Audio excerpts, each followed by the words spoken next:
is, and God is going to do it. We have to pray. God is on our side, and these stupid mantras that it's indoctrinated into you during your formative years. So you grow up and you see you are paralyzed. You can't think anymore. Hello, And I Ray. think that is what has happened to Africa. Mm-hmm. We can't think anymore. We Okay, can't think. so what I want to do, I want to try and introduce the life, if you don't mind, right? For sure, of course. Just to try and get this conversation started, because this is a conversation that is very, very important for the future of Nigeria. Okay, I'm half Nigerian, so okay, pardon my bias, but whatever we say here is for all of Africa, right? But I mean, sometimes, I talk about Africa as a whole, but I feel like it brings it much closer to home when we are speaking about these individuals. Between these two men, between these two men, these two, if you know the amount of monies that has been contributed to these two men, if you know, I don't think there's any way to know. But what I'm saying is the amount of money that has passed through the hands of these men, put it together for however long that they've been preaching, you will see how and why these men are pulpit bandits, they're thieves. And no money will ever be enough for these ones and the others. No monies will ever be enough. Hey, so. And Afro, it's not only the money; it's the brain and the minds that has been destroyed. Jazzy Sassy, The no, I don't know what minds, you're talking about. Afro is the minds that has been destroyed. They can't The, even the lazy, challenge. the, the lazy approach, They can't the even lazy challenge approach of anything. the lazy approach of the average Christian in Africa, thinking a God is going to come and do something for them. They wouldn't lift a finger. Their first, whenever there's a problem, their first resolve is not to think about the solution. The first thing they have to do is resort to some spirit, like it's always, and you know what? It's this thing that I'm talking about is psychological, it's a systematic thing. Guess what? Somebody once told me, right? Somebody once told me, your brain takes the most amount of nutrients whenever you eat. Your brain, that's what it does to you, right? And if somebody comes and tells you that you don't have to do anything, you don't have to use your strength, you don't have to, and this is how religion was programmed into us, believing in something. So if somebody is always telling you from a kid that if you need food, just pray, pray to God, and God is going to send you. They have this term they use, destiny helper. God is going to send somebody to you. Somebody has to work hard and just send it to you. I can't stand pray that about word, a destiny helper. Pray about it. I don't Pray believe about in it. destiny. It's God. And they keep saying, oh, no matter what you do, you can work as hard as possible. But if God doesn't, if God is not in it, it's never going to work. So this is what we've been fed. Yeah. So the average African Christian is thinking that he will not prosper because of hard work. And we can't solve problem. We've become like paralysis. There is this paralysis that has captured our brain, and we can't do anything. Okay, we just there. We're looking at the problem, and we are praying. We are in churches praying. My brother, it's sad. It's so sad. I get passionate when I talk about some of these things. It's so sad. Your frustration. I hear your frustration. Honestly, I do. And before things can get better, they will get worse. They will get worse, unfortunately. When your your governments would rather build cathedrals than do anything good. I'm telling you, it will get worse before it will get better. So I'm inviting, if you are a member of any of these men, their churches, I'm inviting you up, because you people are the biggest mumu that there is. The biggest, when I say mumu, una be the biggest mumu way day for town. Una don't help to make these people rich. They don't use una head play football. Una, when I say mumu, redeem members and winners. You people have been used. You have been used to build empires. You people have been used to build empires. They used you to build empires. They say they are building something for a sky daddy. It was all a lie. There was no sky daddy. There was no sky daddy. They were building shit for nobody. There is nobody up there.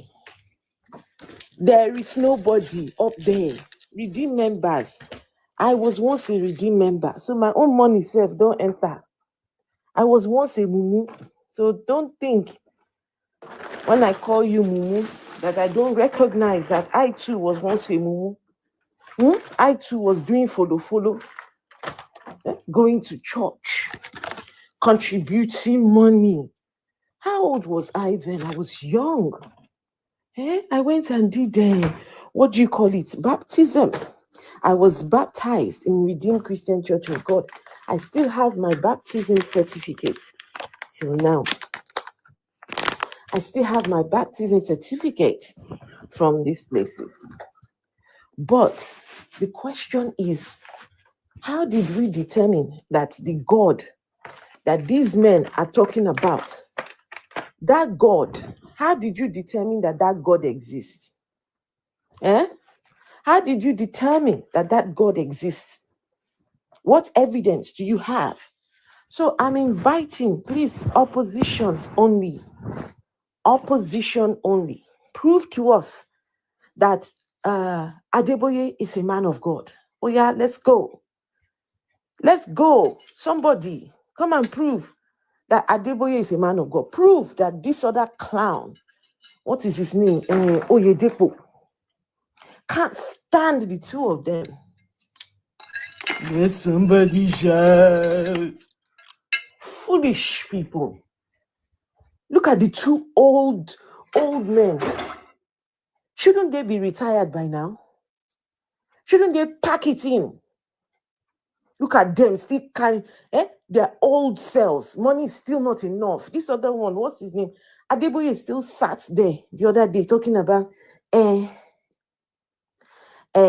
am sorry if I said anyone who is not going to heaven, is a full stop. 10% is for beginners. You need to start from 10%. You need to give violently. To give this or day. This or day. Look Adeboye, old man. all these years. He's still waiting for people to give violently. Adeboye, how do you pay them back? How do you pay them back with the destroyed minds? With destroyed minds, how do you pay back? And you come up and say, "Oh, Benny did the same thing." Please, only the RNG miracles they used to do. He did the same thing. 1 second, my brother. Only come up if you disagree, please.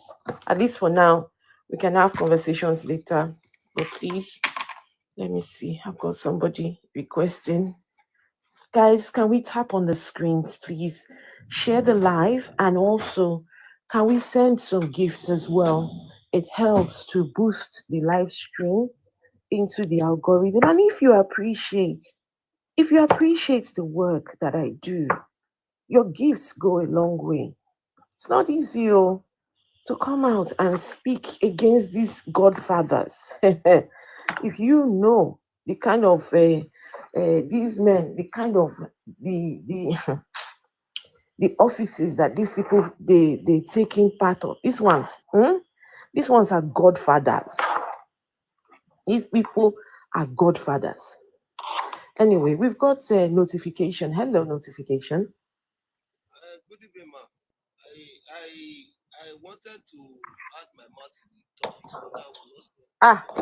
I wanted only people that disagree with you. That's what I'm saying. That's why I said I will not say anything again. Let me go down and sit down. Let me go down. Okay, say what you want to say quickly. You can go down. So that I want you, whatever you are going to say, please, I want you to say it so that it will prepare those redeem and winners members. Those mumu people. No, those mumu. I'm not here to prepare redeem and Christian and whatever winners and. What are you here to do? I'm here to prepare those people who carry the religion for head. Not be them. That redeem and them now. Not be only redeem. Okay. Okay, all right. No wahala. Oh yeah, tell them. Hey, Peter Augustine. One day. Hello. This thing they call religion, not just religion. You see, let me just go straight to it. When this is called Christianity, it is scam. Oh, hey, Mom. Yeah. It has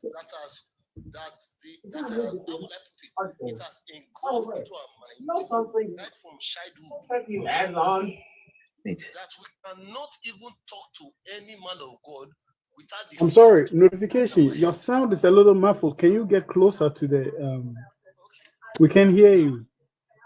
Get a little bit closer. Can you get closer? We have been tricked. Notification. We cannot hear you. You cannot see hear me, sir.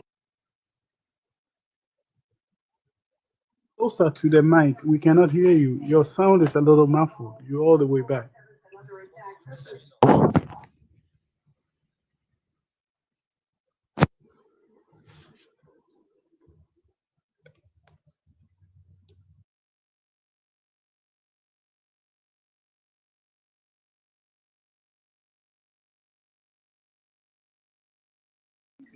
Sorry, my people. I was talking to my son. Sorry. Yeah, the sound notification was talking, but we couldn't hear anything. The sound was way back muffled. So I told him to get closer to the mic or something. Is he going to come back up? I don't know if he dropped. We couldn't hear anything he was saying. Invite him back on. Oyinda, hello Oyinda. No, sorry, Oyinade. I don't know why I was calling you Oyinda. Oyinade Adeshemowo. I don't know why I love your name. Oyinade Adeshemowo in Kiruka just joined as well. Can you listen? There's you Kenyans, you guys are an inspiration. You the young people of Kenya, you guys know I maximum respect. These people said no to the government. They said no. They said, look, if you like, unalive us. If you like, do what we are saying. No. For days, it was a standstill, but their voices were heard. I mean, in Nigeria as well, just a few years ago, when the young people rose up, you all know what happened. It was just terrible. But why are these men, these people at the top, why are they not trying to help? Why? Why are they not trying to help? Anyway, notification, say something. Let's hear you. Yeah, I don't know if I'm being heard now. You sound very low. It's not like we can't hear you, but you're just very low. Or is it my mic? It's my phone. Don't fall. Oga, big man like you now. I'm supposed to don't buy iPhone 16 Pro now. My My phone at You don't 400,000. you don't demise money. If to say you don't open church now notification, you for just by now you for don't get the latest phone, the latest everything. To say you get church now. You see, but well, thank goodness say you know open church, because if to say you open church, we go still come for you. They're going to judge my matter now. We go judge you. We go judge you. No, but the simple truth is this, right? Most people don't understand it, and I will keep on saying it any place I have the opportunity to say it. I will tell you, God is real. I know. But you see that thing they call religion, now scam. You see, how will I put it?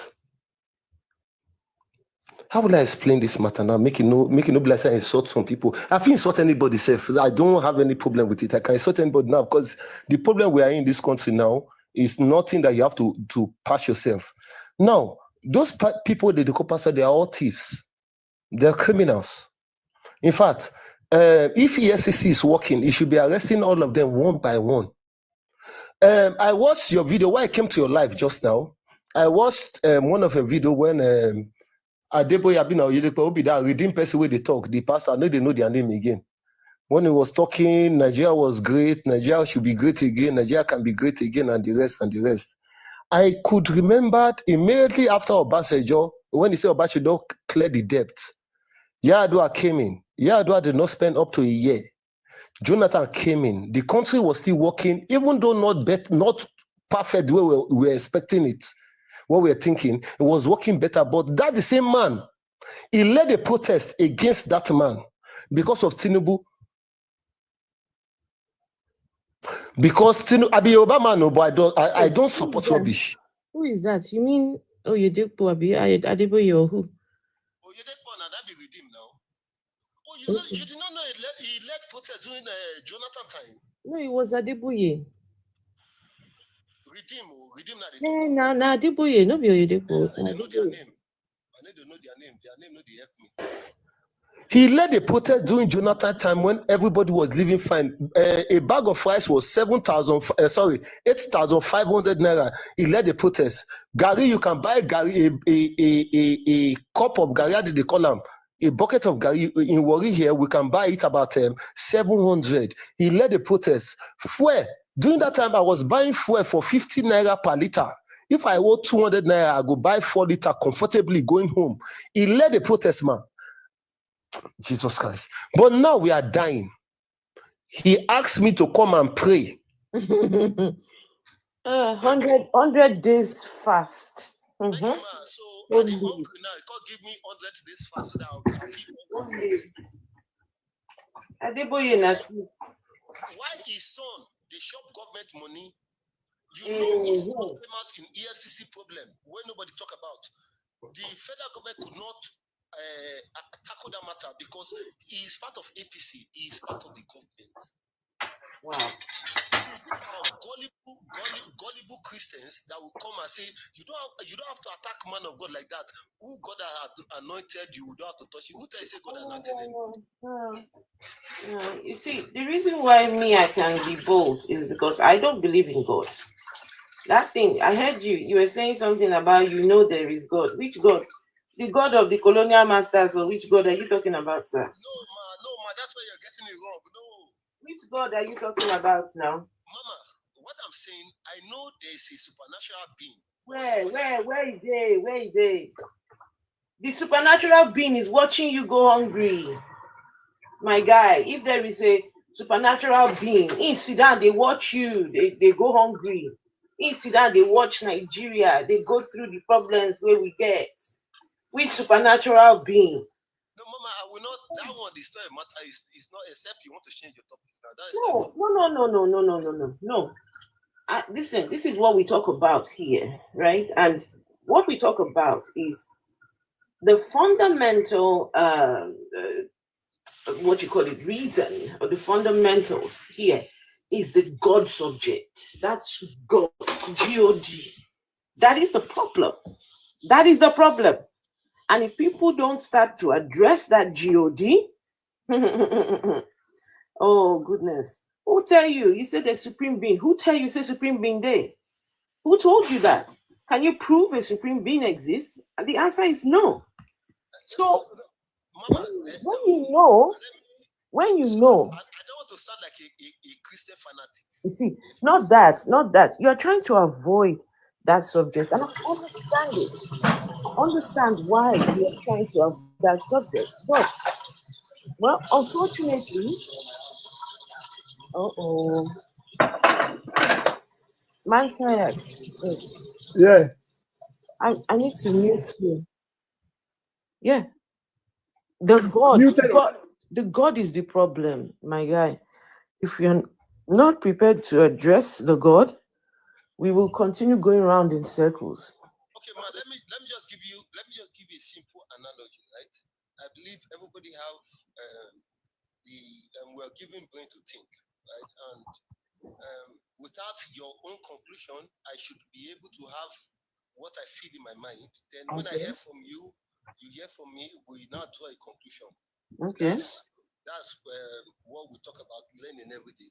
Now, let me give you this example, right?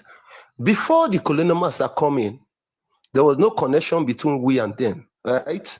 They have a god. The Greeks have a god with their worship. They have Zeus, they have whatever Aphrodites and whatever they are worshiping. I'm a Yoruba man. We have Shango. We have what's their name again? Oduduwa and whatever what they are worshiping and the rest. I'm not interested about it. Now you understand one thing. Before all of them met, you have different people in different continents, in different town, in different states, worshiping different being, Manuput and God. Okay. Worshiping different being. Okay. Now, the concept of that God came in when the colonial master brought their Bible. Mm-hmm. I don't know if you understand. Like, assuming the Yorubas, assuming the Yorubas, they are as wealthy as the Britain and they have the manpower as the Britain, and they decide to take their religion to United States or UK. As I'm right about now, the way we are talking about the Bible, Jesus, that's the way they will be talking about Oduduwa and Shango, Oromio, and the rest we're talking about. I don't know if you understand. I understand what you're saying, but isn't that a problem? That if we had all these Oduduwa and Oromila, all these things, right? So how then did the people start worshiping the God from Israel? How did people start following the one from Mecca? Why? How? It is inferiority complex. If the Yoruba gods or all these other gods existed, right? They should have at least done something to stop this, the takeover. They should have done something. So this is what makes me one of the reasons why I'm convinced that this supreme being cannot exist. It cannot exist, because if it existed, it would have done something. Anyway, but please let's continue. I really want to speak to the people that believe in this gentleman here, this man here. Yes, that's why I say I want to go down. Me say I want to hear them, because me at the body they pepper me. But you know something, at least, for you, even though you believe in a supreme being, yeah, at least you can question things. At least you are not here to come and tell me, remove my father in the Lord, this picture from there right now. You can look at things and still start to point things out. This is where we are, right? We might have different beliefs. We don't know how to believe in the same thing, but let's think logically. How is it that you have God, all this plenty God in Nigeria, and yet your country is failing woefully? Your country is failing woefully. But the Christianity is not failing, no. They are one of the richest. I understand what you're saying, that the Christianity is not failing, but it's not failing the pastors. That's what I'm saying. It's not only failing the pastors that are benefiting. Only Adeboye and Oyedepo and the rest, the others, right? I'm sorry, ma. which one is winners? Oyedepo is winners. I remembered I watched one of his program, and he said, as he is now, there's nobody that is richer than him on planet Earth, and he proved it. Yeah, he proved it. He said he needs you of $1,000, right, Mama? The front roll almost half. I'm not joking. I saw the video. Go back again. That one? He needs a shoe. Like, he needs a shoe he wants to wear of about $1,000. Mama, because if people they won't come outside now. Who are you talking about? Winners. I know they know their name. Wait, he said he tell them saying one shoe of $1,000. Yes. And the Mumu people still carry give them money. Yes, he was trying to prove to them that he cannot lack. He was trying to prove to them that he cannot lack. And people were running out. And me, I was sitting down, I was looking at you. People go come outside now, they'll call donate. Before? Your church member cannot attend. Your university, your church member cannot attend except it's a scholarship. So who are you helping? Mama, let me go down, man. Okay. Please, guys, I only want people that disagree with me, okay? Because we will just be talking the same thing. Yes. I don't believe in God. I don't believe in your sky daddy. Your sky daddy is the problem. Your God is the problem. And this is why men like these are using that God to become rich. The God character is the problem.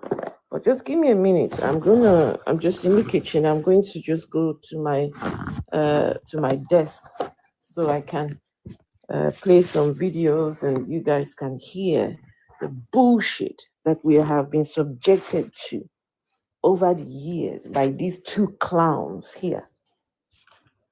These two old clowns. They have subjected us to bullshit over the years. Please, only come up if you disagree with me. Please, I want to talk to people who disagree.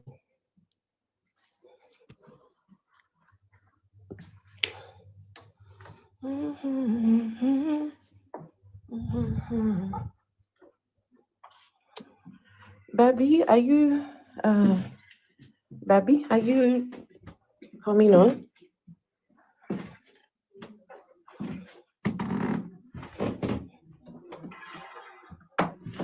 I don't know if she's trying to. Okay, guys. So, as far as I am concerned, Adeboye is a thief. Oyedepo is a thief. And I can prove it. Yes, I can prove that these two men are thieves. But please, just give me a minute. Let me just sit down. Sit down by my desk so I can now come and focus. It's so hot tonight. Wow. Why am I so hot?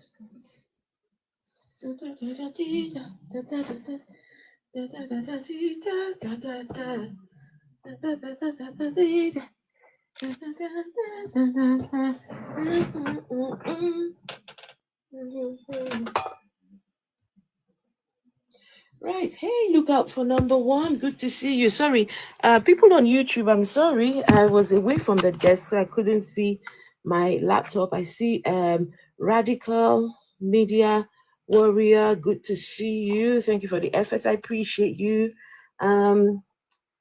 See, hey, look out for number one. No, it's not pre-recorded. It's not pre-recorded. It's live. It's live right now. Pray until something happens. According to Igbo Christians. No, which one is according to Igbo Christians? Come on now. Pray until something happens was something that I used to hear in different churches, not just Igbo Christians. No, this is not the place to do about Christians and Muslim. Igbo versus Hausa versus, it's none of that at all. None of that. Okay, guys, so If they are thieves, you too are a thief. Yes, okay, that's fine. That's fine. So I'm glad that you are admitting that they are thieves.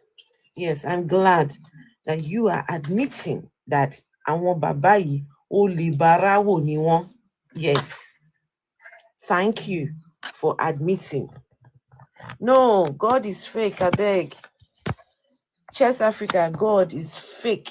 Fake, fake, fake God. No, God is fake. Which God? The God that was brought to you on the ships. On slave ships.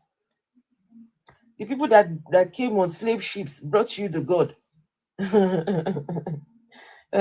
Those people brought you the God. You see that the God is real. It's real inside your head. The God is only real inside your head, or and inside the books, the Bible, the Quran, and all this. Could not see the live in TikTok. Oh, look out for number one. You may not be following this account because I've lost 2 accounts already.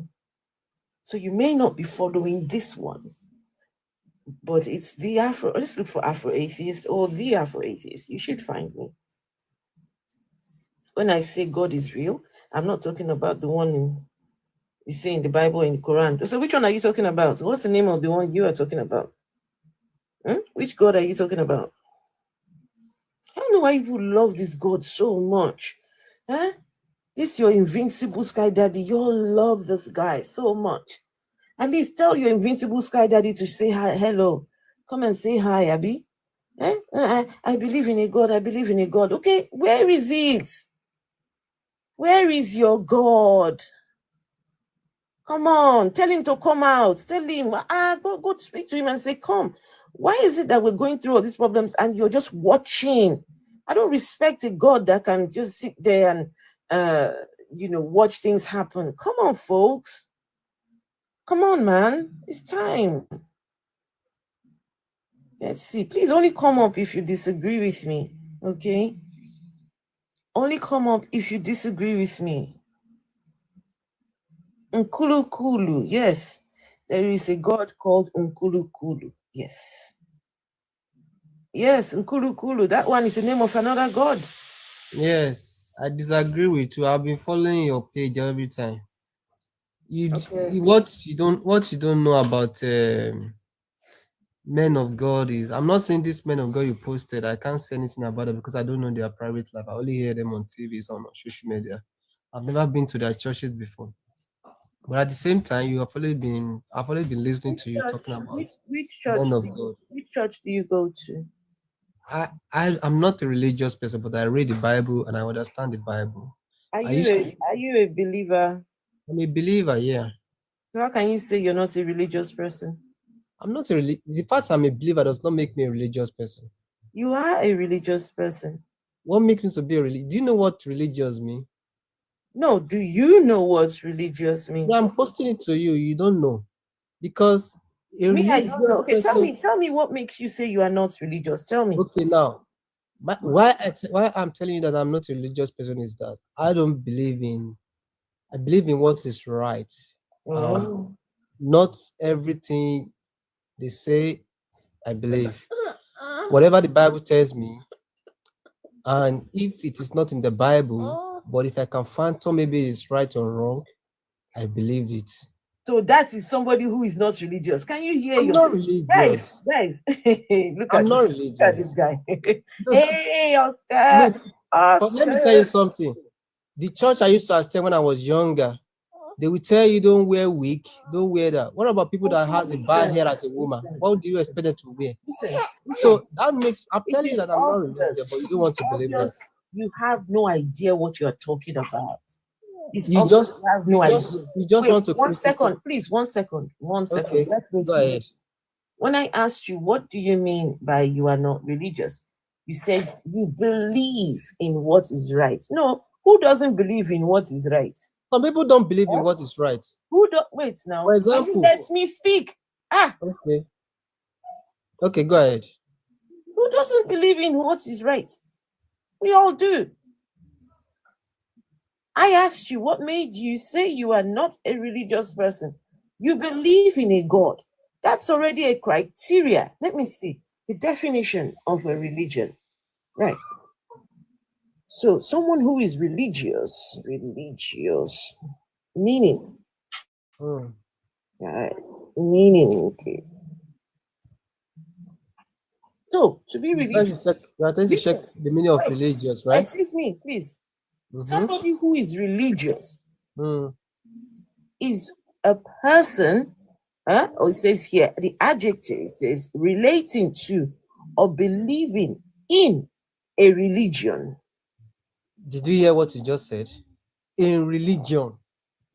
You don't believe in a religion? Which religion? You don't believe in a religion. What do you believe in then? I was trying to explain to you, but you don't want to listen to me. Now let me explain myself again. Wait, hold on. Let me explain myself to you. No, hold on, please. Why don't you want me to talk? Please hold on. I want you to talk. Please, I want you to. No, you're not going to do this to me. Please, give me a moment. So, now there are words that can be put in the place of religion, right? Someone who is devout, someone who is pious, someone who believes, someone who is godly, someone who is God-fearing, someone who is dutiful, right? But the center of all these things for a religious person is that they believe in a God. You believe in a God. You are a religious person. Daddy, you buy a second. Can you Hello? I'm hearing you. Yeah, I don't want no. We can't have the babies crying now. We can't have the babies crying, please. Let's take care of the babies, yeah? Just sort them out, or you just wait until they're asleep or something, then we can have the conversation. See, manifestation is a Christian. You are in you are a part of a religion, and yet you are saying you are not a religious person. How do people think and reason? How do you think and reason talking that you're not religious? And yet you're calling yourself a Christian. What the fuck? I can't. Sometimes he just gets very he is religious. Chess Africa. He is religious. There is a difference between religiosity and spirituality. Okay, Chess Africa, tell me the difference between religiosity and spirituality. How about that? The difference between religiosity and hey, these cats. Okay, guys, please come up if you disagree. As far as I am concerned, these two men have destroyed Nigeria. These two, well, and the others. But these two are some of the oldest in the game. The amount of money that has gone through the hands of these two individuals, I'm telling you, those monies could have benefited the country. Those monies could have been put to good use. These men have destroyed things, and you will not even, we can't begin to quantify the damage that they have done. The one in the dark blue suit has 22,000+ churches. One man, this one clown here, look at him, look at his face. Look at his face. 22,000. No, guys, think. I want you to just please listen to me. Think about this.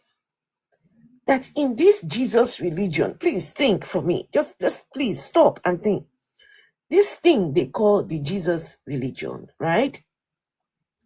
So this guy in the dark blue suit believes in Jesus.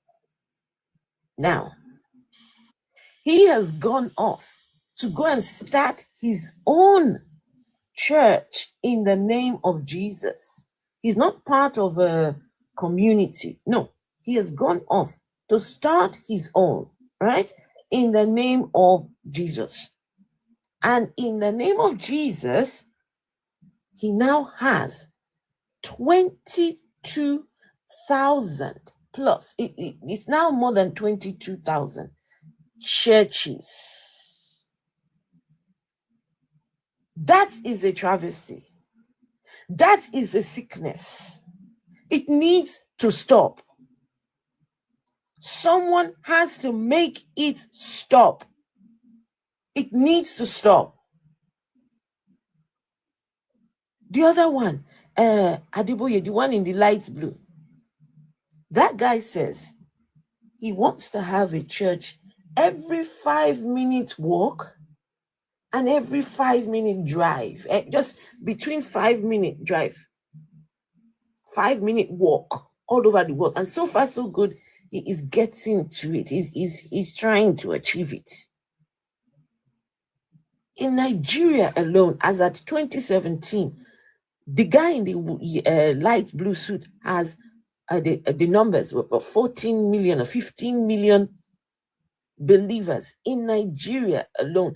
Nigeria, listen, Nigeria, 280 million people.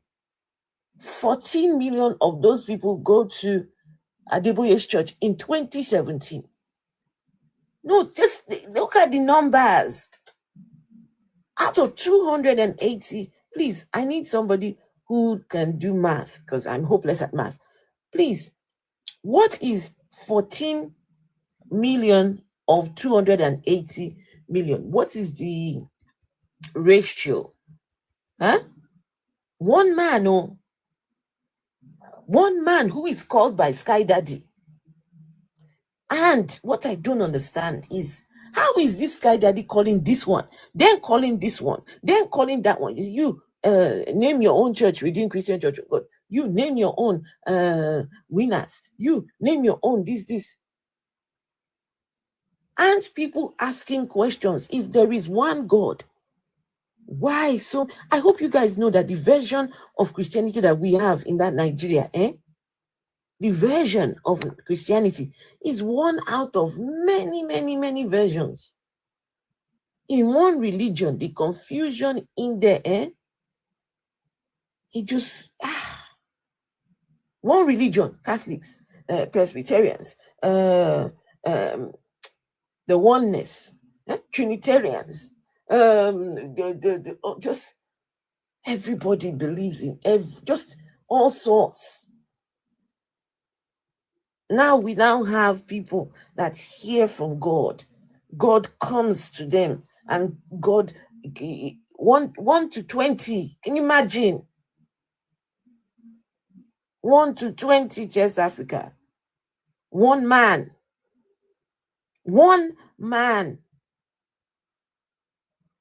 It's crazy.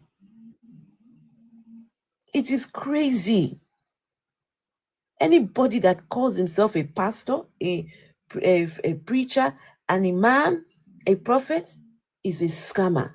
Yes, I said it. Anyone that calls himself pastor, prophet, imam, preacher, they are a scammer. Especially anyone that says God spoke to them. Guys, anybody that says God spoke to them, I am telling you, that person, if you don't see their psych evaluation, the functioning of their brain, if they don't show you the papers, that person should be checked into Yaba left fast. No, they need to check that person, Yaba, Akbausi, and lock that person up. Just put them there so that they can receive treatment. God speaks to you through dreams. See, your God is really something else. Your God does not come to you when you are awake. Because the God knows that you will challenge the information he brings when you're awake. He knows that you are alert. He knows that you can decipher things when you're awake and alert, right? He knows. So the mumu God just sits there and watches you go to sleep when you are not altogether conscious. You're fast asleep. Now the God comes to come and speak to you while you are fast asleep. Any God that speaks to you while you're fast asleep, guys, that God is a clown. Because the God can speak to you while you're awake and alert. No, he waits until you are fast asleep and now starts speaking to you. What kind of mumu God is that? The God can do better, you know? The God can do better. The God can come and speak to everyone. Just speak to everyone at the same time. And we can hear the God. No, but this their God sneaks into people's dreams. What the fuck? What the fuck? A God that sneaks into people's dreams to go and speak to them? What kind of God is that? What does the God tell you in your dream? Huh? A God that speaks to people through dreams. These comments that brag, what did they talk? Dabichi Prime, hello. Evangelist. Hey, this one she says she's evangelist. Chineke. Who called you as an evangelist? And she says she's liberating souls from darkness to light. Nademo. Nadem. Nadem. Evangelist. She's liberating souls from darkness to light. Meanwhile, she has not finished liberating her own self. Somebody now has asked this lady to go and liberate. How are you liberating souls? I wish you could come up and talk to me. How are you liberating souls from darkness? How are you doing that? Huh? How are you liberating souls? Let's go. Come talk to me. Yeah, God is insane. Facts. Okay, so Chess, you've put the difference between being religious and spiritual is that being religious means being attached to a religion, yes? It's a way of life and its beliefs, okay? On the other hand, spirituality is personal and involves a connection with oneself and life on a soul level. It is a quest for inner peace and exists independently of religion. Okay. All right. I mean, but I hope you know that spirituality means different things to different people. Spirituality means different things to different people. So what spirituality means to you sounds, that definition there sounds nice and harmless. But for some other people, their definition of spirituality, you wouldn't want to touch it at all. Count Controller, how are you? Good to see you. Count Controller. We love God and we won't stop. Jojo, have you forgotten this lady that went haywire? Which one? Which one is that? Did she, Jojo, is she the one? Is she the one? The magic of bullshitting, says Oscar. Okay, guys, if you are a Christian, hey Ambrosia, good to see you, Ambrosia. Ambrosia, I'm sure I said there was something I wanted to talk to you about. Did I say that or no? I'll message you. If I do forget, if you don't see any message, just drop me and say, hey, what was that thing you wanted to?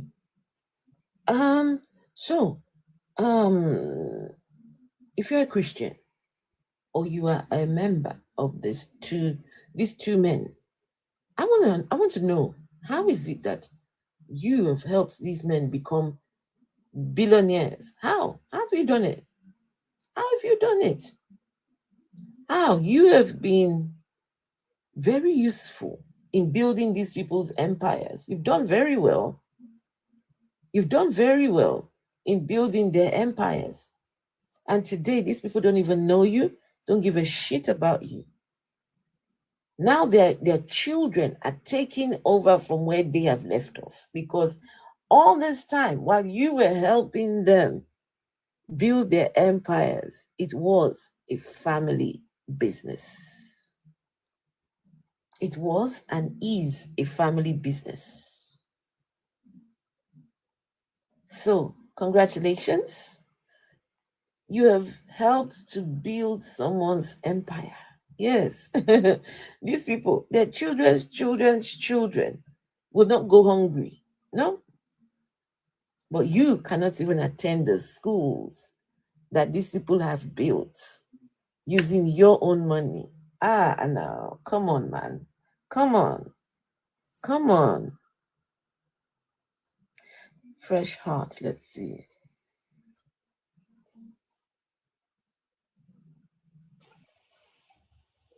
Hello. Hi, Hi. I believe you are good. I am good. Yes, thank you. I'm good. That's great. How can I help you? You were asking about members of Winners or Redeem. So you're a member of Winners? Yeah, Which one? Which one are you a member of? I'm a member of Winners. How long? It doesn't matter. It matters How a can I lot. help you? It matters a lot because if we can sort of work out how many years you've been there, maybe we can start to work out how much you would have given in total to Winners Chapel, right? All the years that you have been there, right? And I guess we are now at the stage where we need to start, asking the question, was it worth it? Was it worth it to be a member of Winners Chapel for you? Was it worth it? Okay. I just want to tell you, my own question will go back to you answering your own, saying, how come I've been giving for years and still keep giving, but I never get broke and I'm still making it. I'm still good, being healthy in all round, and I've had a good rest, mentally, physically, spiritually, both. Okay. Yeah. So do you own a private jet? If I own a private jet, do you own a private jet? You? No, I don't. I don't own a private jet. Then forget about it. When you have a private jet, you can ask me if I have a private jet. I'm asking you, do you own a private jet? Why do you ask me if I have a private jet, but you don't have it? You have helped somebody. I don't look at what other people have. I look at what I have. You have helped somebody else buy a private jet, but you don't own one. How is that my problem? I'm not the one seeking for how he got it. You are the one looking for how he got it. Does it not? You are the one to look for it. Does it not concern you? It doesn't concern me because before I came to Winners, I was wretched, poor, I was down, broken, sick. But today, I'm 100,000% better than what I was before. Really? Oh yeah. That's why I'm saying that I'm How has Winners helped you? How? How has the church, since you started going to that church, how has it been? Okay, let me give you an example. I'm living in Paris. And we start Winners Church. Anyway, they started before I came. There were 3. And then when I came, we were about 20 in just a very poor zone. But today, we have many churches in Paris. And that place I'm talking about, where we started that church, today, God just got developed just because of Winners. People coming there. What's the name of the place? You're saying that the place was developed because Winners Chapel was there in Paris? Yes, that's what I'm saying. Its name is Thier. If you want the name of the place. The place is called Le Thier. As I said it, Le Thier. We started there. Can you spell it, please? Le Thier. L-E. L-E. Wait, one second. L-E. Wait, 1 second, please. Okay. L-E. L-E space. Space. T-H. CH I-double-A-Y. Y. Thank you. Okay, so leave here. Okay, so You know, when people are talking about God, try. I know you have you have a knowledge about things you are talking about, and you have already a mindset about what is God. But sometimes just ask yourself why these people are still asking, are still going to church, still doing what they are doing. They are praying like stupid people. They are praying like mad, shouting every morning by 7 o'clock you are evening. one of them, Fresh Heart. You are one of them. I'm one of them. You know, look at my voice. You know why my voice is like this? Tell me. Because I just prayed. Oh, for fuck's sake. You just finished praying. Yeah. Is there ever going to be an end of your prayers? Are you going to keep on praying? I know there can't be an end. The end will be when I will go. Because what we said, we they pray, it is show. It's not a joke. No, excuse me. Okay. We they pray, it is show. That's Jerry Eze. Are you part of Jerry Eze? 2. Eh? Bam. So you are a member of Winners and you're also a member of Jerry Eze. Double bam. Oga, you are a church prostitute. You are a church ashawo. Please permit me not never to insult you. Church ashawo. No, it's not. Okay. No, don't you know that Ashawo pay? You keep going from place to place. Stay in one To place. be church Ashawo than to be I don't want to say wrong thing. Stay in one place. Stay in one place. If I answer you, it may get you annoyed. So let me just laugh. Sorry. I can't get annoyed. What's the worst case scenario? Yeah, you're going to call me an ashawo. It's okay. No, because you call me Ashawo. Ashawo church, but that doesn't matter. No, it matters, sir. How does it matter? But it's not making me any wrong. Fresh Heart, please hold on. Yeah. Please let me speak. Just let me speak. Okay. You just told us how your Winners Chapel has helped to develop a place in Paris. Yeah. Right? How you guys have done so well.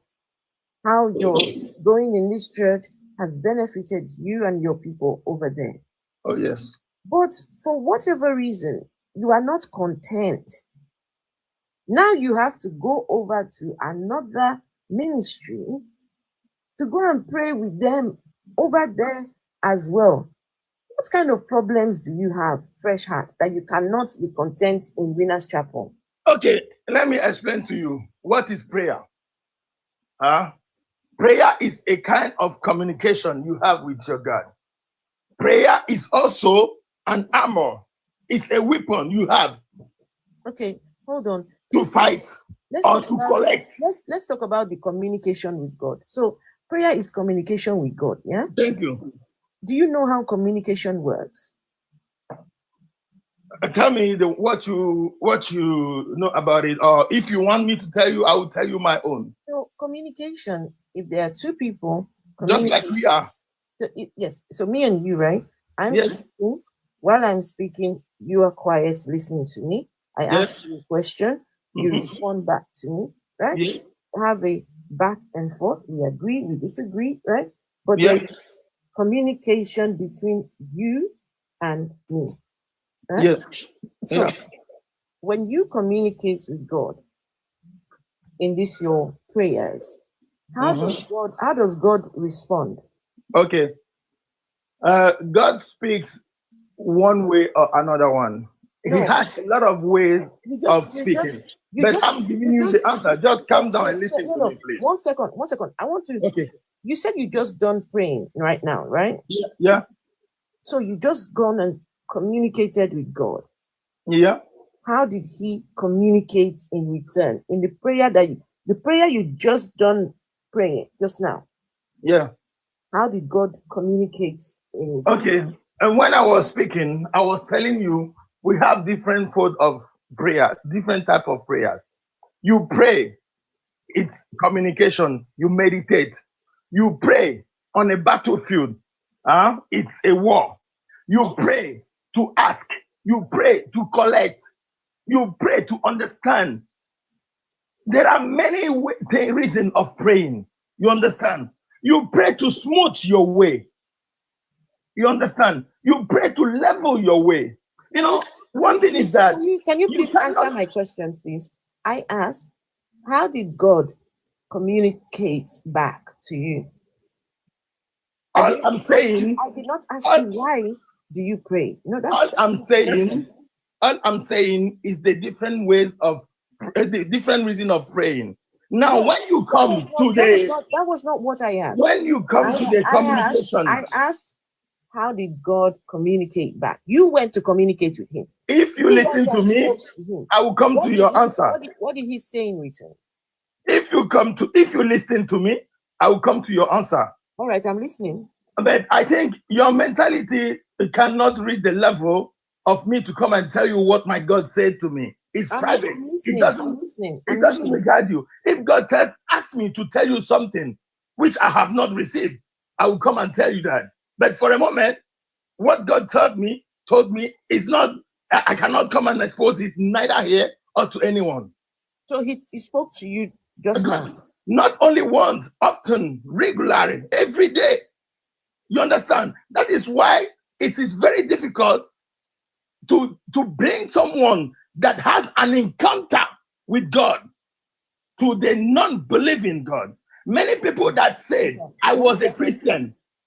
Christian is not the name of Christianity. Christian name was given to people because they behave like Christian.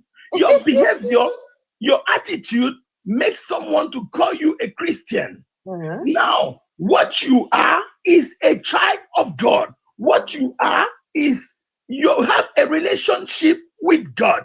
When you have a relationship with God, God speaks to you in your spirit. God speaks to you in your dream. God speaks to you many ways. Okay, Uncle, just relax. Uncle. Yes, just relax. Okay.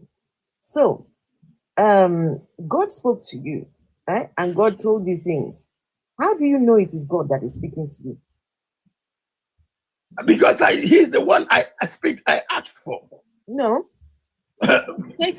Satan could have been disguising as God. And he has been trying it. I heard him also. Do you think I don't hear the Satan? How do you know the one that's the way I know it's God? Whenever I heard the word of God, and it's according to what he has written in the Bible. God can never ask me to do what is not aligned with his rule, with his way. You understand?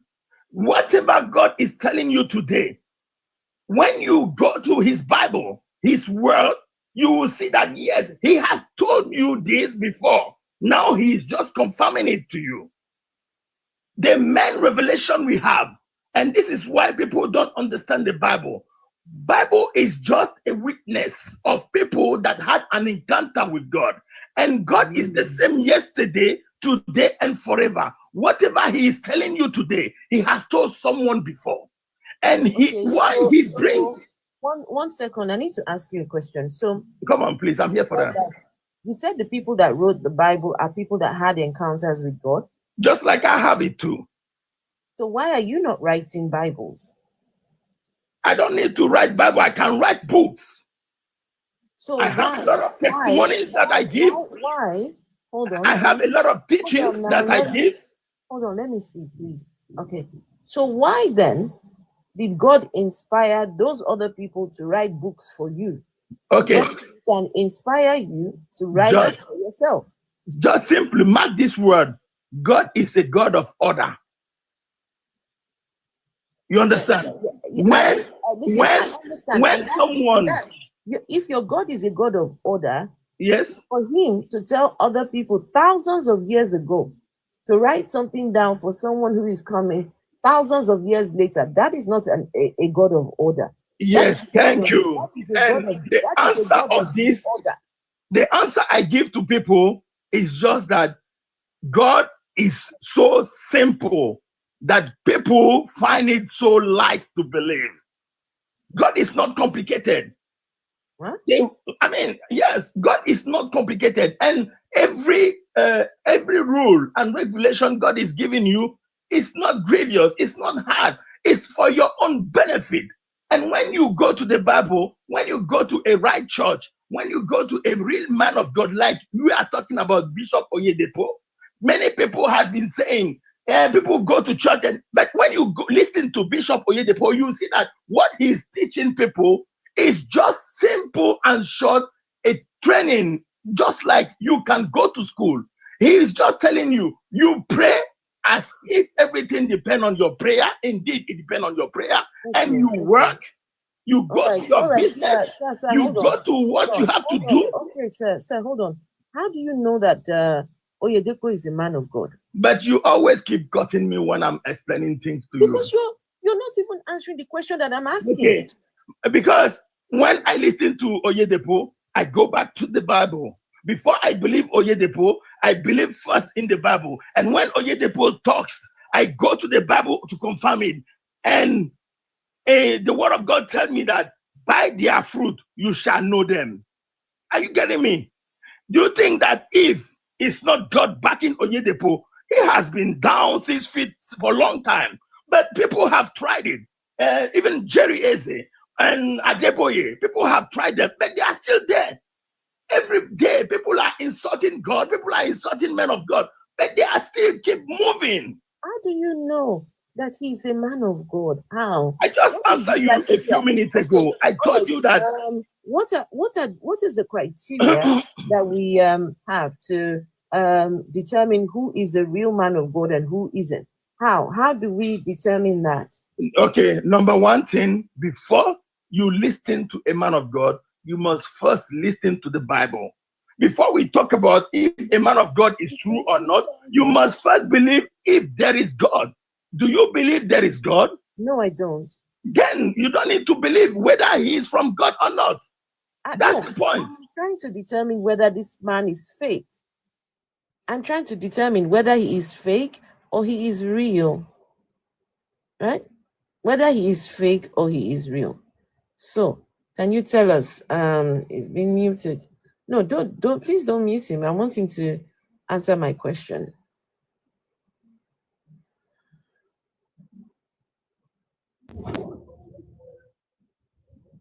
Sir, can you unmute yourself? Okay, please unmute yourself, sir. Okay. Is it okay now? Yes, it's okay now. Hey, Amadioha. But why did you mute me? I was speaking on air. I did not mute you, sir. One of the moderators did, and I asked that they should not mute you so we can speak. You know, one thing I want to tell people here today is that, believe me, there is nothing people do that makes me to feel bad. Even if sometimes I don't like it, it's true, I'm a human being. But that will never make me to hate someone. That is one of the proof we have if you are really from God. You understand? Okay. I used to say, hold on, sir. Like I rightly said to you, I didn't mute you. No problem. It's okay. One of the moderators did, and I've just asked that they should not, mute you so you can speak to me. I like your way tonight because, whenever there is discussion, there is always learning and growth. I will learn from you. Believe me. Okay. I will learn from you tonight. And if you listen to me, you may also learn from me. Okay. One thing I admire in Western people is, okay, let me give you an example. I was working in a company and the director wanted to sack me. But the director was my friend. But I was a syndicate and disturbing him in my rule, in my job. I have to force him to do some things. When we are in meeting, we fight, verbal fight. We get angry. But after that, we go out, sit on a chair, take our drink, whether coffee, whiskey, champagne, whatever you want to drink, we sit together. Because what I'm saying is that our opinion does not make us to be enemies. Our opinion does not turn us to animals. Okay. We have to know that if you believe in God, you are a human being. Okay. If someone does not believe, he is also a human being. Can I ask you a question, sir, Mr. Freshard? Come on, please. How did you determine that God exists? How I determined that God exists? Okay, let me give you one testimony. Are you ready to listen to it? I need you to understand the question. How did you determine that the God exists? Why is he muted? Did you mute him? I said, please don't mute him so we can talk. I hope he's not muted. Huh? I hope he's not muted.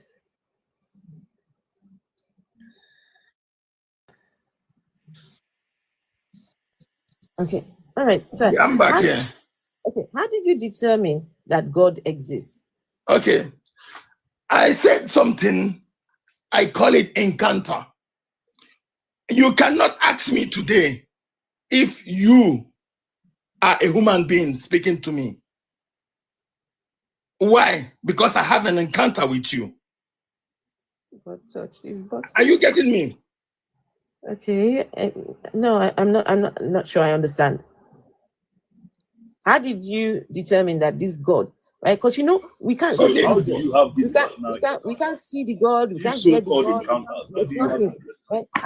No, just 1 second. I want to know, how did he determine that God exists? The same way. Are you getting me? Hello?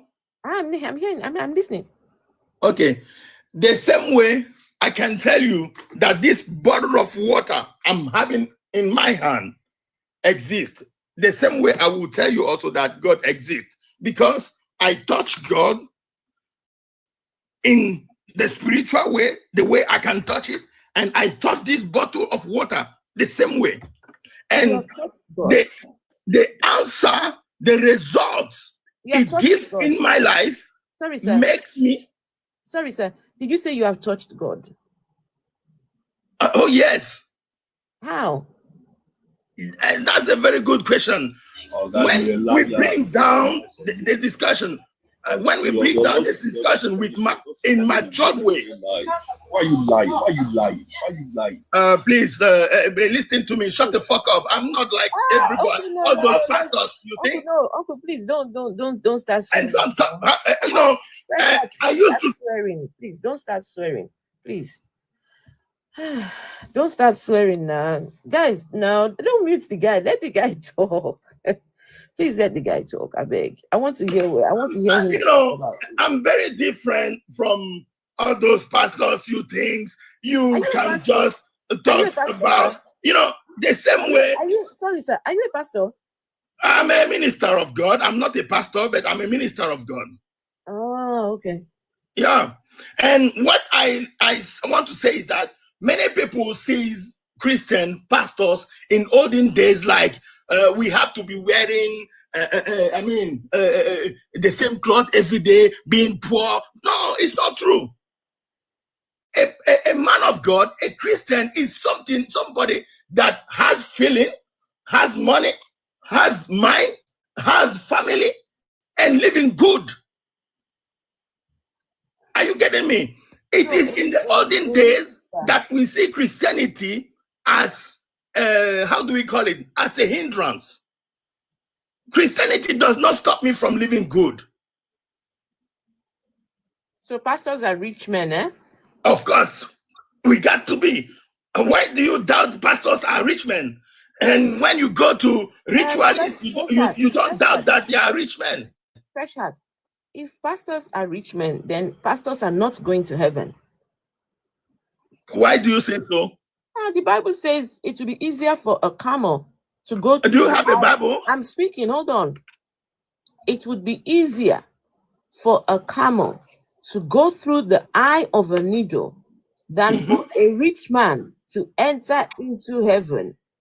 So if pastors are rich men, unfortunately, they are going to hell. Okay. Do you know what the meaning of wealth? Wealth is not only financial. Wealth is you being okay. Wealth is you having money. Wealth is you having Christ. When you have Christ, all things are possible for you. Because when you have that money in a godly way, that money will not control you. Like people used to say, money is the root of all problem. It's not true. All evil. It's not true. They said love of money.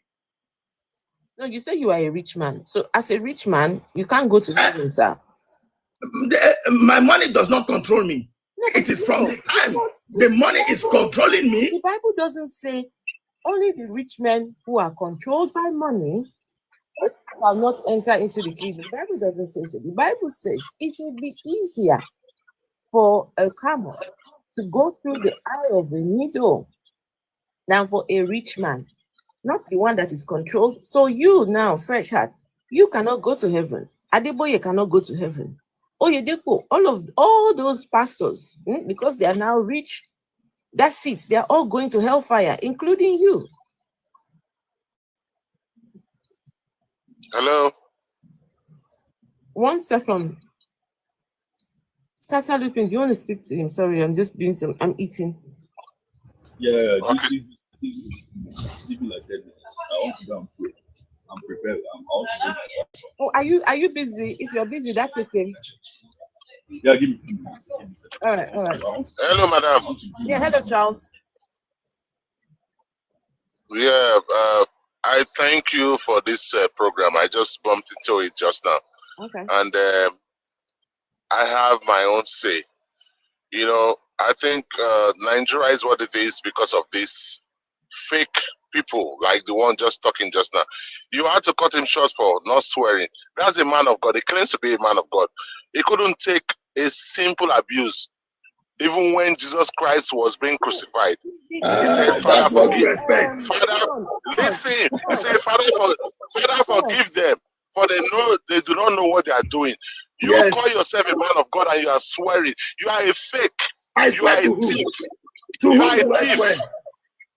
Didn't you Because I call am a somebody man just... of God, because I am a No. Christian, I will allow you to talk about No, people. you are not. You are No, not. You are it not. doesn't go like You're not. that. You're not in any way. You are a fake. You are as good as a native doctor. As Okay, no problem. It doesn't make any difference. I'm better than you. Listen, it doesn't make any sense to somebody who doesn't really have Christ. Because if you have Christ, it will So make sense to you. you expect, You don't have Christ. you You don't expect have me Christ. to You sit down, listen. you You abuse listen. me, and I You will listen listen. to you. You listen. If you How have many been beaten, people did Jesus Christ curse? Because you being a Christian, it means you have to behave like Jesus Christ. That's what you're preaching to us. You tell us to bring our money to church. and To how pay do you tithes. think Jesus Hey, Christ behaves? listen. You tell us to bring our money to church, to pay tithes and pay offering 10%. And then you drive. Jesus Christ was alive. He never had a horse. He never had a donkey. He never created wealth for himself. You don't know story about My Jesus. friend, quiet. You listen. Don't be old man at your age. You're lying and still deceiving people. God will punish you. Okay, so you believe in God. Listen.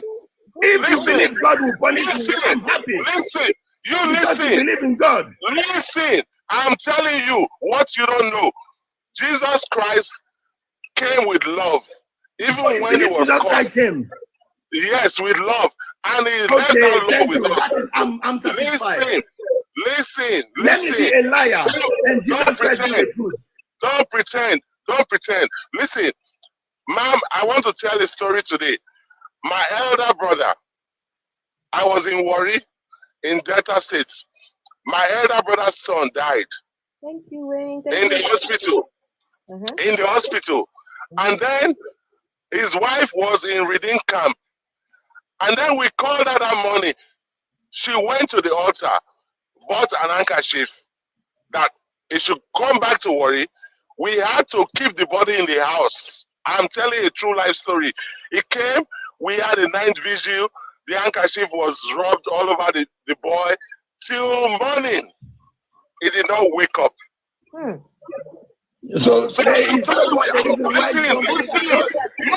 stupid man. Listen, old foolish man. Listen. Okay, so Charles. We did that in the morning. The next morning we took him to the mortuary. I cry when I see people still deceiving people. Hmm. And then If at his you age, keep putting me, let me go I off. just wrote No, a Bye-bye. message. Thank you. Hear me, let him I think you Sir, don't need me here. sir, hear me a wicked. Madam, Fresh Heart, I muted you so that he can get a chance to tell his story now. You are interrupting. Okay.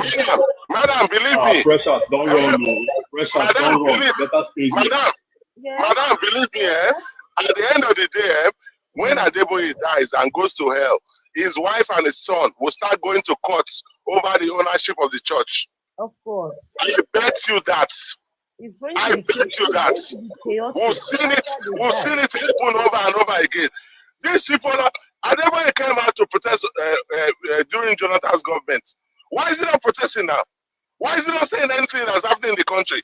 You think we all that ran away from the country, we're happy? There's no place like home. There's no place like home. But look at what is going on. These same people who are supposed to make their voice known because they condition the people, and they tell you everything is all done by God. If you don't pay your, like Adeboye said, if you don't pay your tithe, you will not go to heaven. For Christ's sake, where is the heaven? But Charles, even you believe in God now. Yes, I believe. No, listen. Why do you believe in God? For what reason? These people, listen. It's just like I believe in God because that was the way I was grown up. But these days, the way these people like this man that's talking, the way they're taking church and the way they're putting things is making me to change my mind. No, it's not that. Can you show me the God? Can you prove to me that the God exists? That's the thing. That's where I'm getting confused right now because sometimes I don't want to go to church. But I believe. One second. Rian creates. You have asked a very, very fundamental question. You ask, why is Christianity in Nigeria different from here? Christianity is different everywhere you go. Look, Christianity in one home, one person can have their own version of Christianity, another person have their own version of Christianity. Because the religion is fake. That's why. Right?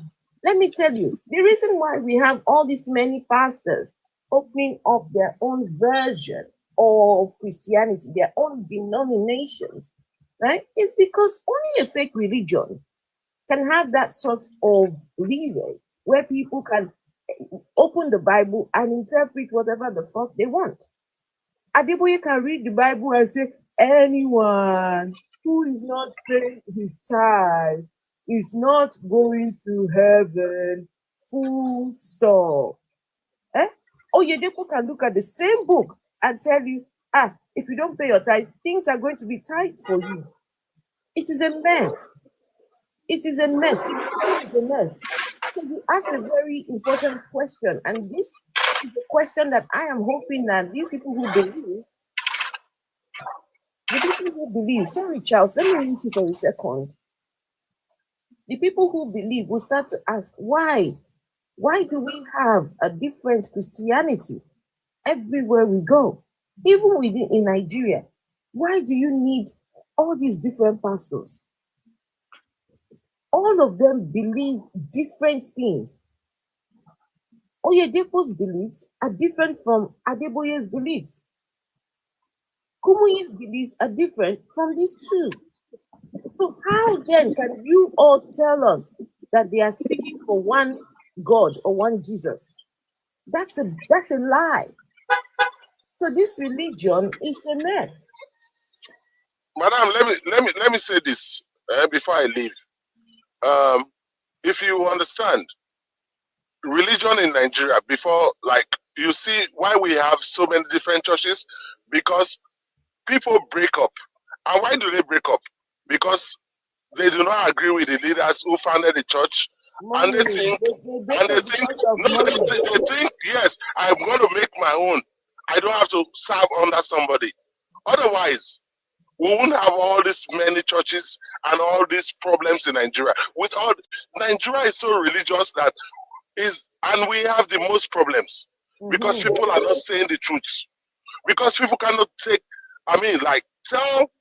the truth as the way it is. I have experienced it. At the time, there was one old man. Before I came to America, I wasn't even planning to come to America then. He came to my car wash. That night I was closing. I said, God bless you, God bless you.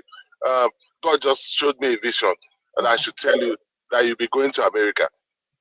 I said, well, I don't have any plan to go to America right now as I speak. But God just showed me. And then I said, okay, thank you very much, sir. The next thing he said, can you give me money? And I was like, why are you asking for money? This is something that came from God. Why are you asking for money? I said, I don't have any money. And I had so much money on me. And then I told him, I said, sir, if not for your age, I would have slapped you this night. Because people like you will go and tell people that your mother is a witch, your father is a witch, somebody has taken care of you all your life. I know people that refuse to take care of their parents because people like Pastor Sadeboye and Oyedepo and all the rest told them that your problem is coming from your parents. Your father's house. Yes. From your mother's house. Yes. They turn family against family. You have one sister and one brother who will go to church and then you would believe this kind of nonsense and they will come back and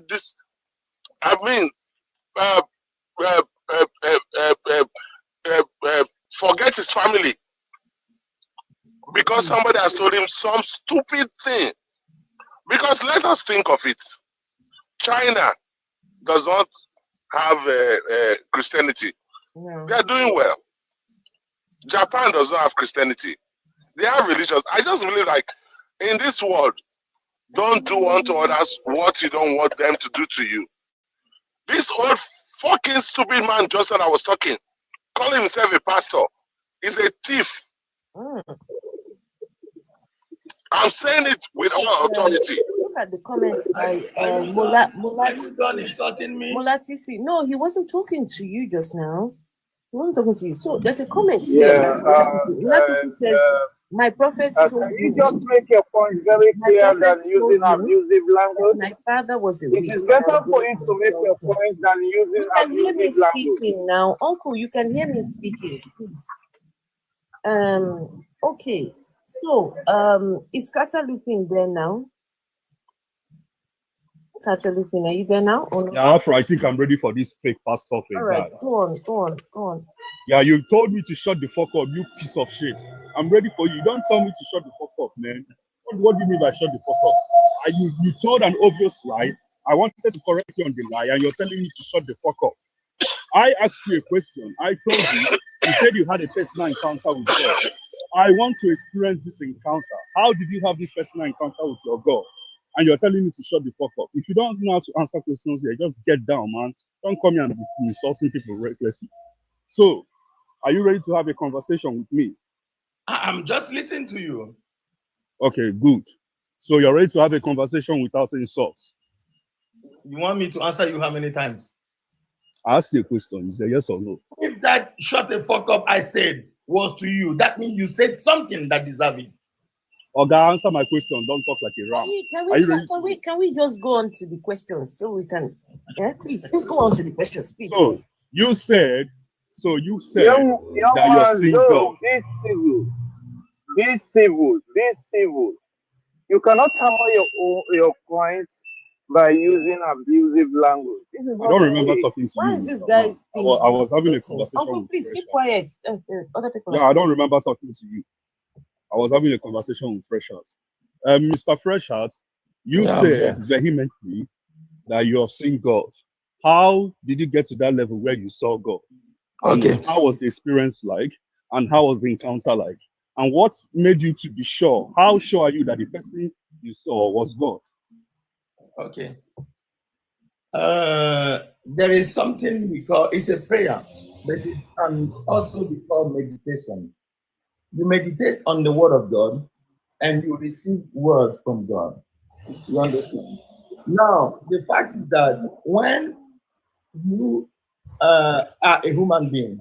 You have your way of understanding and seeing things. You understand? It's not the only thing that your eye sees that exists. So let me ask you, sir, before you continue. But you ask me a question.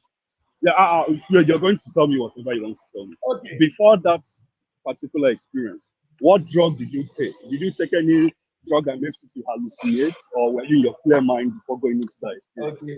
You've just proved what you are. Sometimes I just asked you a question. I wasn't insulting you. I said before that experience, because sometimes these experiences are due to hallucinations, maybe a side effect from the drugs that you had. I would love you to let him tell us how he saw God. Please, let him finish. Yes, I want to know before that experience. Don't ask that question. You talk that question. You ask him that question when I I didn't finish. actually insult him. What's the problem with you Christians? Why can't you people behave? How did you? Okay, fresh heart. Why are you angry with us? Fresh heart. No. Listen. We would like for you to tell us how. How did you see God? And did you take any medication before that experience? No, don't ask that question yet. Okay, very good. It was a pleasure to be with you. I love you all. You're running away. Typical pastor. Howard. You're running away. I asked you a question. You're running. You're running away. You will be hallucinating and say you're seeing God. I don't speak with people that doesn't have to receive it. Okay. We want to receive it. What is this that told you to shut the fuck up? Tell us. Didn't you tell me to shut the fuck up? God. You see the drug I take. If I tell you that I don't talk with goats, you will now say that I've insulted you. Okay, If you call me a goat, you are a giga goat. Tell us how you saw God. You want to be abusing Christians. Gentlemen. Sorry, sir. Tell us how you saw God. Forget about the abuse. 1 second. Forget about the abuse. Tell us how you saw God. Guys, you know we can have a respectful conversation. That respectful conversation was what I thought we were going to have. Please, let's have a respectful conversation. And I even admire you. Respectful conversation. I even congratulate you at the beginning of this discussion. I get it. Pastor, don't be angry now. Don't be angry. Just tell us how you saw God. I really want to know. Let's be respectful. I beg you. No swearing. No. Attacking on each other. We don't know. No, I swear for nobody. I don't curse. I bless. Okay, telling you shut the fuck up is a blessing. Let me ask. Pastor Freshheart, have you gifted me on this live stream at all? To gift you? Yes. I don't want to support this. You said you are a rich man, no? So at least you can buy 1 or 2 of when I goes out every day, I see many people asking for money, and it's not everybody that I give money. I'm not asking you for money.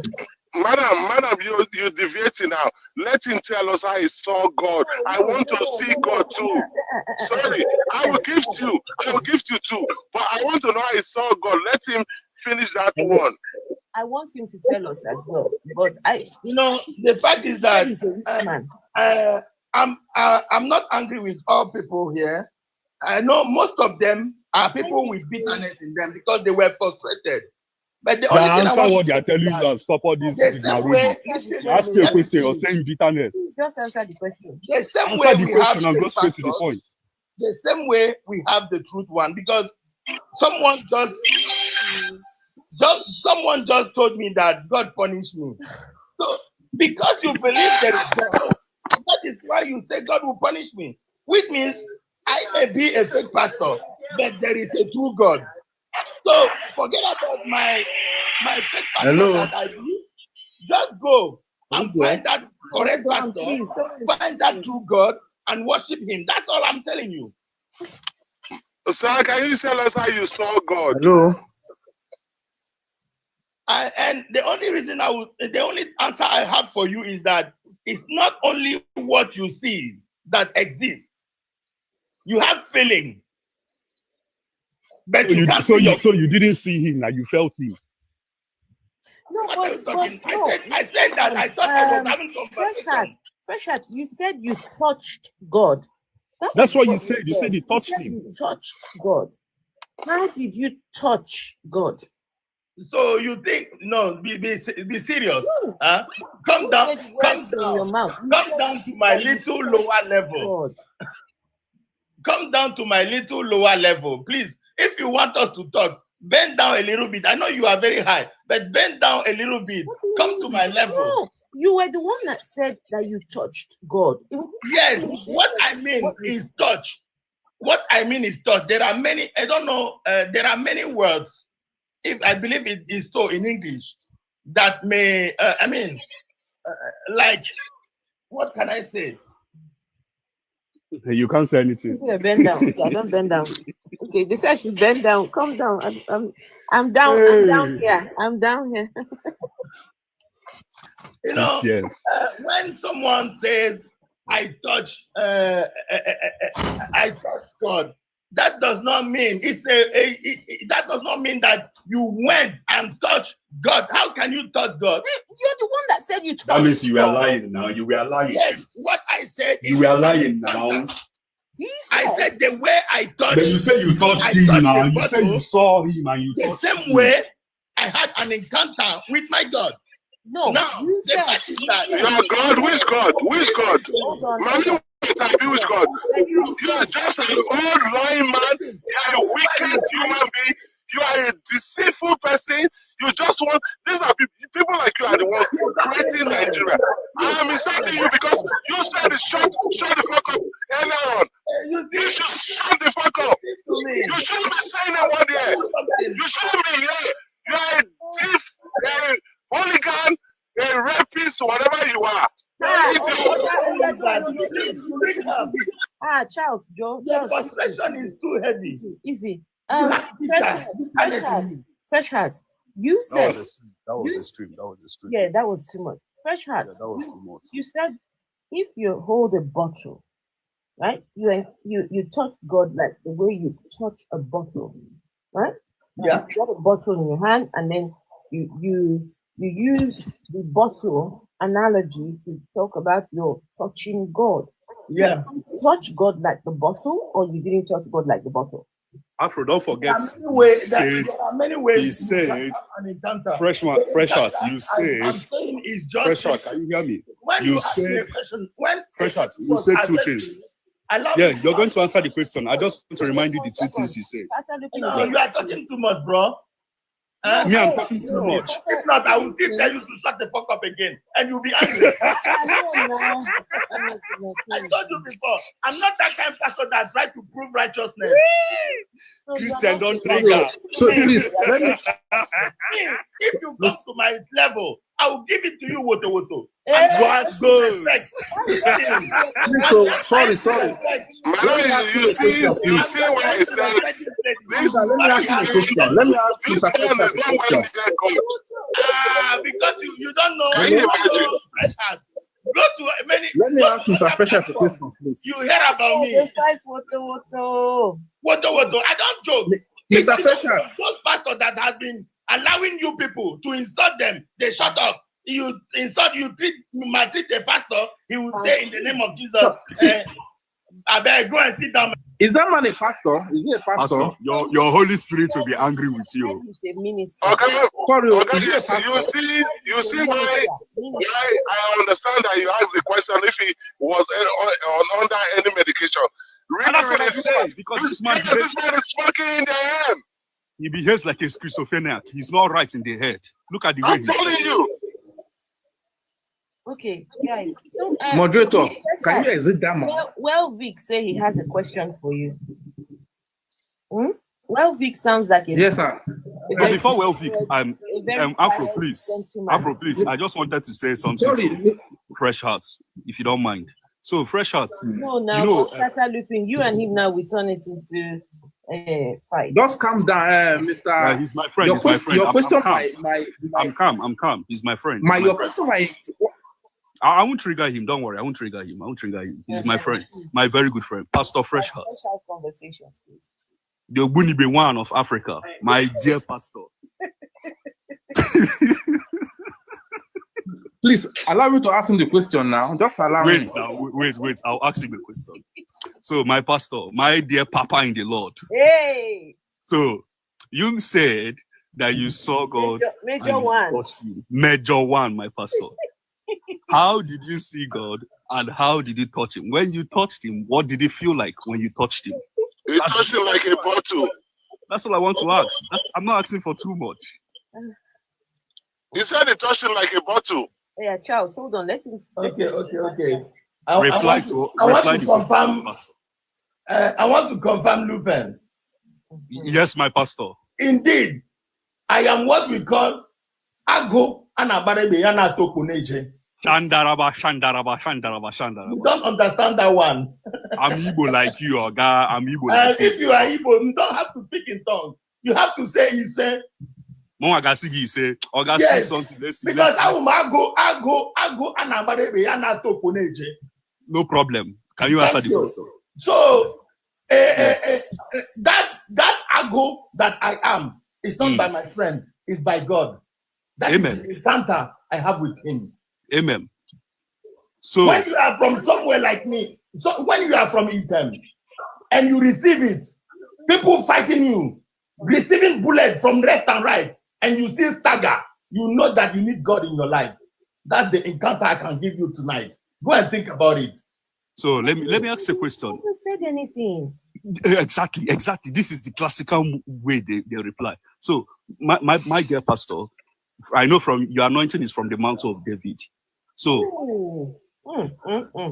So how was the encounter? What took place during the encounter? Can you explain the incident for us? So we unbelievers, we aspire to be like you. So we unbelievers can understand.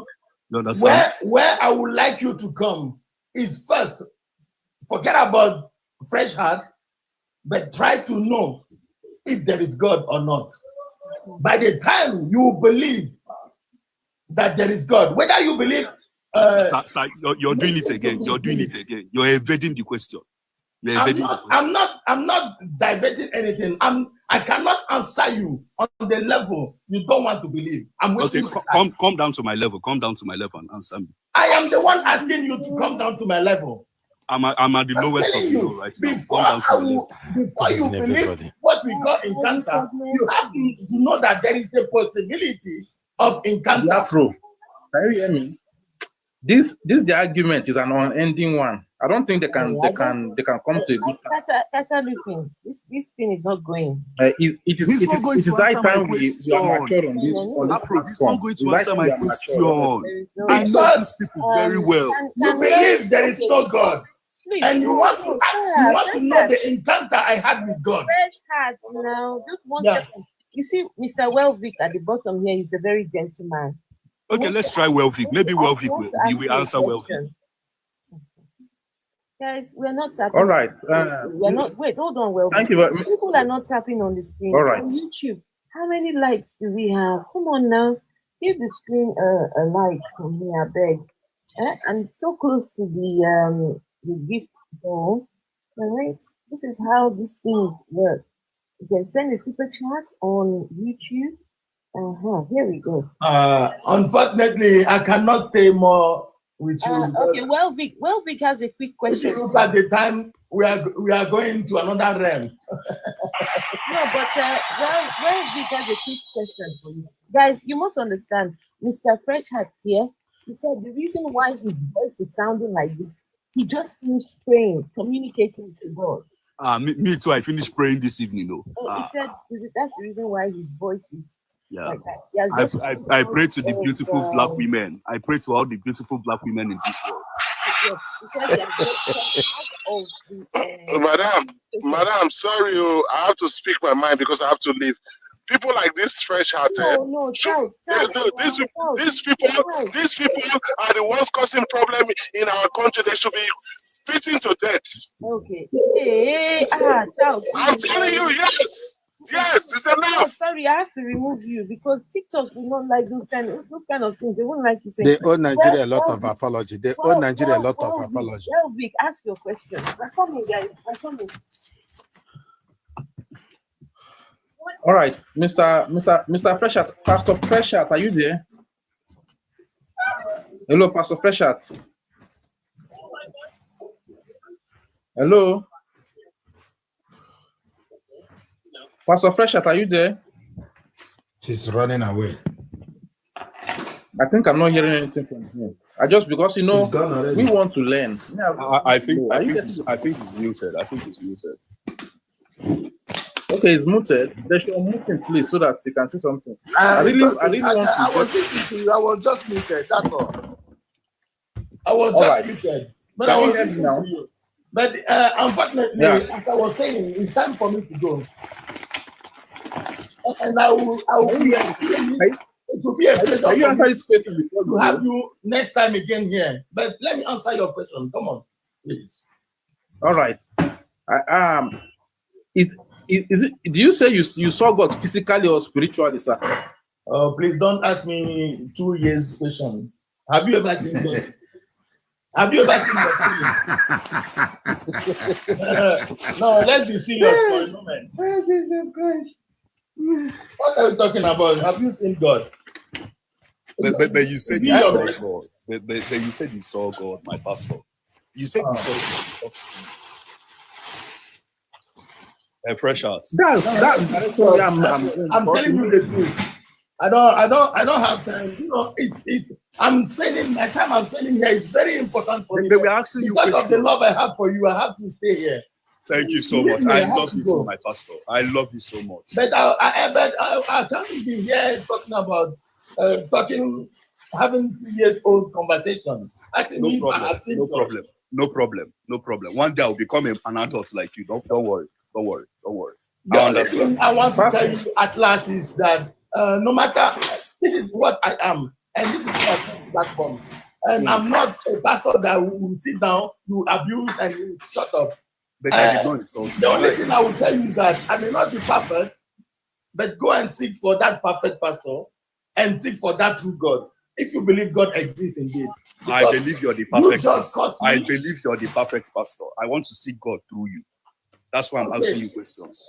Hear me, I will give you a lot of testimonies. I will give you a lot of encounter that I have with God that may change your life. And the fact is that I know that many people are frustrated because they have not seen God. But God has given us a manual, and the manual He has given us is so light that people have difficulty. But Pastor Freshart, can I ask you a question? Why can't you share those experiences with us? You know, the Bible says when God does something for you, you come to the public and you share your testimony. I do. Okay, Pastor, now we are over 130 people. We are a magnitude. Share these wonderful testimonies of yours with us, please. There are many testimonies, and I gave one just start somewhere.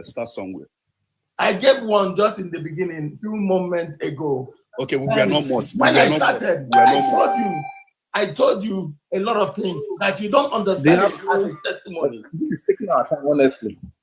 This is taking our time, and we have not, since I joined, I've not been able to gain one thing. I've not been able to get one thing. Many people that are frustrated I would like to, are the people that want to see miracle. Hold on. I would like for us to move on because Fresh has not been able to tell us anything. Let's move on.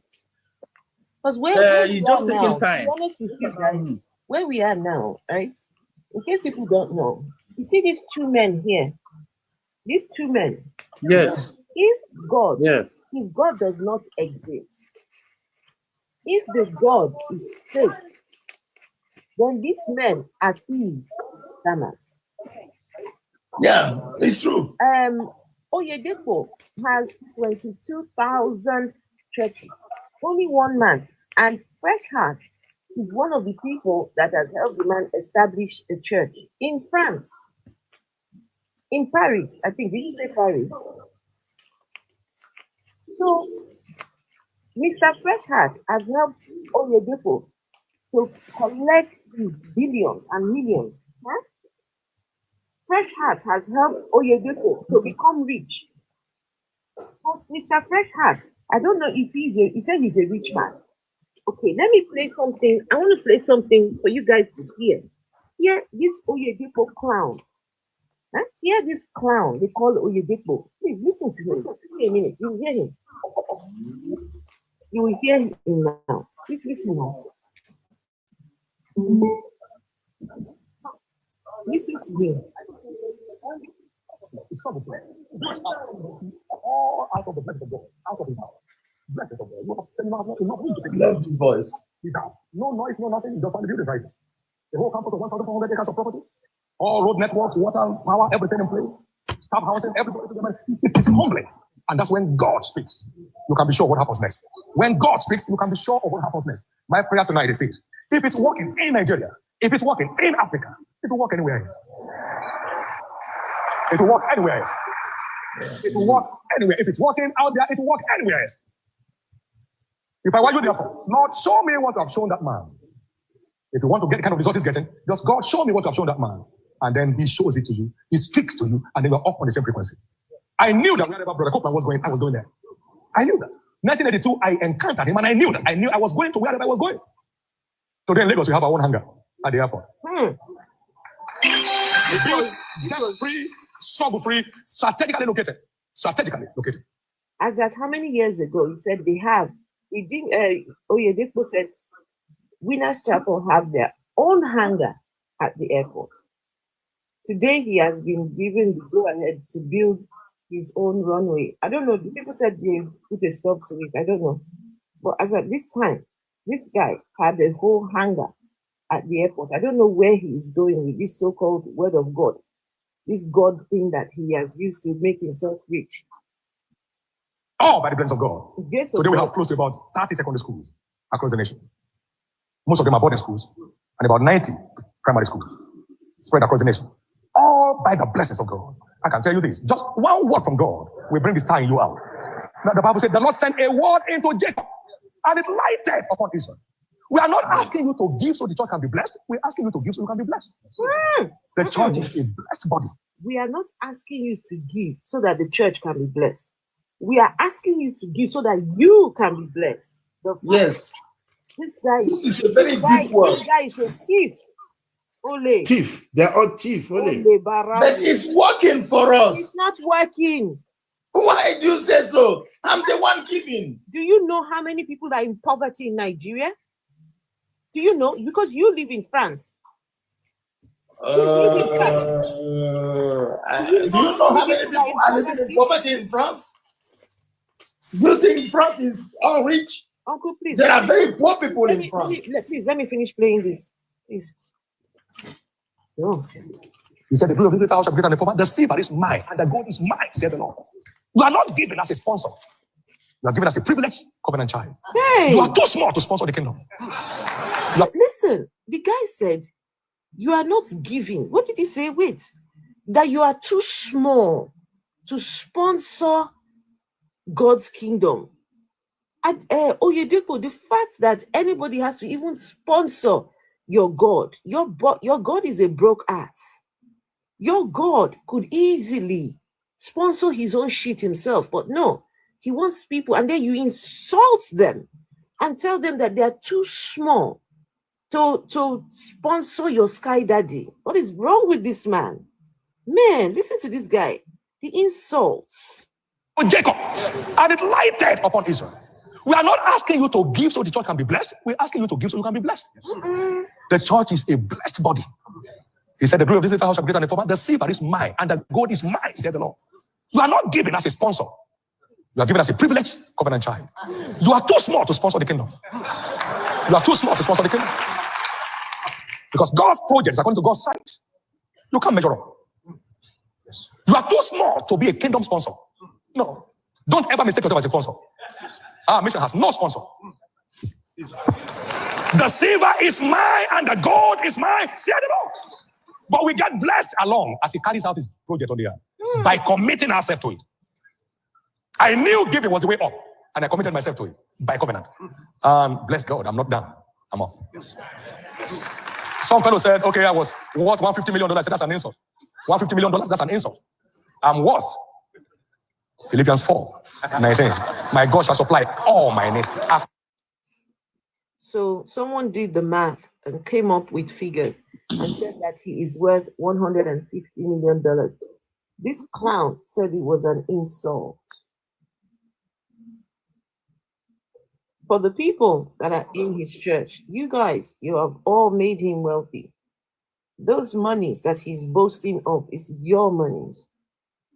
This man has 22,000+ churches. Of course, he is worth over $150 million. Because you all have been giving him your money. This is unfortunately where we are. The next time you're asking, oh, suffer, we are suffering in Nigeria. When you look at the churches, 22,000 lots of them, then you will know why you are suffering. NHS church, the roof alone, I think they said the roof, to put that yellow ugly thing. They said that thing cost about $8 million. Yeah, about 2 billion naira. The roof alone. Yeah, the roof about 2 billion naira. I used to go to the church before I So when any hungry person goes into an NHS church looking for what to eat, look above, you will see $8 million on the top there. The ambassador to Israel came to the church before it was open. They were still constructing, and they were busy showing him all the site. Look what we're building. Look at this beautiful thing. The man looked and said, wow, I mustn't tell my sons about this. As my sons would say, why can't this be turned into a football pitch? One pitch there, one pitch there. The man, the ambassador to Israel, said, what a waste. Oh. Afro, I want to tell my own, it's a personal experience. I want to tell my own experience in the hands of these pastors. So one of them, this man that calls himself tea drinker with God. Oh, goodness, that one. Yeah. I had a disastrous experience with him. So there was a time when I was still in Nigeria, I was going through some hard phase. You know, I was having some job issue at where I used to work. I was having some problems. And I went to meet one of the pastors in this man's church. And I was opportune to go to, is this redemption camp? That one very close to Lagos. So I went all the way from Abuja down to redemption camp to come and see this man. You know, so I spoke with one of the pastors there. You know, you can't see this man directly. It's very hard to see him. So he has employed many criminals, you know, that help him to extort people. You know, so he has a lot of mini urchins that work with him. So one of them was like, how strong is my faith? That I need to show God how strong. That I need to show God how strong my faith is. You know. I asked him, what does he mean by that? He said, what do I have as my assets? You know, I told him what I had, and he asked me my bank accounts. Can I give an estimate of what is there? I gave him an estimate. Do you know what this man said to me? What did you say? Empty your bank accounts and come and give it to the Lord. Who was this person? I know this was some years ago. No, who was the person saying this? One of his mini urchins, one of his mini criminals that work for him in the redemption camp. You know, Adeboye shared a testimony, and Sinopataki, I look forward to that day. I look forward to it. Adeboye shared shared a story. He said when he started going to this redemption camp, the man who founded the church, Pa Akin Dayomi or something like that. Yeah, he's not the original owner of the church. No, he said when him and the wife were going to the church, that Pa Akin Dayomi told everyone to empty their bank accounts and bring the money to the church, that he needs the money for something. I think this is their modus operandi. This is the way they behave. Right. It's emptying of bank accounts in. So he said that him and his wife, they went and they emptied their bank accounts and brought the money to the church. Then Pa Akindayomi asked, okay, I asked you all to empty your bank accounts. How many of you emptied your bank accounts? He said only himself and his wife were the only ones that stood up. And that was when Pa Akindayomi said, now this is somebody I can trust. And that is why today he is now the general overseer of that church, because the man emptied his bank accounts. You know, the man said that that I should test God. You know, that is the word that he used. I should test God, that I should sow a seed that will shake the heavens. You know, they glamorize and tell you all these sweet words, you know, give you hope. And they do this thing to people that are at their lowest, because at that point of my life, I was really at my lowest. I was desperate. I needed a solution. You know, I still used to believe in this religion. I was still a Christian. I prayed all the prayers that I prayed. Nothing happened. And a friend of mine referred me to come to Redemption Camp. I went down from all the way from Abuja down to the Redemption Camp. And this man told me that I need to surprise God. Surprise God. Yeah, I need to surprise God. I need to test God. These people are so daring, no? To surprise this their sky daddy. Hey. Yes. He told me to surprise God. Oh, wow. And why this thing is very personal to me, because when I emptied that bank account, Afro, you emptied it? I emptied my bank account. And this is why sometimes when you see me speaking with so much vim, and when I'm very, very mean and harsh to these people, I've been a victim of this religion several times, not one, not twice, I can't even count. You see, when I used to give 10% of my earnings in the name of tithes, or how many churches have helped pastors to open, where we sow seeds on missionary journeys and all that. I've done a lot of things. Or when I wake up in the morning, carry megaphone, go and be disturbing people in the name of evangelism. You know, I've done things for this religion. I grew up in this religion right from a very young age. I mastered the Bible. I could even recite Psalm at a point. So he said, I should empty my bank account and test the Lord. You know, I went back to Abuja. I thought about this thing.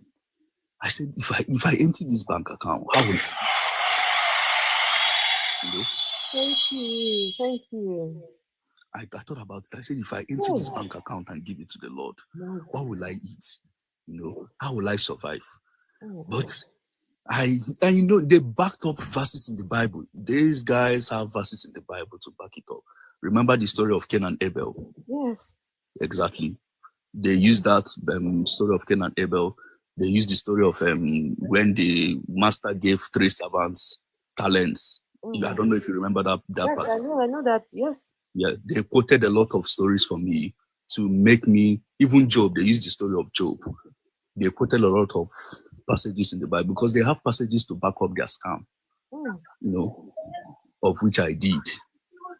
So I thought about it. I said, if God could take care of these people at their lowest of low and surprise them and turn around their destiny, who am I that God cannot do it? The next day, I went to all the banks that I had. I emptied them in cash, wrapped them in an envelope, went back to the redemption camp. Carried all I had, gave to this man. I ended up that particular issue I had, it ended up being solved, but not in the particular way that I expected. So it took a very long time before that issue was solved. But that was how I was rendered useless for a very long time. I remember going to crash at my friend's place because my rent was due for renewal. I couldn't renew. I had to move my properties down to the east, go to crash at a friend's place for a while before I get my ground again. You know, I was crashing at a friend's place, living from hand to mouth because I emptied my bank account for a pastor. So when I say I hate this religion, I hate everything that religion stands for because I've been a victim, and not just me. There are billions of people out there that are still falling victim to this particular religion. They will continue to fall victims. And it pains me when I see people still doing it. You know, because I've been there. this particular man, Adiboye, I've experienced I've had my own fair share of his wickedness, you know. So, but I'm grateful that I mean that's been a while, because there is no way over my dead body I go back to that religion. So I just say let me share. I have stories. Okay. Let me just ask just very quickly. Just 1 second, just very quickly. Is there anybody on the panel now that is a member of this men's churches, or someone who believes in God? I call him his criminal syndicates, because that's a criminal syndicate that they run there. Is there not Jay? Jay, I know that you believe in God. Just hang on. I'm just asking the gentleman. Good evening, Jay. How are you? Okay, how are you? I'm good, thank you. So, is there anyone, gentleman, that believes in a God, or a member of the churches, or any of these churches? No? I unmuted because I used to be a member of Winners Chapel. That was my first exposure to church cults. But you're no longer there now. So just hold on. Let me see. Well, Vic, are you a Christian? Yes, I'm a Christian. What church do you and I do believe in God. Which church do you go to, well, Vic? Honestly, I formerly attend CAC. Okay. But I no longer go to church. But I will pray in my own house with my family. That's the only thing I do. I don't go to church. But I am a Christian. So why? I believe in God. Why do you believe in the Christian God? You said? Why do you believe in the Christian God? Now, can you hear me? I can hear you. Yes, can you? I just do believe. Yeah, I just believe that. I just believe that I did not come to this world on my own. Are you getting the point? Somebody created me. You don't have parents? Yeah? You don't have parents? I do have parents. Your mother did not give birth to you? I had parents. I was given birth to by my parents, yes. So what are you saying? I was given birth to. I was given birth to by my parents, but the reason why, listen to me, the reason why I stopped going to church, I just simply realized that. I just simply realized that the way, listen to me, I simply realized that the way Jesus Christ came with this gospel is not the way these people are doing it. How did Jesus Christ come with the gospel? The way Jesus Christ did it. How did Jesus Christ come with it? If you read if you read the book of Matthew, Luke, okay, you will see the way he came with the gospel. Jesus Christ came to save everyone. Jesus Christ did not write, Jesus Christ never Jesus Christ did not write any of those books now. You said what? Jesus Christ did not write any of those books. The Bible? Are you referring to the Bible? Yes. Yes, he didn't write it, but inspiration from God. How do you know that it was Jesus that they were talking about in there? How do I know? Yes, how do you know? Actually, through the word of God we have read and that has been taught to us. How do you know? We are able to grasp. How do you know that that book is talking about the God that you are worshiping?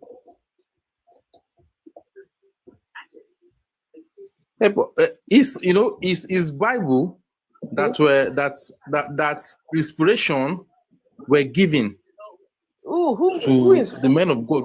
Who inspired them? It's the Holy Spirit that inspired them. So why can't the Holy Spirit? It's the Holy Spirit that inspired. Why can't the Holy Spirit inspire you to write your own books? Why does He inspire people thousands of years ago from now to inspire books that you are reading now? Why can't you be inspired to write your own books? Because I am not in that. I'm not too much in that line. Are you getting the point? The Why? era of Why Holy not? Spirit. Why Can not? you hear me? Why not? You are a Christian. You are in Yes. that line. What are you talking I'm a about? Christian. I can't deny that. So what do you mean? You are saying that the men that came thousands of years ago, those are the ones that were in that line. But you, that you are worshiping God now, God cannot inspire you to write anything?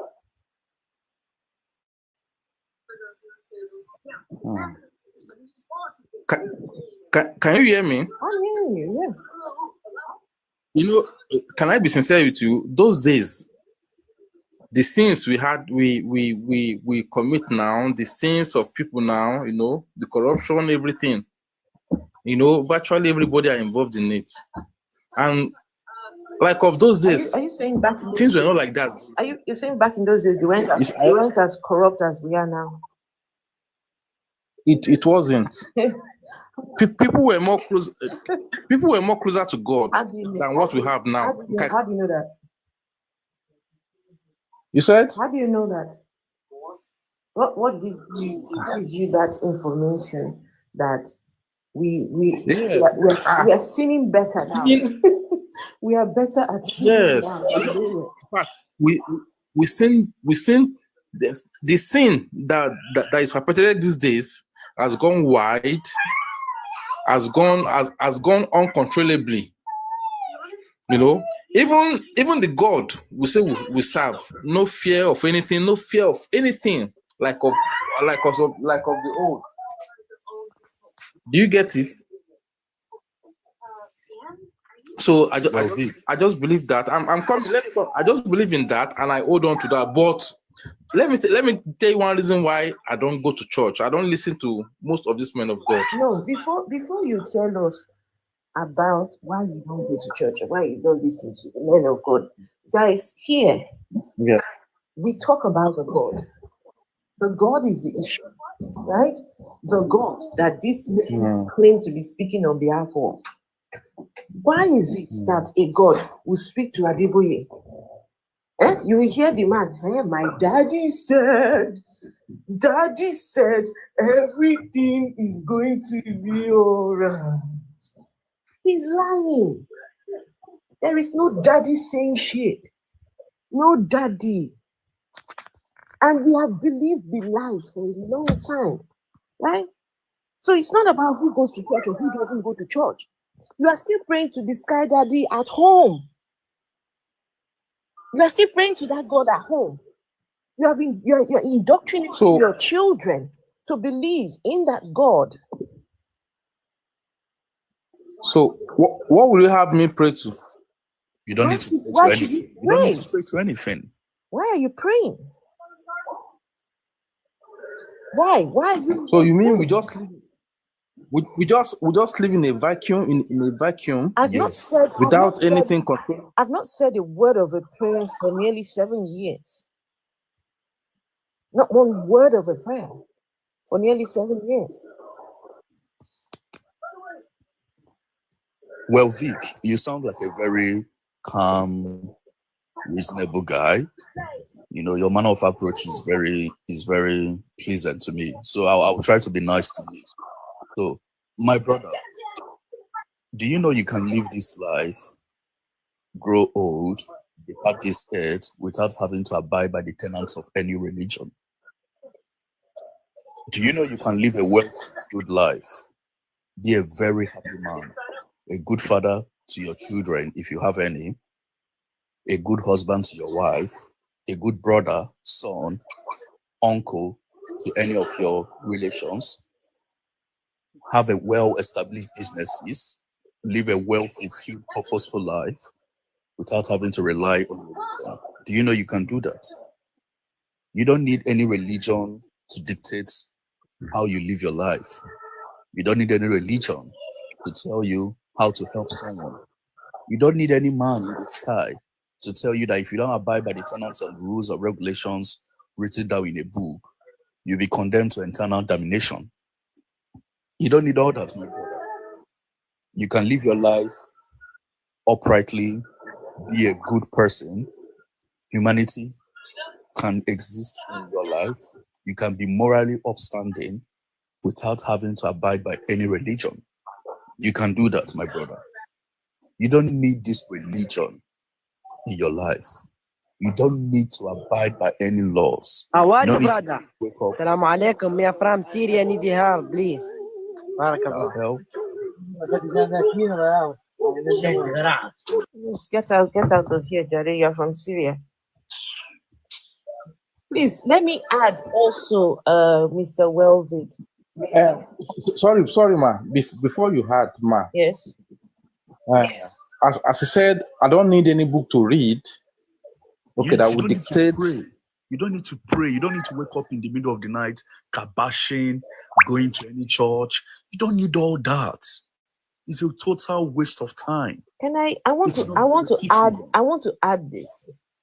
Vic, if you are afraid of going to hell, if you're afraid of the afterlife, let me bring you back to the reality that you should have been taught originally.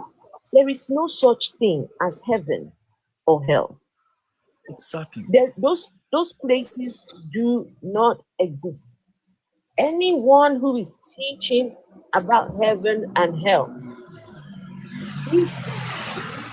it sounds, my, that's so loud. Anyone who is teaching about heaven and hell needs to provide evidence for those places. If your God exists and he's up there, evidence, please. And we need to know where is your God? Where does he reside? Which house? Where does he live? Hellfire, where? Who built hellfire? Who did? Who has gone there and come back? No, but who built hellfire? Who was the architect of the place? Where is hell? They tell you of these places, but yet don't show you where it is, but make you so afraid. And what kind of God, loving God, creates a place of eternal damnation? I'm telling That's you. the kind of God that we worship. Why should we worship that kind of clown? That kind of monster? For what?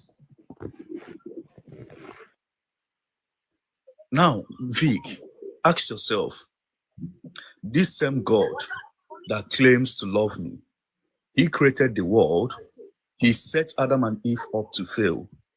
He knew that they were going to take that apple because he claims to be omnipresent, omniscience, omnipotent, anything that he calls himself. He set Adam and Eve up to fail, knowing fully well that they would take that apple and eat it. They ate the apple. Instead of him to forgive them, he chased them out of the Garden of Eden and condemned all to sin. Now, walk with me. He now sent his son to come and die on the cross for a sin that he invented. Remove God. Are you walking with me, my friend? He I can hear you. I'm here. Yes. I'm here. Okay. He sent his son to come and die on the cross to forgive us for a sin he invented. All right. His son came, did all the duties that he was meant to do on the cross, went back. He now told us that my son has died on the cross. But for you to make a heaven where I've prepared for you, you have to turn away from your sins and return back to me. If you don't do that, I will condemn you to eternal damnation. Now tell me, what kind of God is that? A God that plays pawn with your life. A God that sees you as nothing but instruments of destruction. What kind of God is that? And the other All right, the other thing, are you with me? Are you with me? Well, Vic, I'm with you, my brother. Just 1 second. Afro wants to answer first. Just 1 second. It's okay. Well, Vic, all right. You know that there are thousands. Yes. You know that there are thousands of gods being worshipped by different people. Yes, of course. So the God of the Bible is one out of thousands. You know that, right?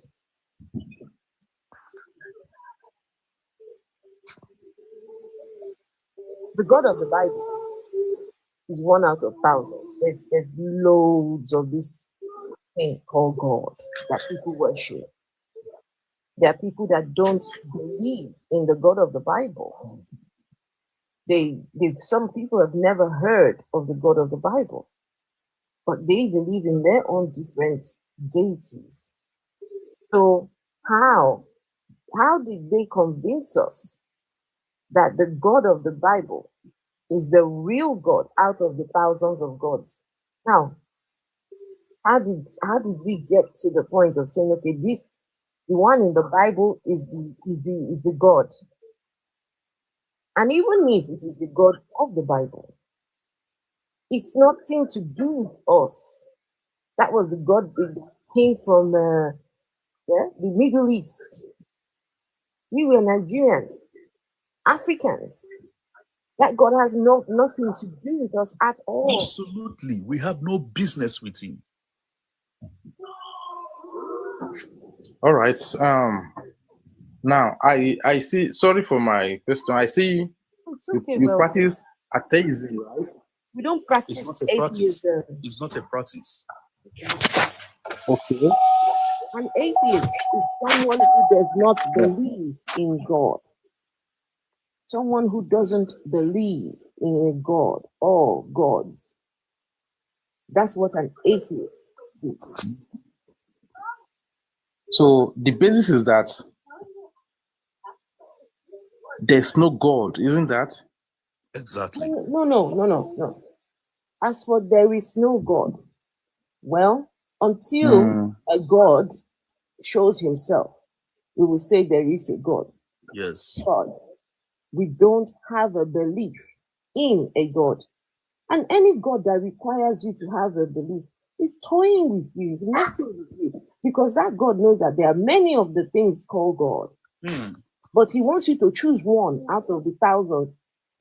He's playing with you because this God can show himself, but yet chooses for you to believe. What kind of God is that?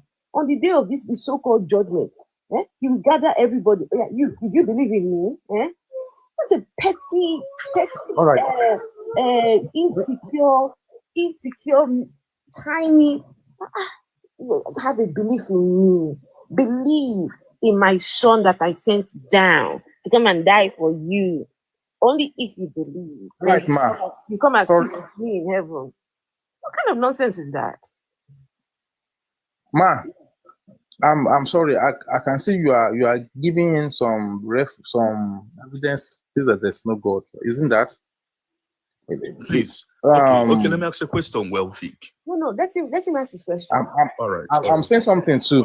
Okay. You know, academically, getting a reference or evidence is very, very important. Are we getting the point? A very, very a valid evidence. Okay. A pragmatic one for that matter. Now, let's assume that from your study of the Bible, I believe you will have studied the Bible and see that the Bible is not is just a story and it's not talking of any God. A horror story. You know, horror story. Yeah, thank you, sir. A horror story for that matter. Horror story. Okay, a horror story. Okay, thank you very much. All right. Now, studying the Bible is one side. And I think, don't you think it's good for you also to have another evidence aside from Bible to affirm the Bible that there is no God? Yes, there are other evidence. If you have, or if an atheist have a book that is based on the fact that there is no God, I think they should be referred to me so that and who, if there is, who is the author of that book? How did you come across that orientation or that mentality? So that don't misquote me. I'm not trying to argue because I think I'm a free thinker. No problem. I'm listening to you. I'm a free thinker, and within my thoughts, I want everybody to see it from my own angle too. So I think it's good for us to have another, either book or evidence to confirm the Bible that there is no God. I don't know if you are getting the point. All right, let me answer. So, if you have any, who is the author? Who write it? How did he get the inspiration? Looking, just 1 second. Let me, Okay, okay. and then you can respond. Okay. Rich, are you there? Rich? Hey, Rich. Rich? Rich is not there. I'm here. I'm here. Did How you you hear doing, his question? Alfred? Did you hear his Yes. question? Yes, I Okay, did. I would like for you to respond after Carter Luther. Okay. Okay. So the God thing, right? Talking about books. We do not need books to determine what is true and what isn't true. The people that brought us the God brought a book along with them. Without books, we can figure out our way in this life. So what you're saying is, if we take away the Bible, so atheists, what books have they written to take the opposite position? There are loads of books by atheists, loads of books written by atheists, and I've got loads of them as well. Let's see, the God delusion is one of them. The God virus is one of them. A case against God is another one. I've got one here. Let me see if I can find it. There's loads of books written by atheists, but these are not. Oh, sugar. These are not books that tell you that, oh, there is no God. These are just books that they have written, from their own reality. There is nobody who is going to tell you, oh, you've got to read such and such book. It's a must you read this one, or it's a must you read that one. A lot of us became atheists by doing our own research. We did our own research. There is no set way that one becomes an atheist. No. It's a collection of different things, listening to conversations, having debates, going on YouTube, watching videos, right, asking questions. It's a whole range of things. And then you come to the conclusion that, no, this God thing is nothing but, fictional. So, I feel like you should just take it in your stride, ask those questions. And there is no one set book like the Bible. The idea that we need a book to teach us morals, to teach us how we must do life. It's the people that brought you to God that told you that that's the way to do things. You don't need a book. You really don't. But it's good to read books. It's good to read books, absolutely. So yeah, that's just my answer. So, Vic, just to buttress or further elaborate what Afraitis has said, because she has basically answered your question and she took the words out of my mouth. So, during my stage of deconstruction, yes, I did read books. I read The End of Religion, The God Delusion. I read God is Not Great. Oh, yes, I've got that as well. I remember the demon haunted world. I read a lot of books because in my journey to deconstruction, I needed to be self-aware of what I was doing. Initially, I knew that all these were, I had questions, I had doubts. I always question. I'm always someone that I question things. I'm very inquisitive in nature. I just don't swallow things hook, line, and sinker without asking the rationale or trying to know what led to the procedure before we arrived at this decision or this conclusion.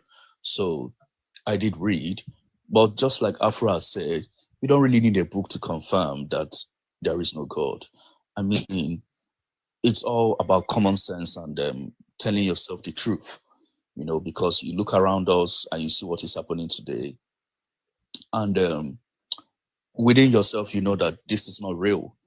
Also, if you can take your time to read the Bible liberally with an open mind and not with the mind of a Christian, because there's a different thing between the mind of a Christian and an open mind. Because the mind of a Christian, it teaches you to cloud yourself from logical reasoning, and it evades logic.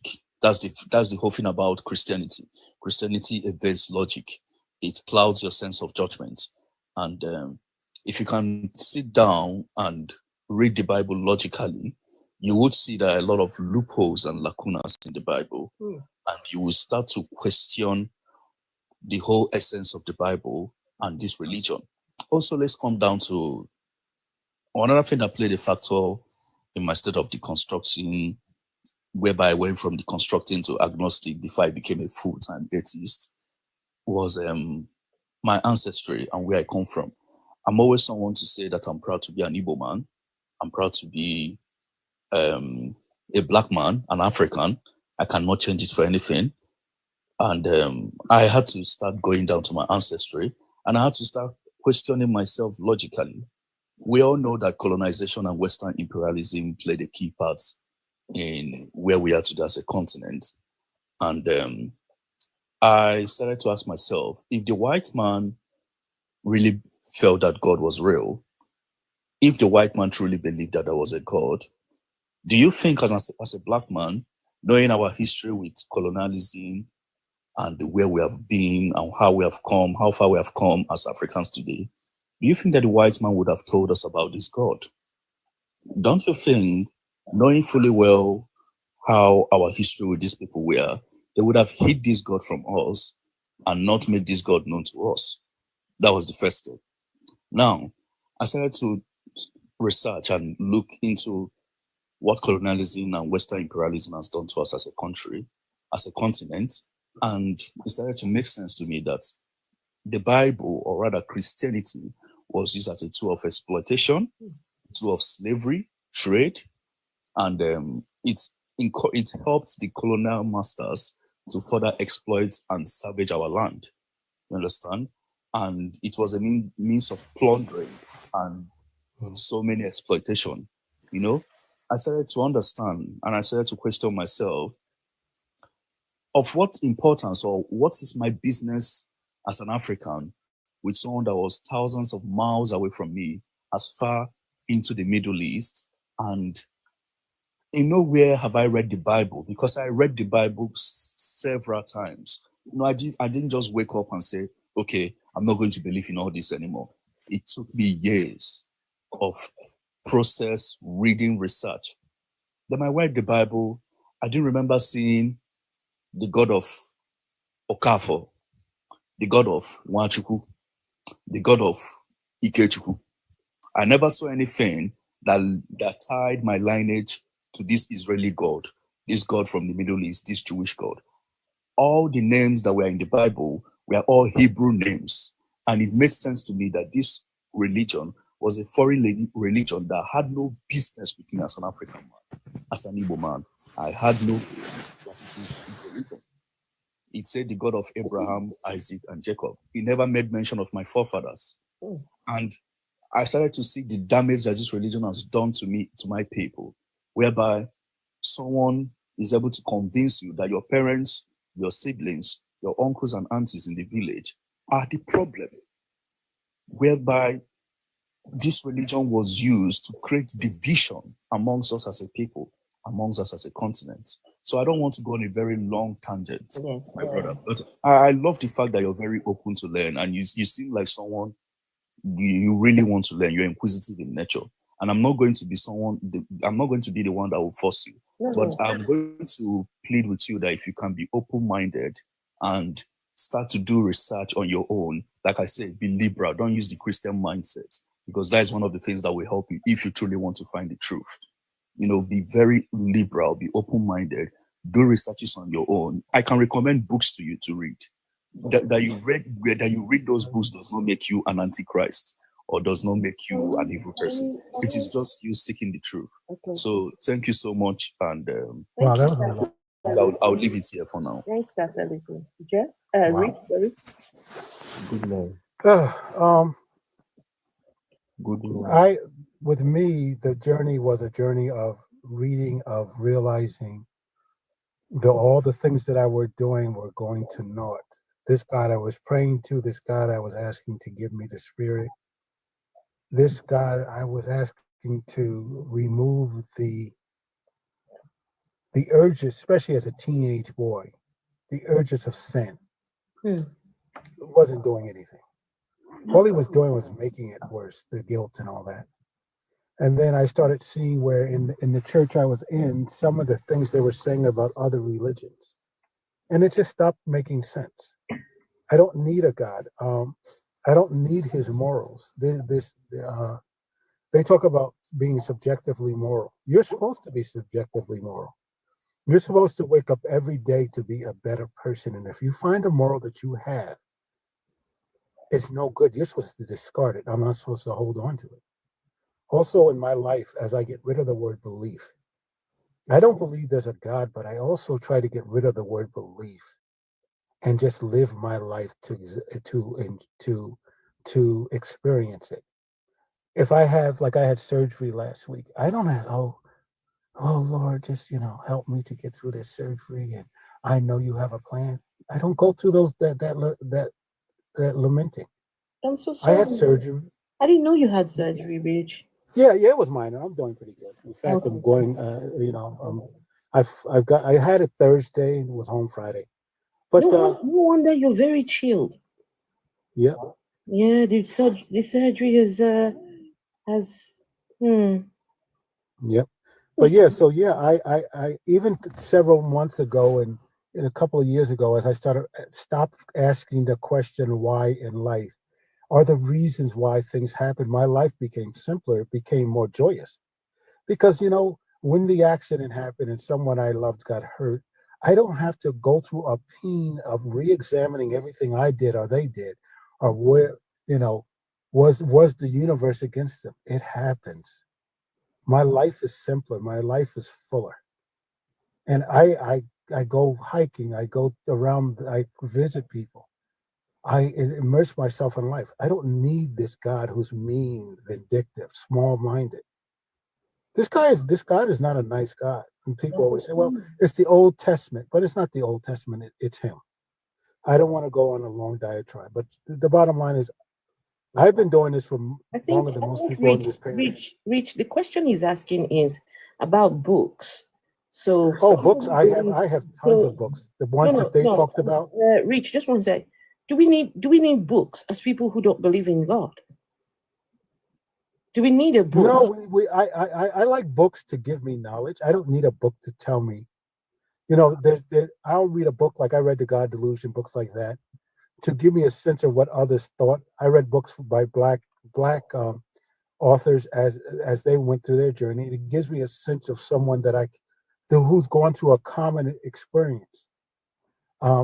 It may have reaffirmed what I already felt, but I don't know if I needed the books. But there's a book by Anthony Penn, and let me look Anthony Penn. He's a black man who was from Buffalo, New York, who was a minister who became a humanist atheist. I read his book, and it jived with me because as a black man, of course, and living in New York State, we had similar experiences and similar thoughts. Another guy is Ta-Nehisi Coates. He's a young black author. He doesn't talk about his atheism, but through his atheism, his humanism is amazing. So I get my inspiration from him. There was also a couple of Martin Luther King leaders. I forgot which one. A couple of them were humanists and atheists. Many don't know that. But the bottom line is life is pretty full. I wish I had my Audible list with me. I can't go, I've just got my phone, but I've got literally, I have books by Matt Della, Seth Andrews, Being a Christian Made Me Talk Stupid, and all those books. I have Seth Andrews is one. There's a author Christina.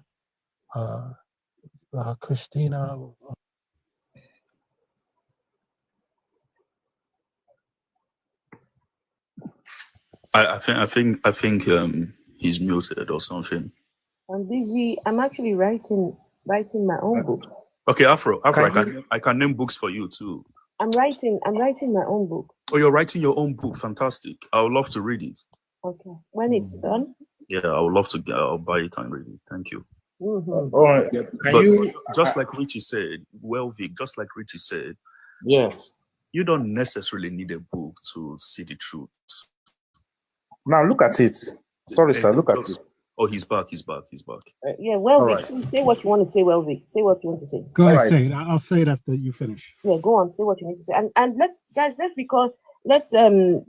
realize that there are other people on the panel as well. There's Stan, there is Scope, DR, and Wise T, and FXK. Okay, go on, well, Vic, and then just make it brief so we can move on to the others. Yeah. Sorry, after this question, I think it's good to just move on. Okay. All right. Some of these books people have suggested, I will go and go through. I will go and look for them, check them. Now, but what I'm saying is, there should be a guideline, a manual. Okay, that will be a guideline that will encapsulate all the ideas that there is no God. That will really knock the nail. It's the nail on the head. That will really look at this. knock the nail. Yeah, now look at the nail on the head. That will really look at this. Knock the nail. Hello, are we there? Sorry, I think there was a bit of a re-echoing, right? Yeah. What was that? All right, go on.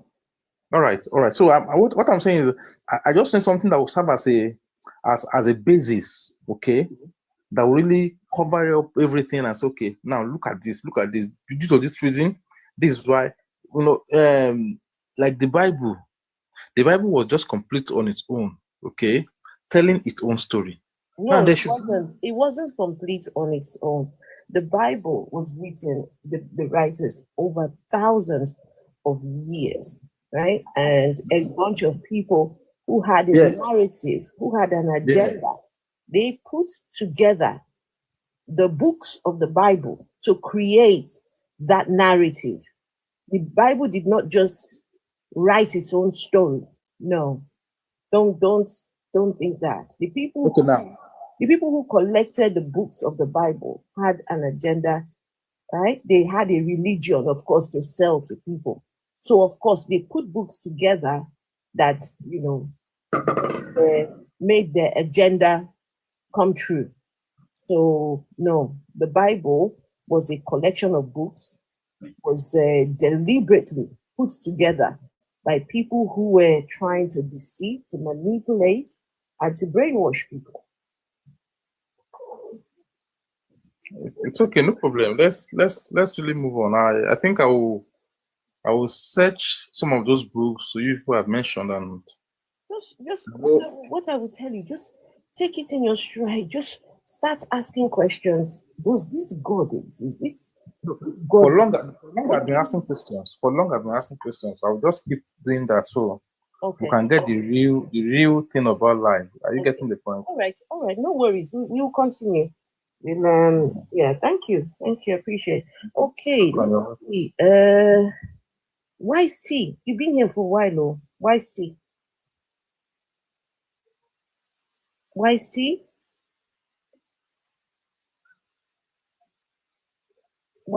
are you there? No, I don't think. No, maybe it's further away. Yeah. Wise T, go on, speak now. I've sent you the thing. You want to undo your mic, Wise T? I see you in the comments. And no? Wise T, where are you?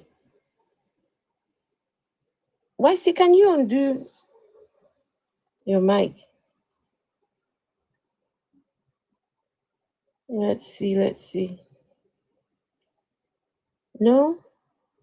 Why are you not speaking? But you're in the comments.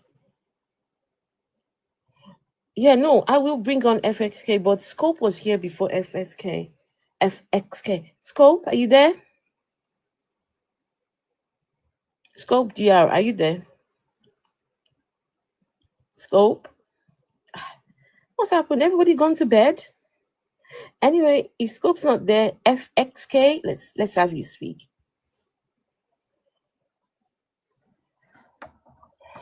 FXK? FXK. Do I send you the thing to unmute yourself? There we go. Okay, yeah, I'm sorry. I don't have a button here to unmute, or maybe I forgot how to do it. Okay. So your topic, how to fix Nigeria. Let's talk about Adoyi and Oyepo have helped destroy Nigeria. That's right. I would disagree with that. I don't think you should blame your brothers. I think they're victims too. No. No. Now let's go. No. No. Hold on.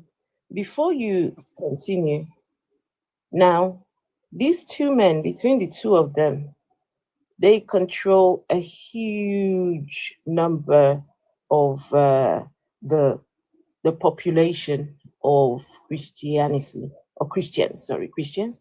Right. The man in the dark blue has only him by himself has over 22,000 churches. 22,000 churches. That has gone beyond, oh, he's a victim himself, or he is no, that's just outrageous. The one in the lighter blue suit, that one has he wants to have a church every 5-minute drive and every 5-minute walk. He currently has churches in over 40 countries of the world. I guarantee you, FXK, he's got a church right next door to you. It's a problem. It's a problem. Well, let me make a point, Sister Afro. Let's go back in history a little bit. Okay, this is a religious problem. If you go back to like the times when Europeans were starting to invade Africa, all right? Many European countries invaded Africa and they were defeated by our ancestors. The Zulu defeated the French. The Berber, many of African tribes defeated the Dutch, the British, all the Europeans. So when they were defeated, what did they do? They sent in missionaries. And these missionaries sent in Christianity and poisoned large portions of the population. And they joined with those portions and went against the people and defeated our ancestors. And we ended up in slavery. So it's not religion, but it's the white man's poison religion that's defeated them. I mean, why would you think so many African Christians are in mental slavery like that? How can so few Europeans control so many? You are making her argument. You realize that, right?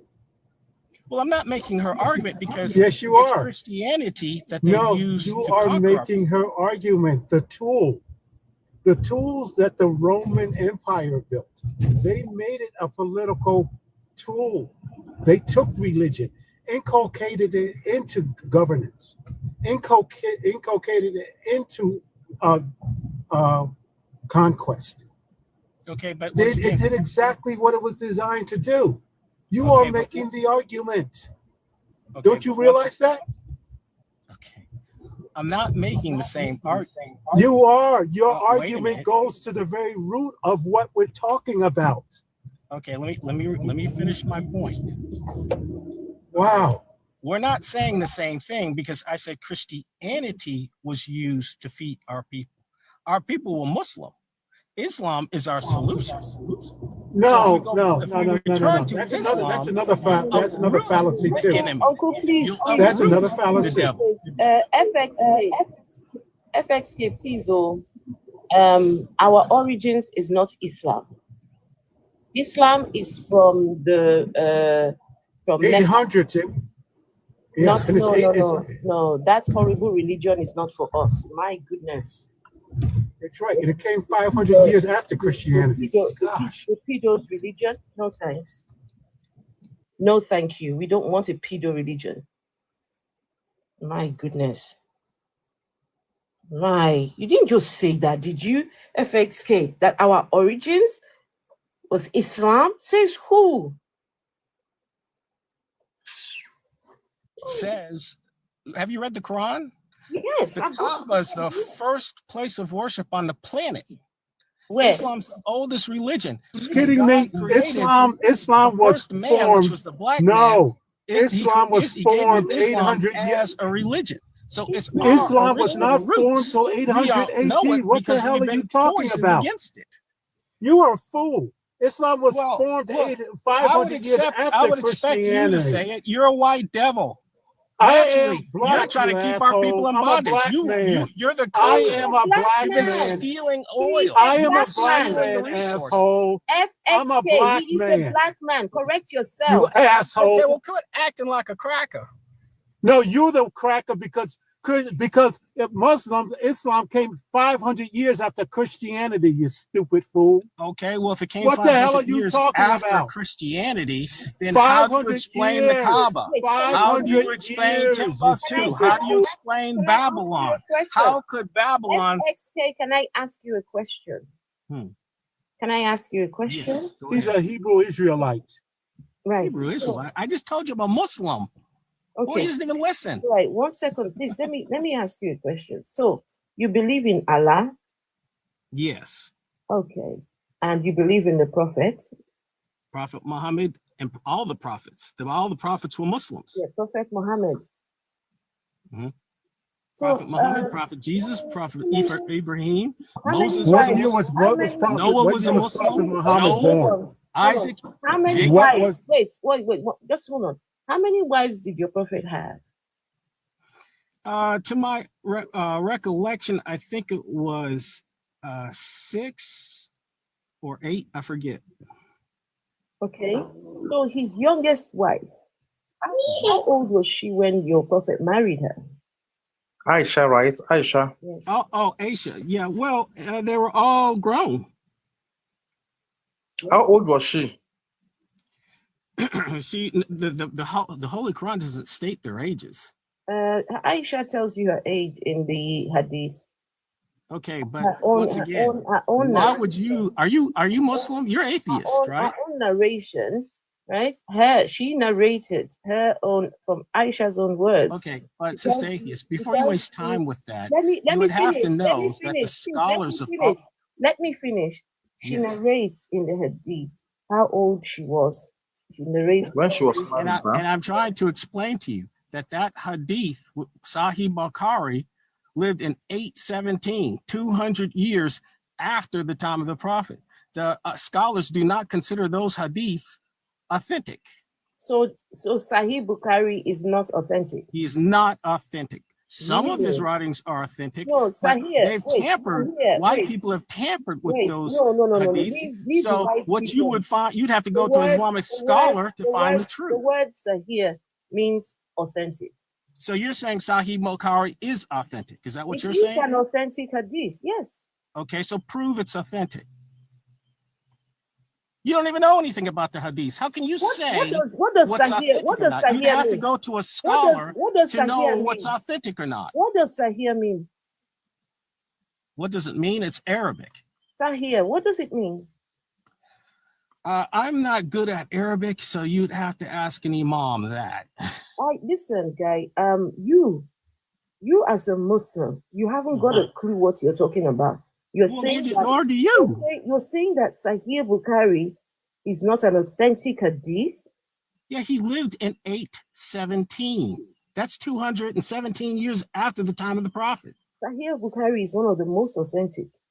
What makes him authentic? Just because of his relationship to the Prophet. Bukhari. He didn't have a relationship with the Prophet. He lived 200 years after the Prophet. How could he have a relationship with somebody he never met? Where do you get your information about Allah from? From the Quran and from the imams and from mosques. Satyam, can you come, please, Satyam? Satyam, I just seen you, Satyam. Where are you? Satyam, I just saw you. Send a request, please, Satyam. Satyam, where are you? Not this Muslim telling us that Sahih Bukhari is not authentic, Hadith. You know what cracks me up? As a black man, the Arabs hate him. As a black man, the Arab Muslims think he is less than a dog. The Arabs are black And yet people he's willing themselves. to What are you throw. talking about? Yes. Arabs The cannot Arabs stand know black the Muslims. caliphate. Do you know what the Arabs, caliphate? yes, and they cannot stand black. They cannot stand Do you know what black the caliphate is? Muslims. They cannot stand Do you know what the black caliphate Muslims. is? Let's see. When did the caliphate Okay, happen? you're repeating. That's now 14. I don't Do you think know so. what the caliphate was? He's not answering. Half heart, are you a Muslim? Can you talk on Islam? Half heart, you said to bring you up. Can you talk on Islam? I can't because right now I'm doing something. No, I can't not you, talk. Rich. Not you, Rich. Not you, Rich. Because I don't know how a Muslim can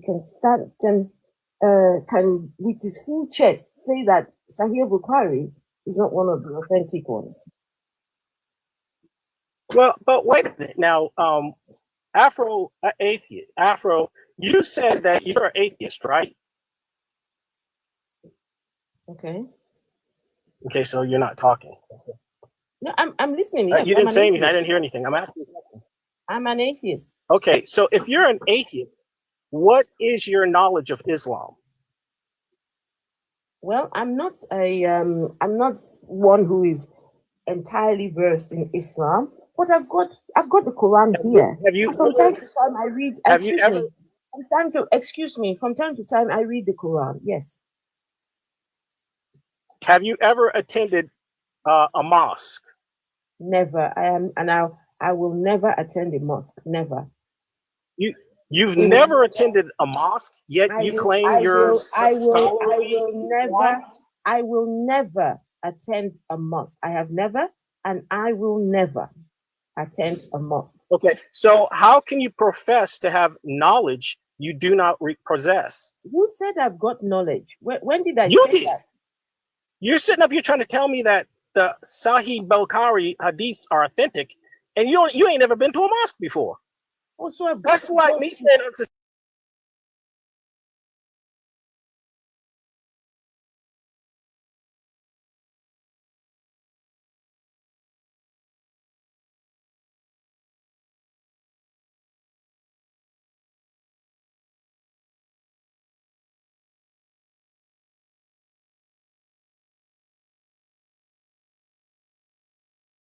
It does not mean they don't have the knowledge of the.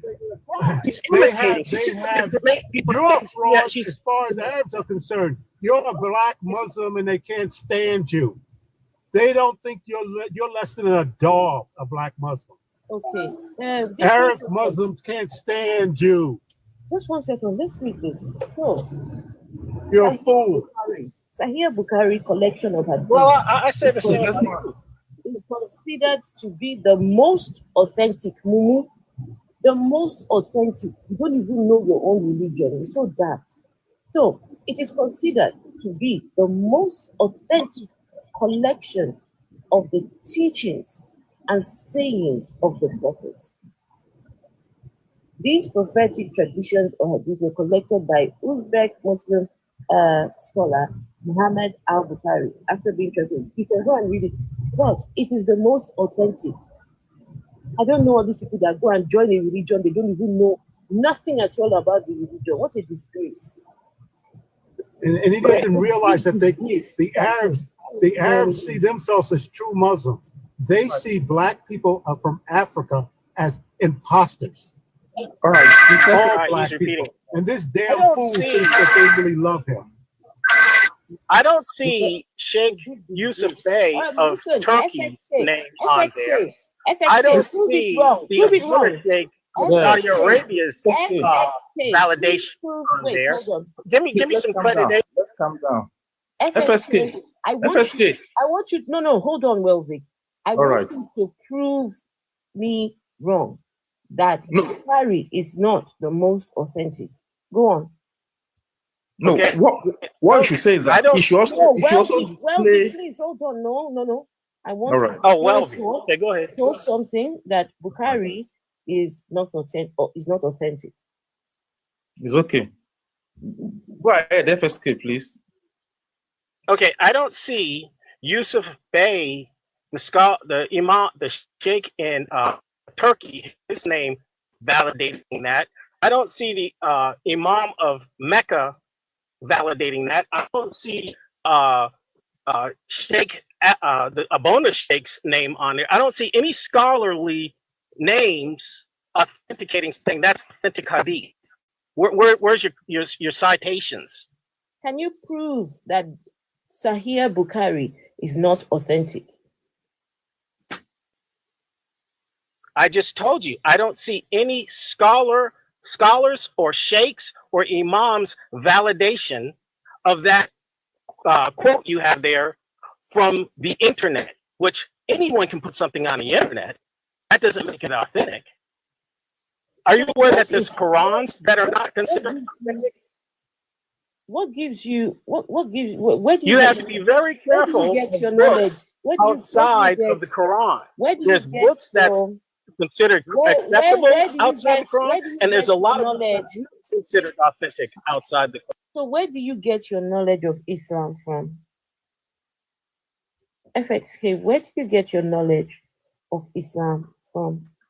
I attend mosque like most people, Afro. When you go to mosque, you learn from the wiser people, the scholars, the imam, the sheikhs. You have to go someplace. It's like going to school.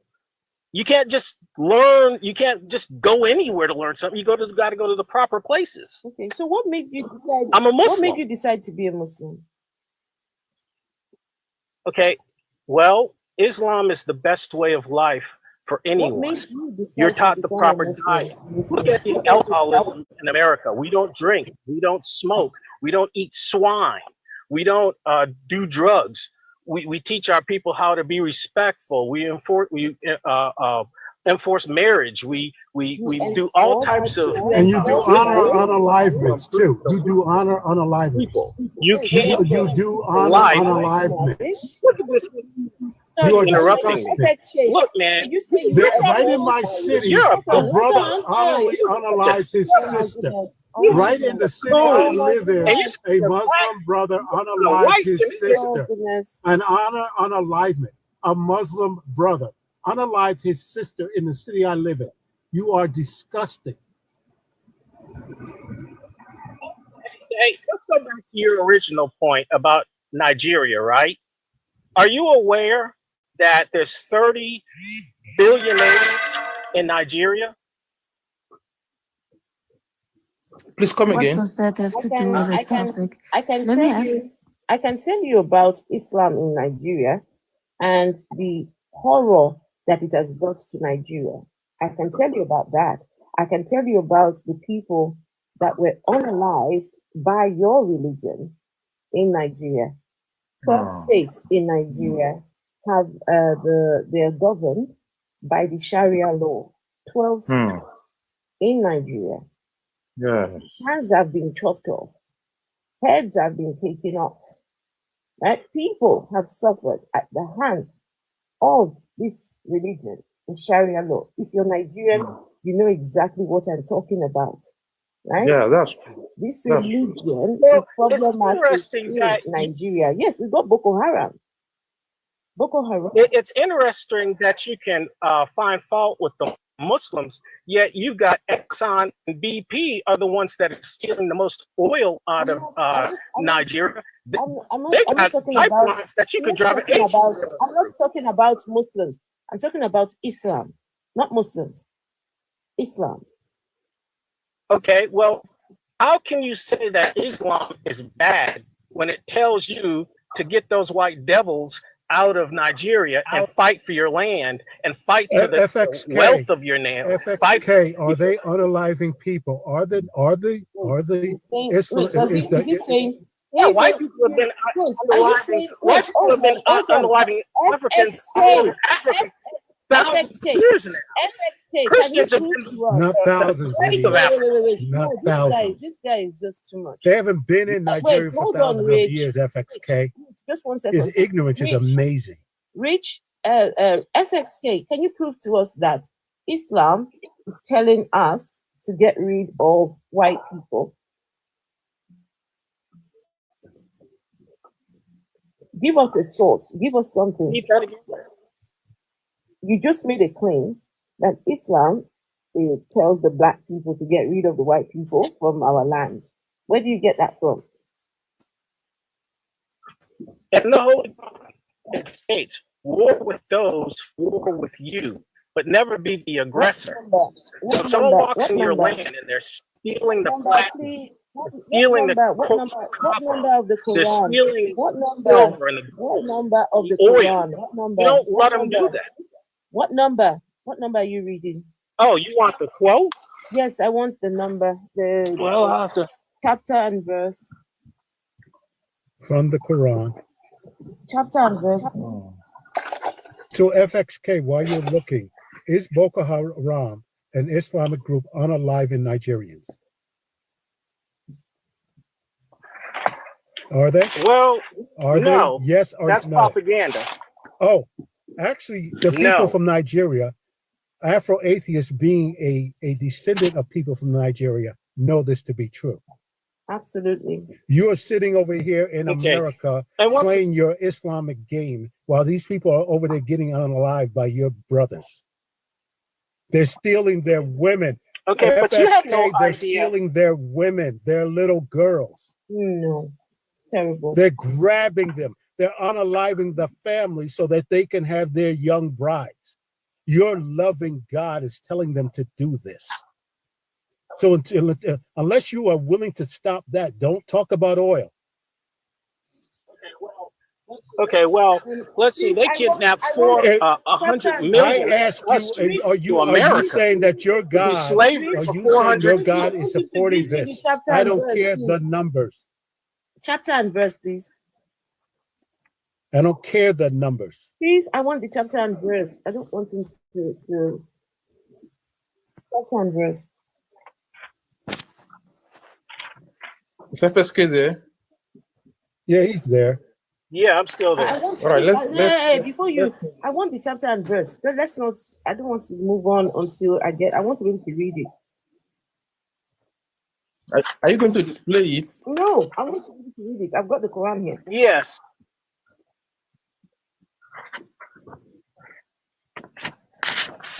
Okay, there's a chapter in the Quran called "The Enemies what's the of name of it? Allah." Allah has enemies. What a God. Mumu God has enemies.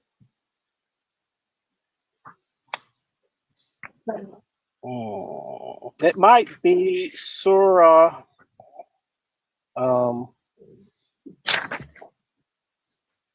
3:119, and then there's actually you several remember of them. you said that the Quran teaches black people to kick out white people from their lands. That's what I'm asking. Oh, well, it talks about in the Quran the enemies of Allah, and you quite clearly know that most white people do not accept Islam, right? No, the words out of your mouth was that the Quran teaches black people to get rid of the white people from our lands. You said the Quran teaches this. Okay, look at Surah 9 and 5. I'm not sure if that's it. Hold on a second.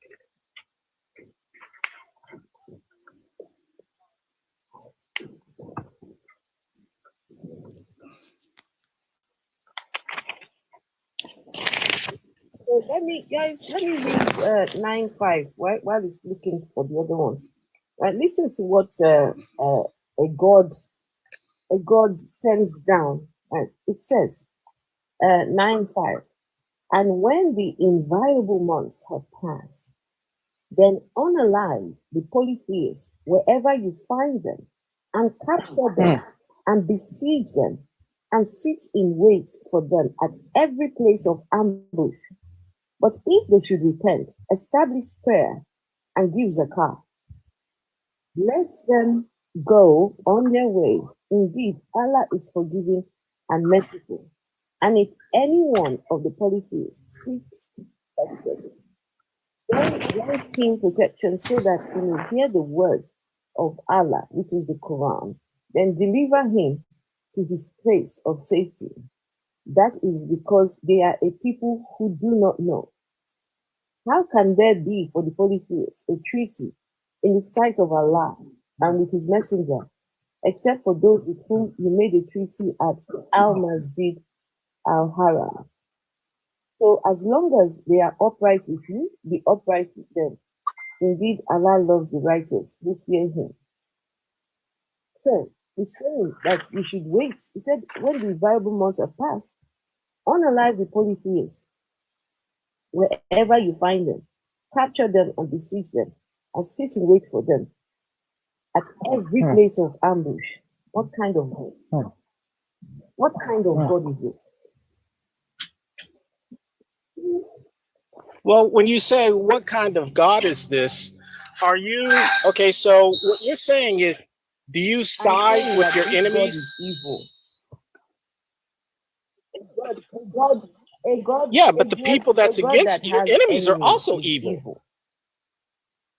Okay, FSK. Yeah, but your enemies are also evil. A God that has enemies is pure evil, and he's just wicked. Excuse me, please.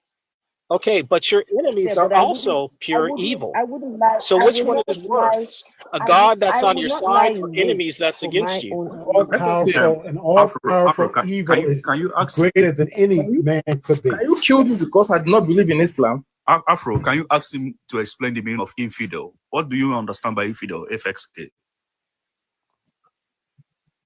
Well, I mean, an infidel is an unbeliever. And your of Muhammad, God. or rather your Quran, explicitly said that infidels should be unalived. I mean, if they don't believe in God, that's So kind you're of bad, don't you think? justifying that because I don't believe in your Allah, I should be unalived. Well, why would you not believe in God? Are If you God listening to says in yourself? both the scriptures, Don't I the Bible have free will and Quran, free choice of minds again? Do I have to believe in your God? If I but choose not to order. believe in your Allah, why should I be unalive simply because I choose not to believe in your Allah? Okay. See, look at your train of thinking. Your thinking is that of a European. Can you stop? Are you fucking kidding me right now? Believe. Stop, please. Yeah, no, why that's should you the believe in fact. your God? What the That's fuck the fact. is wrong with If I don't believe in your God, that's the thinking of an European. Is that what you're saying? It's terrible. Because here, I'm listening to your accent. You are an African, am I correct? This guy's straight from fucking New York. Okay. If you are an African, that means you are the original man. That means God created you. And when he created you, he gave you your religion. Now, because you've been conquered by your enemies, invaded your country, our countries, blabbing a right long time now. ago. Let's get back to the question. So Let's you're get back of to their the question. thinking, and you accept that. Justify the unaliving of a non-believer in Islam. Justify it. Okay, if a non-believer, as the Holy Quran has said, is an enemy of Allah, and they've done like what they've done in history's past, invade our land, take our land, oppress us, are those good people? Should you let those people live? Excuse me. Let's not do that. You clearly state, and your Quran clearly stated that infidels, and what it means by infidels mean those that wouldn't believe in the doctrines and tenets of your Allah should be unalived. And I asked you a question. Justify why I should be unalive for not believing in your Allah. I mean, if BP and Exxon walk into Nigeria and they kill all these millions of Nigerians to take We the don't oil, do what they don't about even have a value of the people's lives. No. Answer his people question. should live. Answer my question. Stop rigmarole. We don't give a shit Answer my about question. Answer your question. Okay, We well, don't need a I guess diatribe you from should you. be alive because you're on their side. You're with them. You're with the enemy. Why should I be unalive simply because I don't believe in your Allah? Why should I You're be? with the enemy. I am the enemy for not believing in your Allah. Is that what you're saying? because they choose to do you harm, man. Look what they've done to your people. They're stealing. No. stealing You know, I know how to people handle you religious for people material very well. gain. So How is a person good for stealing wait, people for material gain? so Can I wait. ask you something? Okay. FXK, what do you feel about Boko Haram? Yes, what do you feel about them? I feel that Boko Haram, you're getting propaganda. They're actually fighting these invaders. The Boko Haram is stealing. What you're reading in the They are media stealing is young propaganda. African girls. The same way they give propaganda. FXK, they are stealing. You're a liar. FXK, you're a liar. Right now? He's a liar. FSK is a liar. Rich, do you know what he's he's a doing right goddamn now? New Yorker who He's decided to making become a Muslim. excuses. Yes, so this asshole is. He's making excuses for if you wasn't terrorism. such a yowza boss nigga sitting up and going, yes, sir. Yeah, you are. That's what you are, as a house nigga. Yowza, boss. That's right. And Basically, I have a meanwhile, question the for you. Arabs wouldn't even let you in their house. Go and try to marry an Arab woman. I want you to go to dinner with your Arab imam. Go to his house. See if FXK has any Arab imam ever invited you to his home for dinner. Rich, do you know what he just said right now? Not one will. Rich, do you know what he just said? Not one, ignorant ass. To a white woman. Rich, do you know what he just said right now? They will Rich is not. married to a white woman, yeah. Rich, do you know what Look he at just this said guy. right This now? guy is whiter than I am. Look at his skin color. This Wait, guy's whiter than me. You white on the inside. I want to FSK. You an Oreo. FSK. I want to ask you, when was the last time you were invited to an Arab's home for dinner? FXK, tell us the last time an Arab Muslim invited you to their home for dinner. When was the last time you FXK, tell me the last time an Arab Muslim invited you to their home for dinner. Well, Uncle Ruckus, I've been invited to a lot don't insult him. Don't insult him. No, I don't give a shit about what this idiot says. You could. When was the last time an Arab Hello, invited you to a home? Countless times. Any other questions? Tell me. FXK, I have a question for you.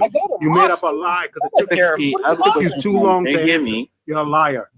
You're a liar. Took you too long to answer. Okay, You're a liar. FXK. Lying in this whole conversation. Guys, 1 second. Dan Bichi has a question for FXK.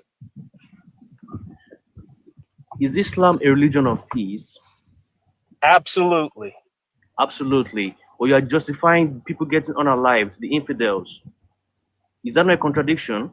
Well, do you justify white Christians putting blacks, Africans in slavery for 400 years? Is that an act of Christian love?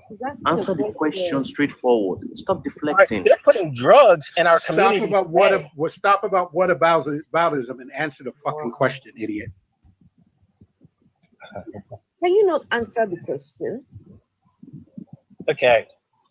What is your question again? Afro, you see, this is a very common thing amongst religious practitioners. They never answer the question. Oh, what's that noise? What's that noise? Let them beat you. It's the coins. Dan Bichi, ask your question again, please.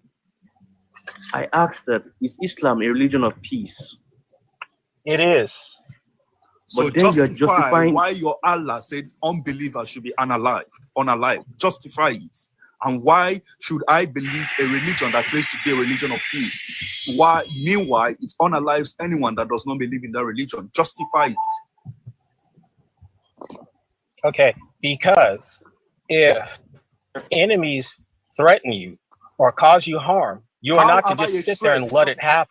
Are you serious? How am I a threat for simply saying that I don't believe in your religion? How am I a threat? Tell me how I'm a threat to you.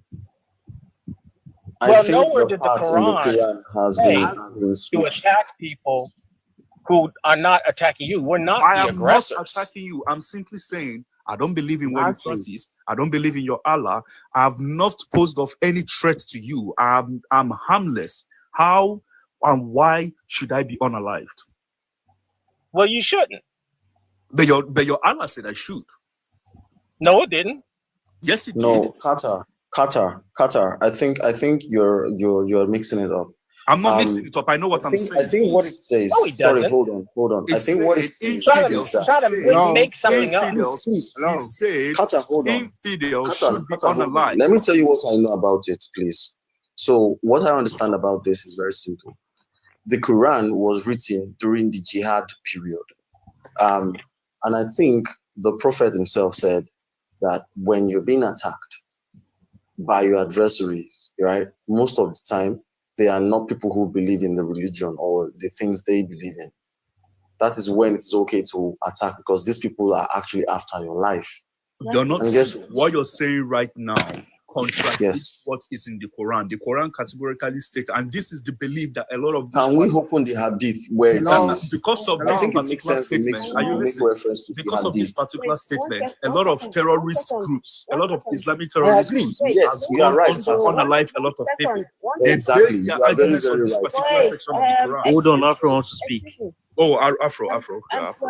Antoinola, are you saying that those parts of the Quran are not relevant? No, I'm saying it's been Wait, I'm switched. speaking now. Hold on. Okay, sorry. Are you saying that they're not relevant when it is not time of war?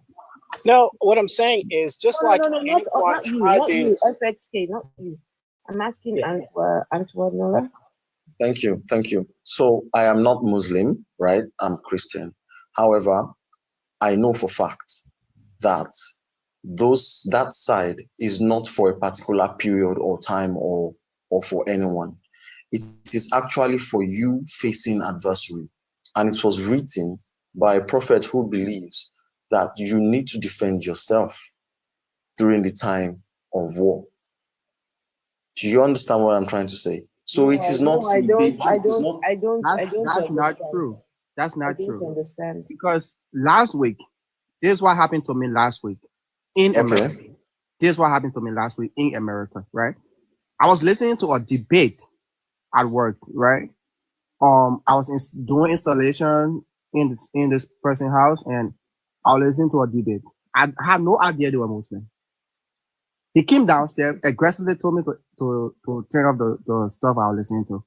And I turned it off, and I was like, what happened? You was just to tell me to turn this off with no aggression, please. And he got mad, like, this is a Muslim house. We don't listen to what you're listening to here. I'm on fast and blah, blah, blah, blah, blah. And I was like, I'm sorry about that, but you could just tell me to turn it off, like, with or put on a headphone or a headphone or something. Yeah, you're just telling me to turn it off nicely, or just he got mad. Why? And then he told me, you know what? Get out of my house. And I was okay. Let me. While packing my stuff and ready to get out, he went upstairs in his closet and bring out a gun over something I was listening to. You see how you see how much what you're talking about, that it's just in the time of war. You see how much it don't make sense that Muslims today still believe this shit? No. I want you to understand propaganda, right? There has been a propaganda around that hadith. It has been widely spread. Do you understand? They want people to believe that it is the norm for you to kill. However, it is actually wrong. Do you understand what I'm trying to say? People have switched this thing. They've turned it, even currently. So I live in Nigeria. You know Nigeria. They are trying to, fly that banner, that Islam banner and whatnot. It's a thing, right? Especially in the north. I'm currently in the west, right? But in the north, they have it like everywhere. They even have the Sharia law and whatnot. I'm telling you, this religion, in a way, I wouldn't want to say it's a problem, but it is currently as I speak. However, I had to study this and drill down into it. And then I realized that actually what the prophet meant was because it was during the war period, they were having issues with their adversaries. And he stated that in times of war, when they are coming to kill you and you are certain that this person is coming to kill you, it better you try and survive. If you can run, run. If you cannot run, please fight for your life. And that's what he has said. However, these people have turned it to kill anybody, kill any infidel, kill anybody, an atheist, a Muslim, a Christian. Even if you're a Muslim and you are not a proper Muslim, like you're just like a freestyle Muslim, they kill you, bro. And that's one thing they do. However, that's the reality we live in. And Nola, it doesn't matter what they meant. Anything that is practiced is what the problem is. Correct. You can sit there, you can be theological all you want and study and try to get to the root of what Allah said. But the practice with throughout the world, the practice is what we're after, because the practice is and what it doesn't matter affects us. if they can Yes, find it in the unroll it. If they can find it in the book to justify it, it's not good. Now, I had asked FXK about the honor unaliving of a young Muslim girl of 14 by her brother because they thought she was not a virgin. FXK, would you unalive your daughter if you found out she was not a virgin before she got married? That's wrong. That's evil, bro. No. That's It's called evil. honor. Brothers and fathers do it to their daughters. This is part of the rules. That's of wrong. That's inhumane, man. And while it's in their Quran, they do it. Okay. Would It you is completely wrong. FXK? Would you do it? No. If your imam told you that as a Muslim you must do it, would you do it? No, he wouldn't tell me that either. I didn't ask you what you think he would tell you.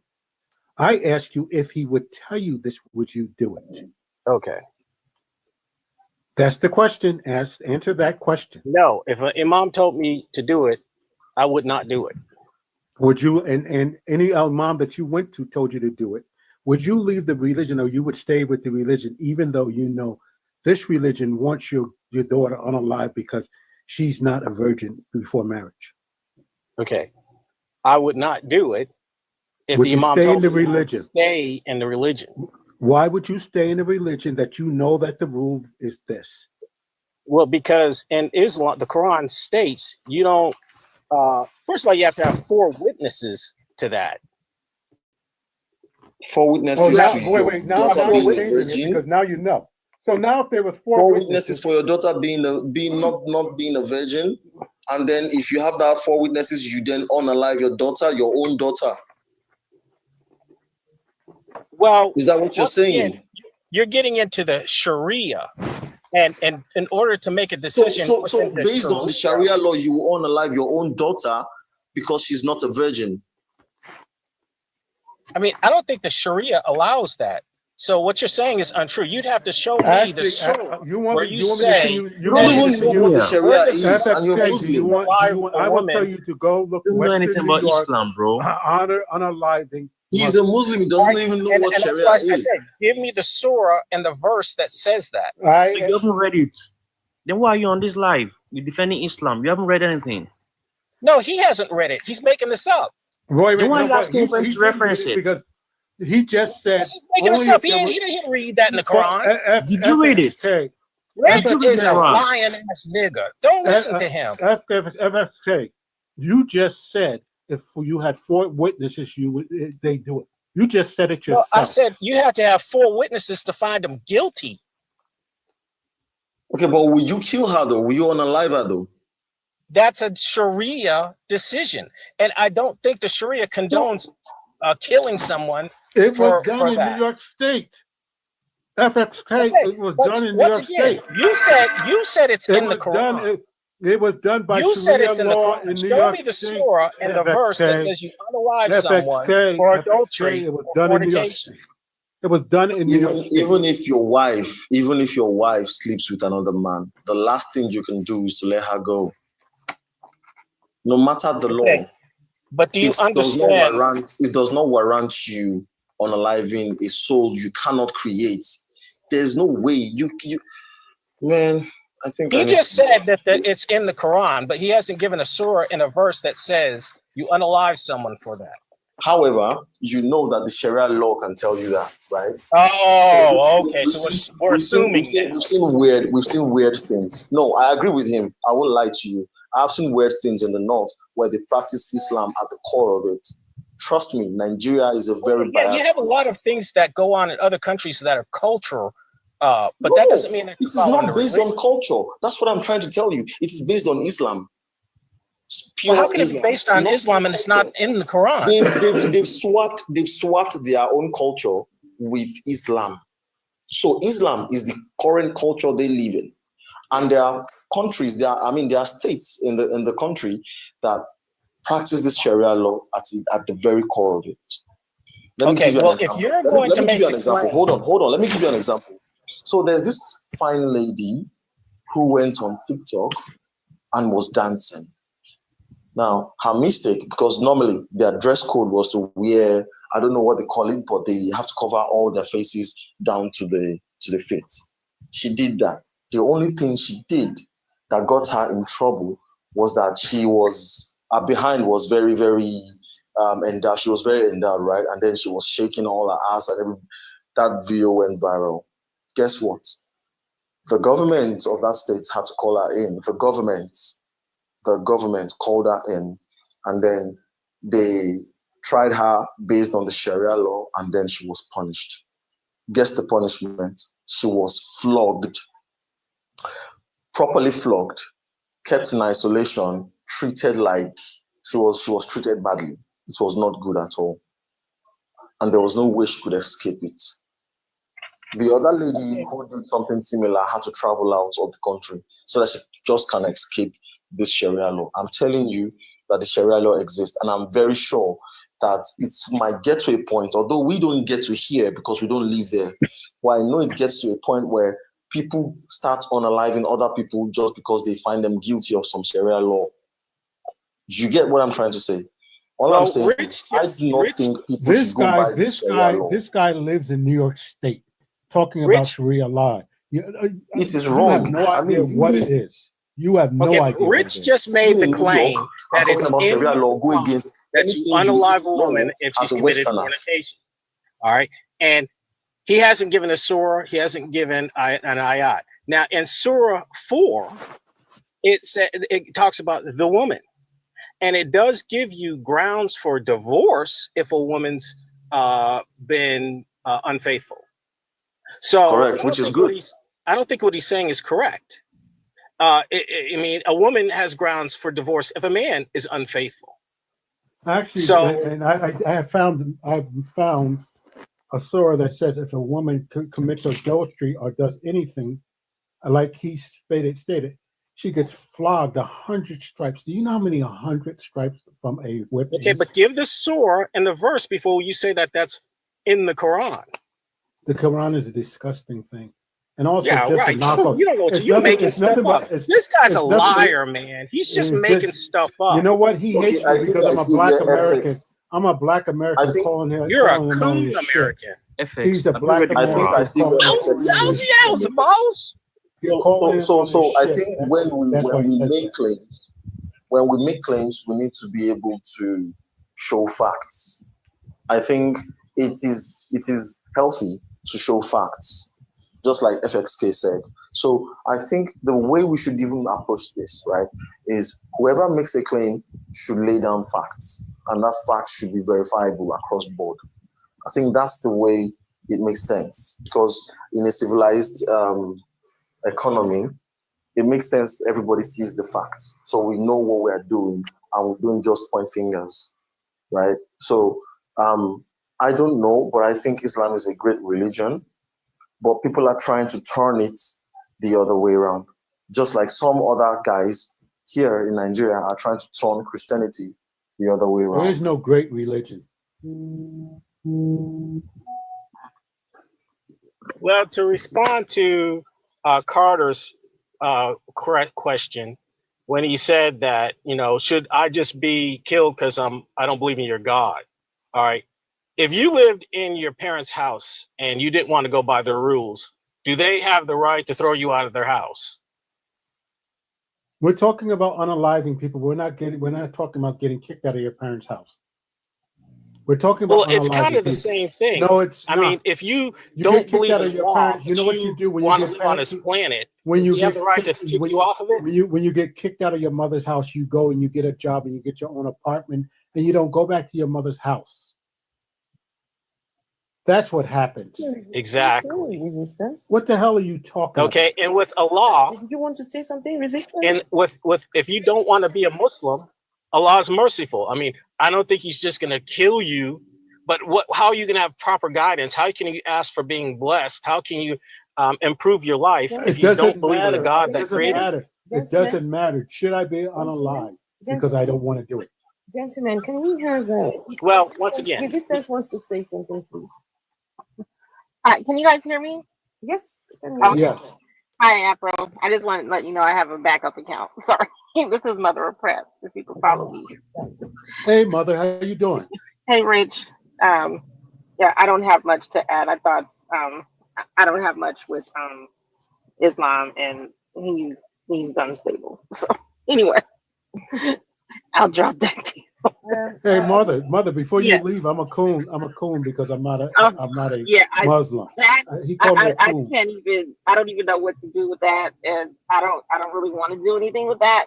Well, he called me a white devil before he realized I was a black man. He attacked me as a white devil first. Rich, well, he is the cool for being a Muslim. Right. He I is mean, the but when I cool. saw what he was, I'm like, oh wow, this is interesting, but not interesting enough for me to want to know about it. Like, it's just weird. Like I don't even want to contemplate. It's bad, but it is what it is. Sounds like he's a chaos agent, but I hope he knows that when he's going to the Muslim heaven, they're going to paint him white. He's going to be whitened. They don't like this man has never been in an Arab Muslim's home. They will not invite him to dinner. They will not, because they don't see them as their equal. Do you realize that Muslims were the last people who stopped the slave trades of Black Africans in Africa? Do you know that, FXK? They were the first to start, actually. Arabs were the first to start before the Europeans. No. Really? I know. No, they were the first. They were about 400 years early, but I'm saying, and they were the last to stop. Even the so they did it the 1880s. longest. That's Yes, right. they did it for In the yes, they did it for 1880s, longer. the That's British why were major part of Africa is Muslim. they were enslaving people to the 1880s. FXK, you're loving God. And meanwhile, he's They calling were the them ones who created the Fulani tribes. The Arabs created the Fulani tribes, and the Fulani tribes are currently terrorizing Africa as we speak. This ignorant ass New Yorker, who thinks he's a Muslim, but they won't even let him into their damn homes. This ignorant ass New Yorker. That's what this man is. Okay, well, the caliphate Wait, 1 second. Does Jay have something to say? Jay?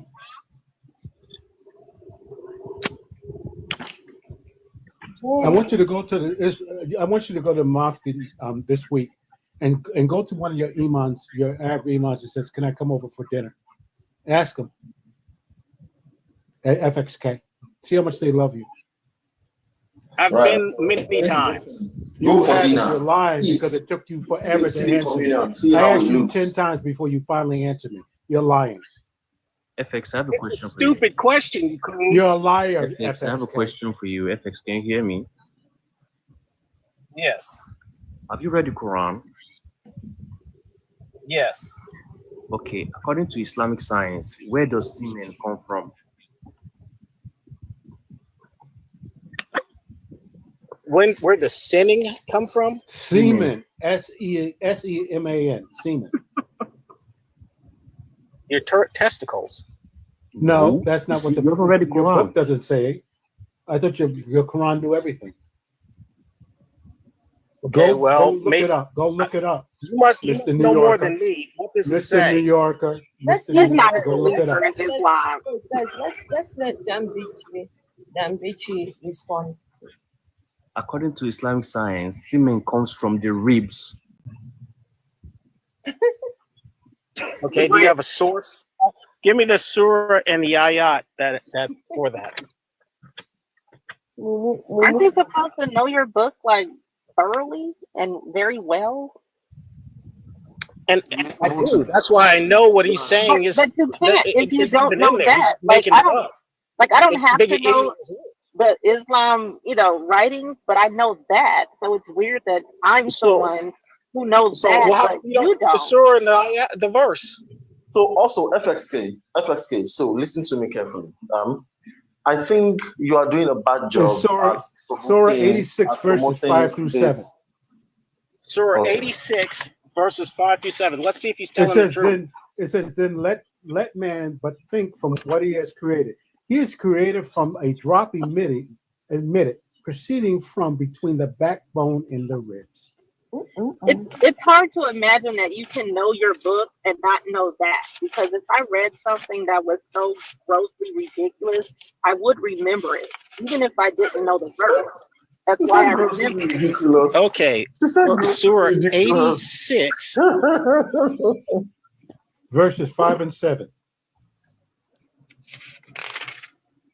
Okay, bro. I need to also add this. That's somebody spoke. If you were good at your job, right? Surah 86. Verses 5 and 7. All right, I heard. Say that again. Surah 86, verses 5 through 7. I've got it, but I keep hearing people saying bits and stuff. Maybe you're breaking up. I don't know. But you can just read what it says. Just read what it said first. Yeah. All right, so you are listening. All right, that's what I was trying to find out. What All right, it says. Surah The point is for you to read it. No. Okay, well, let me read it and let me see if what you're saying is true. No, FSK. Okay. So Surah 86. Go ahead, please. Huh? Go ahead. Go ahead. Surah 86. So let man consider of what he is created. He is created of water pouring forth, coming from between the back and the ribs. Surely he is able to return him to life on the day when hidden things are manifested. Then he will have no strength nor helper, nor the cloud given rain. So, Decibel, are you saying coming from between the back and the ribs, that's what you're talking about? Is that scientifically accurate? Well, are you taking it as scientific? No. It can't be scientific. So guys, listen. All the apparatus that we need to study man now does not exist back then. However, people understand their own science the way they understand it back then. So you cannot really compare. And according to the Quran, it's the undiluted book from Allah. It knows the past, present, and future. And a lot of scholars use it to prove science. Why is this going on here is Decibel just took why is this anti-Wheeler guy making excuses for Islam? Why is he making excuses, very lame excuses? Why are you making lame excuses here? And he's a Christian. Yes. Okay, he just took a metaphor for something literal. And what's the metaphor? It's a metaphor. What is the it's metaphor? Not even talking what is about the message? What is the point of it? Not that you don't have to say again the word metaphor. What is the message behind the metaphor? Note this description of day of resurrection. The hidden things are the consequences of one's good or evil deeds, which will be palpably manifest in the shape of gardens and fruits or chains and fire. So he's too ignorant to understand what's being said there. He needs to study it and go to mosque. All of you need to go to mosque because you all don't know shit. I mean, I hate to be that blunt. Do you know how many people that we've had who have been former imams? A group of ignorant people like this. FXK, Mr. New Yorker. Do you know how many Arab former imams we've had up here who have explained this to us? You think you're the only Muslim that we have talked to? We talked to one imam. Yes, we have imams come up here who have studied this. In fact, Afro was trying to send a message to one of them, but unfortunately, they're busy. We know several of them who would come in here and school you, Mr. New Yorker. He knows nothing about his religion. He's just a lukewarm. He doesn't. He's just Mr. New Yorker who thinks that they like him, and he's never been invited to an Arab Muslim's house. After I asked him 10 times, he said it's happened a lot. He's lying. He's never been invited. Never will be. If these imams have y'all's level of knowledge, you have been a goddamn Muslim for 2 weeks, FXK, out of New York City. Out of New York City, you've been a Muslim for 2 weeks. And you're going to tell people who are raised in the world. Raised in this world. I don't really feel threatened. Just bring it on. You're an ignorant New Yorker. Ignorant New Yorkers are never threatened. Straightforward. You know what's more comical? Seeing a white European defending Islam. Very comical. very, very comical. No. You can't say it is comical. Oh, please don't tell me anything. You Christian, look at this Christian defending Islam. Please let's sit down. Let me talk to you. Wanola, if you want us to sing a Christian like you making excuses for Islam, you should be ashamed of yourself. Christian making excuses for Islam. You should be ashamed of yourself. Listen, some people are highly sentimental about this. And we need to know the white man's religion, right? Whether a white man chooses to be a Christian or a Muslim, it's no one's business, right? Because he owns his life. You don't create that life for him, right? However, because he has chosen to be a Muslim. How can King James in 1611 look at the nonsense of God, and he's done rape? You don't want me to speak, just bounce me off, right?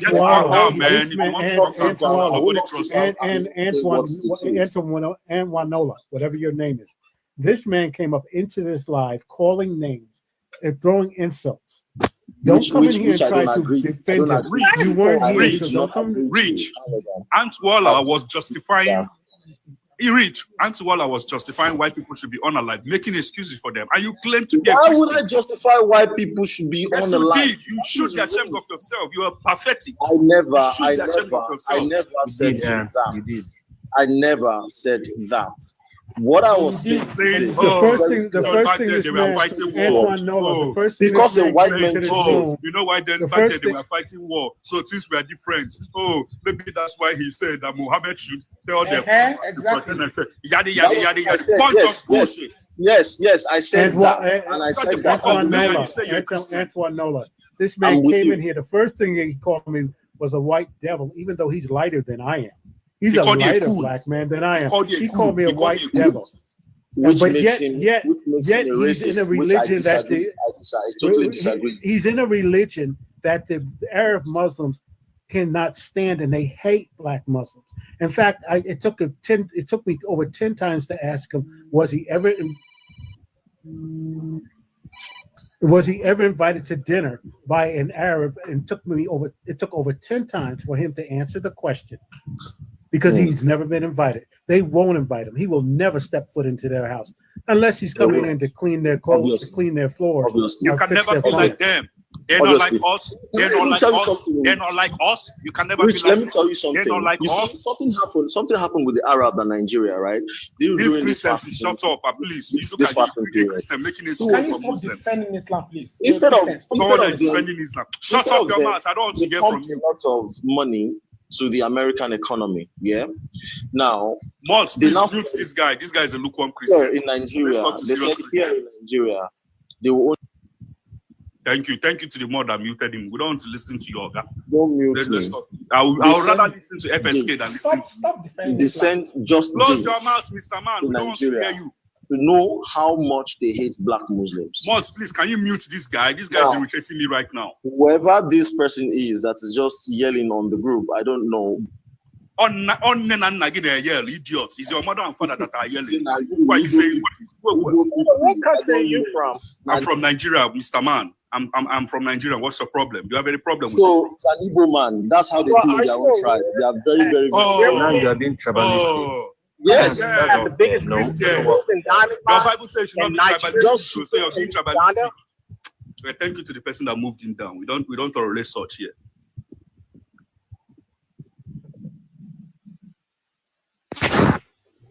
So FSK, do you have any other thing to say, or do you still want to make excuses for your Muhammad? Okay, sorry.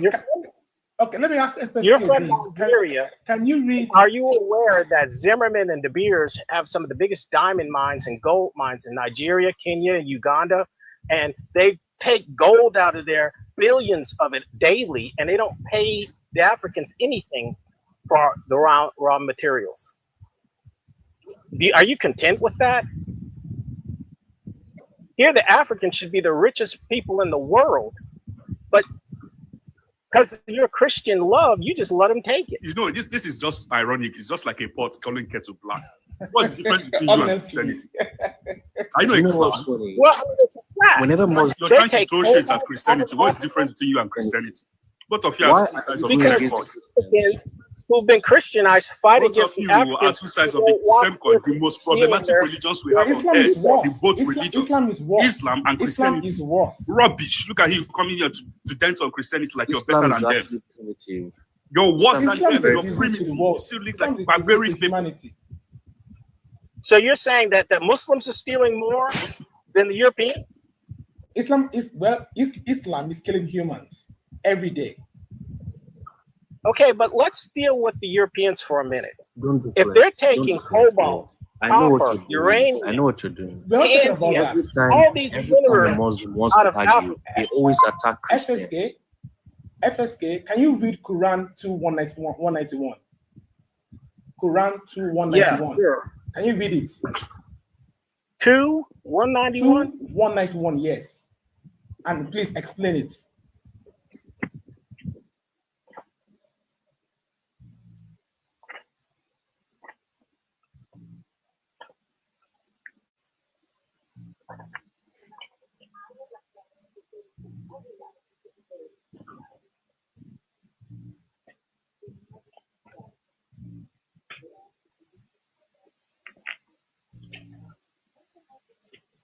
Good evening, my friend. Are you there? And kill them wherever you find them. Okay. And drive them out from where they drive you out. Okay. And persecution. And worse than slaughter, and fight not with them at the sacred mosque until they fight with you and in it. If they fight you in it, slay them, such as recompense of disbelievers. That is the reward of the unbelievers. Now, the first part is kill them wherever you find them. So, can you justify that? Can you explain that?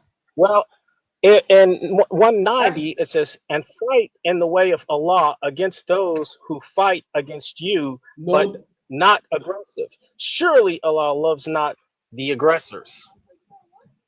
No, it says kill them wherever you find them. That's the first part. Kill them wherever you find them. Wherever you find them. It's not cherry picking. It is not cherry picking. Look, it's all over. It's all over the Quran. Okay, it's all over the Quran. Kill them wherever you find them. You said kill your brothers, your sister, your. You should probably stop saying that word though. Say unalive. Don't say the K word. Unalive. Sorry. Say unalive. Unalive your family members who are not Muslims, who are unbelievers. Okay, but say that on the Quran. I'll look for it.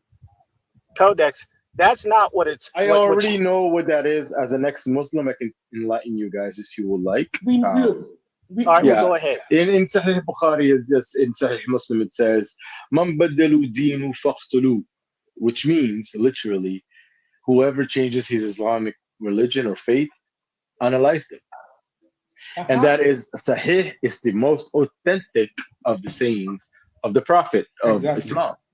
So there's no debating about this. This is something that is factual and that is verifiable as well. I can even give you the hadith number if you like.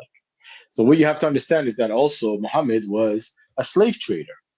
He exchanged at one point, there was someone that came to him and took the Shahada and he accepted him. And then someone came after and said, that's my slave. And he exchanged that one Arab slave for two black African slaves. Two black slaves. Exactly. So we have to be able to contend with the proof that's in front of us, that is accepted by all Muslims, and not be the slippery snake and always try and get out. Because you have to understand that as a Muslim, and I understand this because I was one, your humanity is always in direct conflict, right, with your religion at any turn, at every turn. So at some point in time, you ask yourself, do I actually believe this or am I afraid? And most often than none, the answer comes back, no, I'm afraid. I'm afraid to be ostracized from my own family. I'm afraid to be ostracized from my own community. I'm afraid to be ostracized. I'm from an African descendants, yet and still there's an Arabic from the desert, like 7th century Arabia, Bedouins, theology or philosophy that is messing up my African people in the Horn of Africa.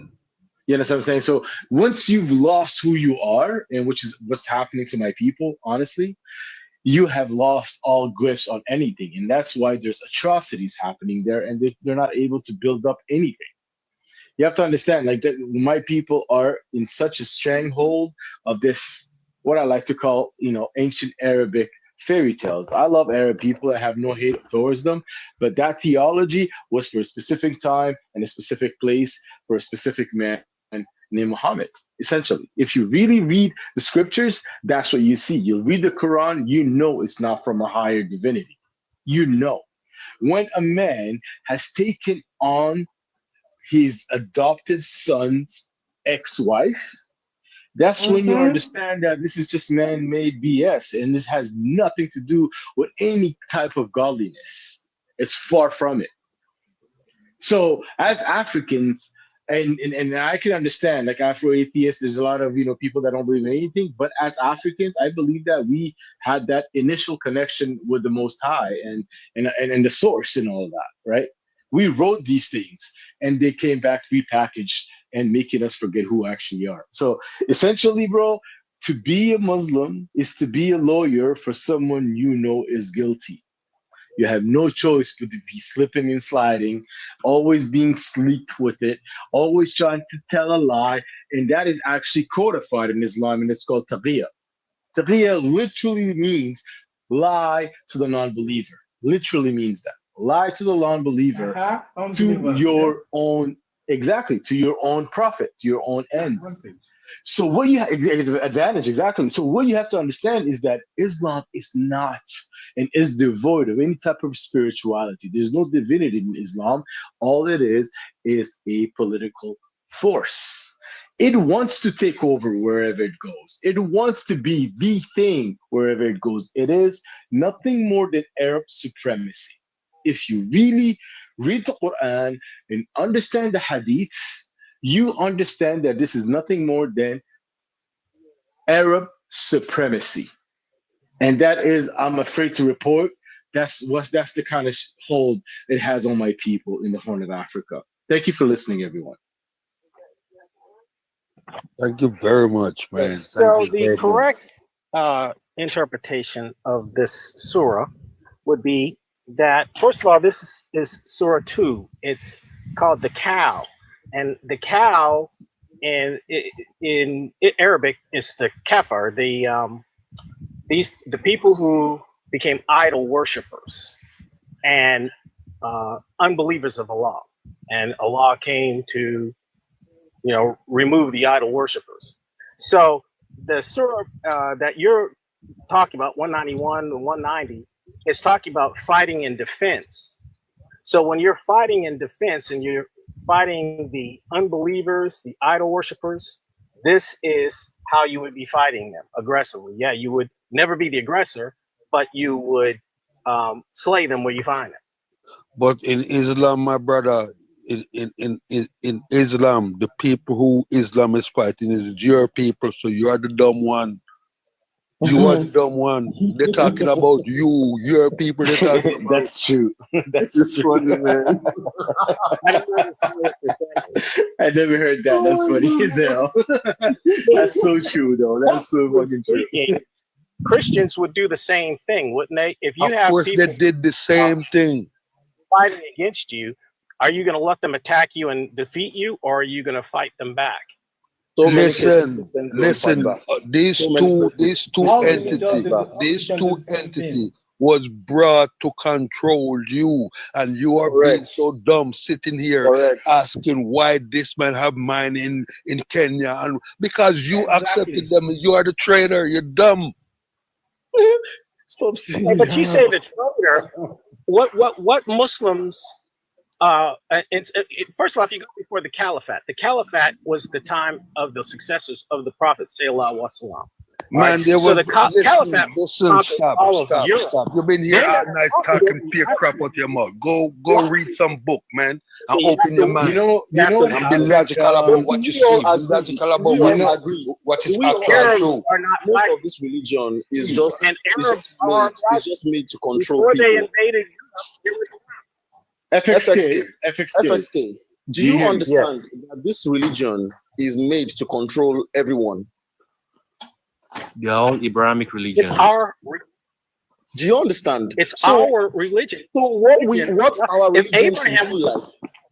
if Moses was a Let Muslim, me tell you what I believe in. Let me tell you what I believe in, honestly. I think our religion should just be humanity. Because for everything, you are human but first. Worship or belief so in why are you God. Christian then, man? Humanity, and you're I'll not tell you worshiping why. God. I'll tell you why I'm Christian. Why are you Let me Christian if explain you why I'm believe Christian. that? Why are you wasting your time? And I've stopped being Christian for a long time. And I will explain to you. I still believe in God. I still talk to God. I pray in the morning. Hold on. Let me finish. I pray in the morning, right? But then I stopped going to church majorly. The normal church idea that you understand, I stopped going. And this is the reason. I have realized that here in Nigeria, most pastors are milking people for tithes and offerings, and then they'll come with their good teachings. It's a great business. It's a great business. Exactly. That will in turn that is what Christianity is all about. That will in turn bring you back to giving tithes and offering. Imagine a pastor preaching about tithes and offering, saying that if you pay tithes, you are robbing God. I don't understand. Of course. Spend money. Can I ask you something? I want to ask you, and I want to ask FXK the same question. Please go ahead. Your God, because it's the same God, it's the Abrahamic God. Right. Islam is nothing but Christian 2.0.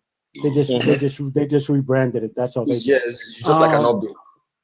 Yep, that's all they did. But why didn't this God come to Nigeria? Why didn't this guy come to New York or wherever without the missionaries?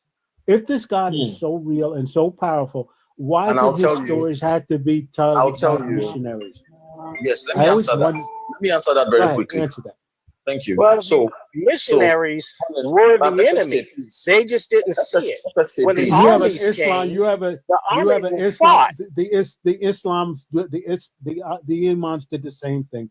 They brought their God instead of their God coming to you, FXK, in your living room in New York City. How could the Muslims send missionaries? How could the Muslims send missionaries when the Muslims and the Africans were already Muslims? Let me explain what why I do you know. keep telling that lie? They weren't Muslims. FXK, you had no idea what you're talking about. So we should trust what your book says, right? Oh we're my supposed to believe that the Bible was sent by King James, and King James decided to tell the truth to black people. This man don't know history. The crap.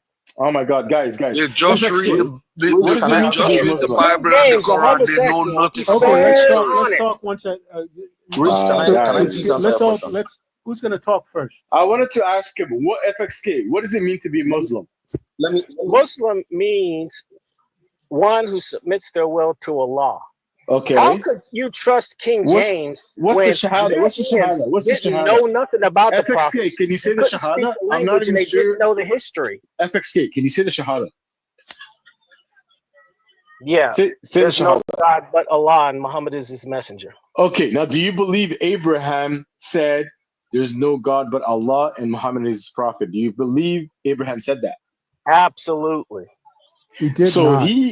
Abraham said Muhammad. No, at this time he was before Muhammad. Exactly my point. Exactly my point. Wake up, FXX. You've been lied to, brother. You've been lied to. It's all a lie. It's all a lie. Wake up. So you're telling me that Saudi Arabia, that's not only Islamic, but under strict Sharia law, at one time didn't speak Arabic and wasn't Muslim? FXK, when your black son can date that Arab Muslim daughter, you come back here and tell us how much they love you. When your black son can date that I still want to answer your question. Go ahead, and Mola. Go ahead. Okay, so thank you very much. Rich, I was teeing off on the third green on the golf course. Say, you eat greens, don't you, boy? I love greens, man. I love them. Please, let me quickly answer this. So, your question was, why don't God come to Africa himself? Now, because he's not real. Hold on. Before the insertion of the Arabs, before the Arabs came in or the Europeans came in, Nigerian people, a certain tribe, the Yoruba tribe, has always had something called the Ifa. Now, the Ifa, in its own form, it's a deity who also informs about a being who's supreme, who's all-knowing and everything. Now, this Ifa, people can say it's a religion, but it's not the actual religion in the actual sense, because it only preaches love. And you can Google this, you can research this. The Ifa. I understand all that, but why did Allah not come into your village himself and introduce himself? Why did it take? I don't know Allah. Why did it take him almost 2,000 years before he came? No. So 2,000 years before he came. I was Christian because my parents were. Oh, okay. So Christian. Excuse me. Why didn't Jesus Christ come to your village himself and said, "I am the Lord thy God, come and serve you"? Exactly. Why did he need a missionary to do it? So if you ask me that question, the only missionaries with guns and chains. It's very straightforward. Missionaries with guns and chains. We heard the story. I didn't know it. I only heard the story and I read it in the Bible, right? Hello. That a man called Jesus, he died for our sins, blah, blah, blah, blah, blah, blah, blah, blah, blah. But currently, I have seen that majorly these religions are created to control man, to turn man into that perfect machine. I want to ask you something. Hello. Where was the mention of a God outside this religion? I want you to tell me where the God was defined outside the books of these religions. These gods that you still profess to where serve. God was defined. Thank you very much. Thank you very much. So I just explained to you the Ifa. That's what he's trying to explain. Hold on. I just explained to you the Ifa, and I told you that before the advent of the Arabs and the Europeans, we've had this Ifa, who it's a deity that has explained to us. No. Eledumare is not Yahweh.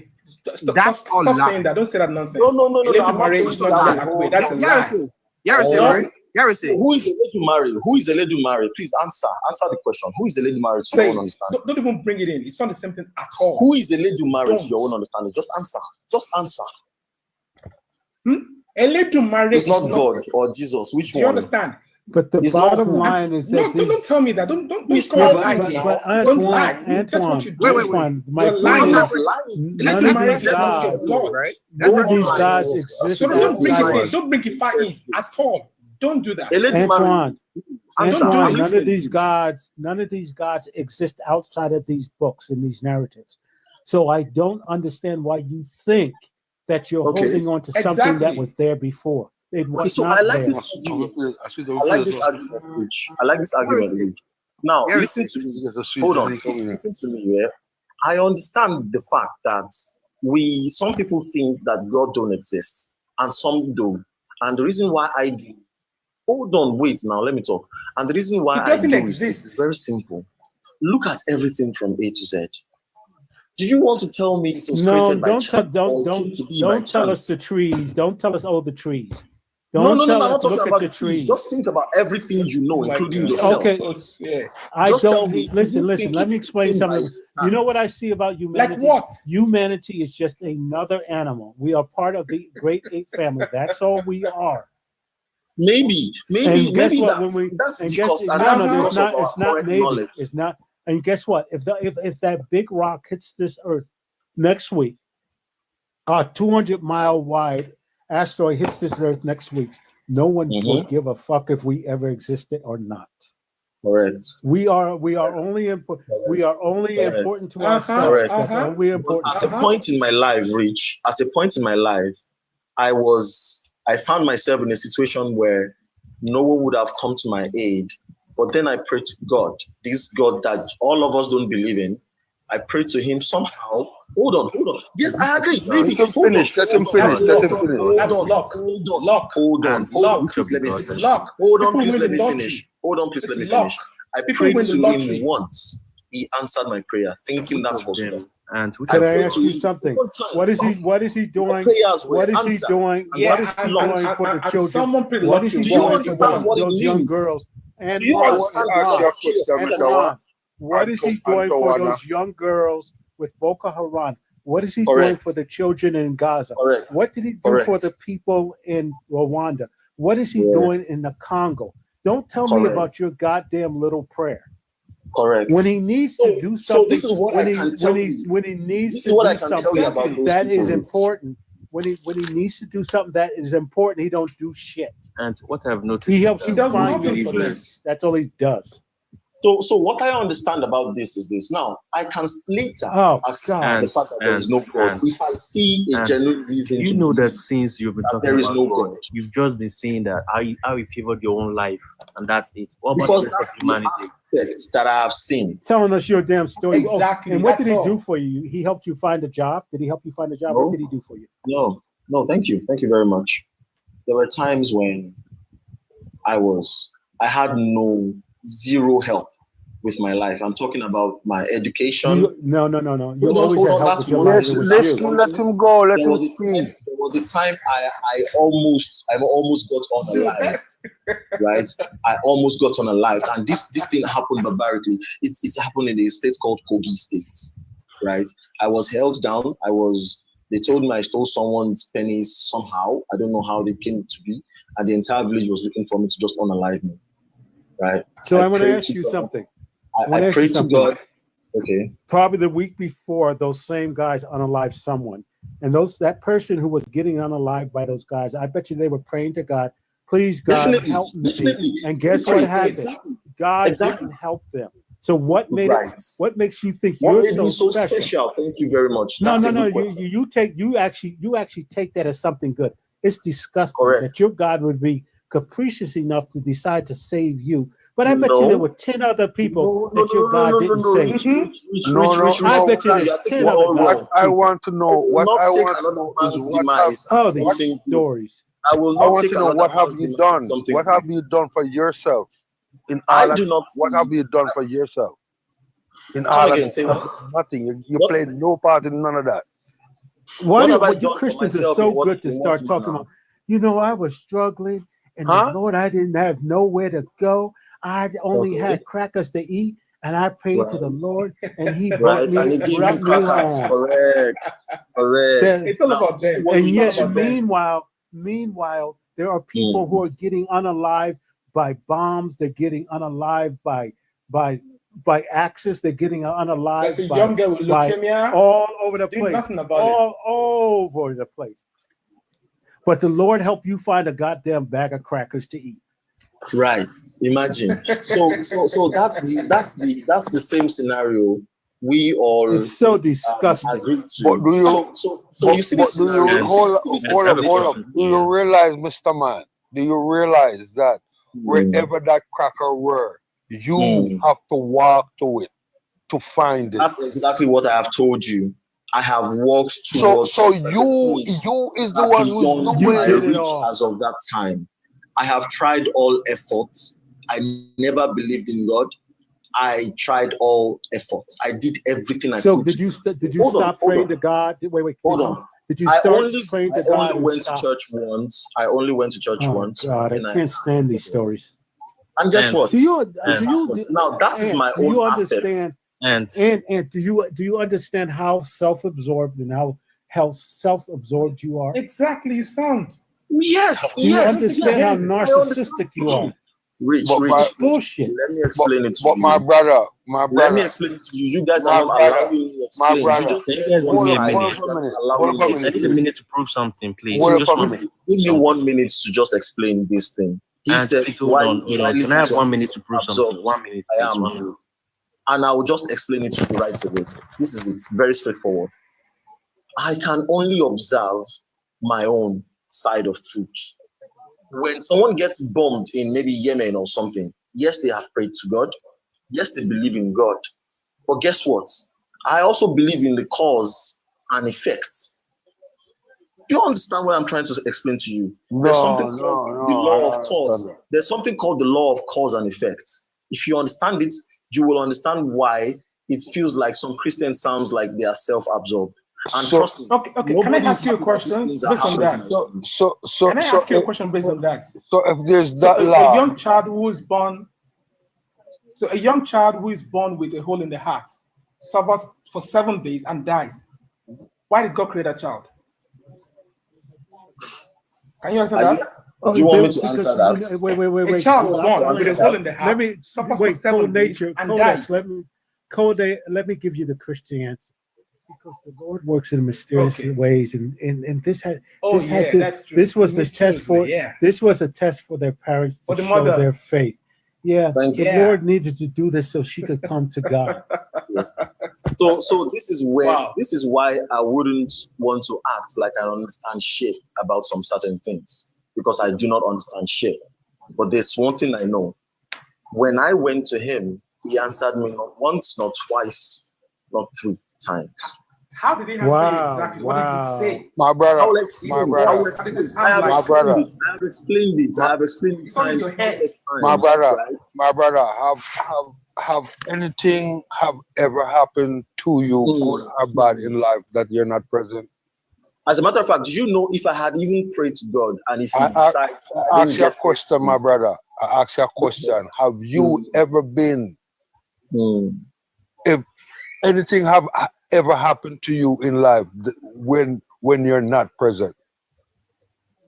When I'm not, I really don't understand that question. When I'm not present. When you are not present in whatever scenario, situation, whatever, anything have ever happened to you, good or bad, in life that where you're not present?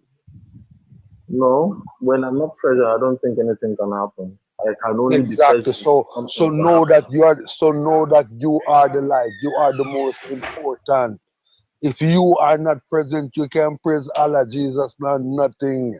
I understand. So Because praise yourself, my consciousness brother. to observe. Praise yourself. If you do good things, it's your own good calculation that makes you get a good result. Sometimes the calculation is good, sometimes the calculation is bad. So it's our doings. There's no God doing it. You doing it. So you say, so in your own argument, you just say that the times I was praying to God, I have done some things that brought me good results. God, exactly. Okay, I want to ask you something. This is one aspect of and it. how many good things, can you tell me how many good things happened to you in your life when you didn't pray to God? Okay, good. A lot. For instance, So a lot of things happen to you without you praying to God. Yes. So what makes you think the only reason that the 3 good things you told us about only happened because you prayed to God? When you have a history of good things happen to, I'll tell you what I believe, and this might believe. I'm not asking you about what you believe. Okay. Yet you have a history of good things happening to you without praying to God. So I don't understand how you can make that correlation. Can I make you understand? Let me make you understand. Go ahead. It's very simple. It's very simple. So I just spoke about the law of cause and effect, right? I know about the law, but that's now hold on. When it's just like dominoes, right? You're misusing that. You're misusing that law of cause and effect. Okay, fine. Okay, hold on. But imagine the dominoes tiles, right? One small cause can create a whole cascade of different events, right? So I believe that without his intervention in creating that small thing that I needed for things to get rolling, my effort wouldn't have counted.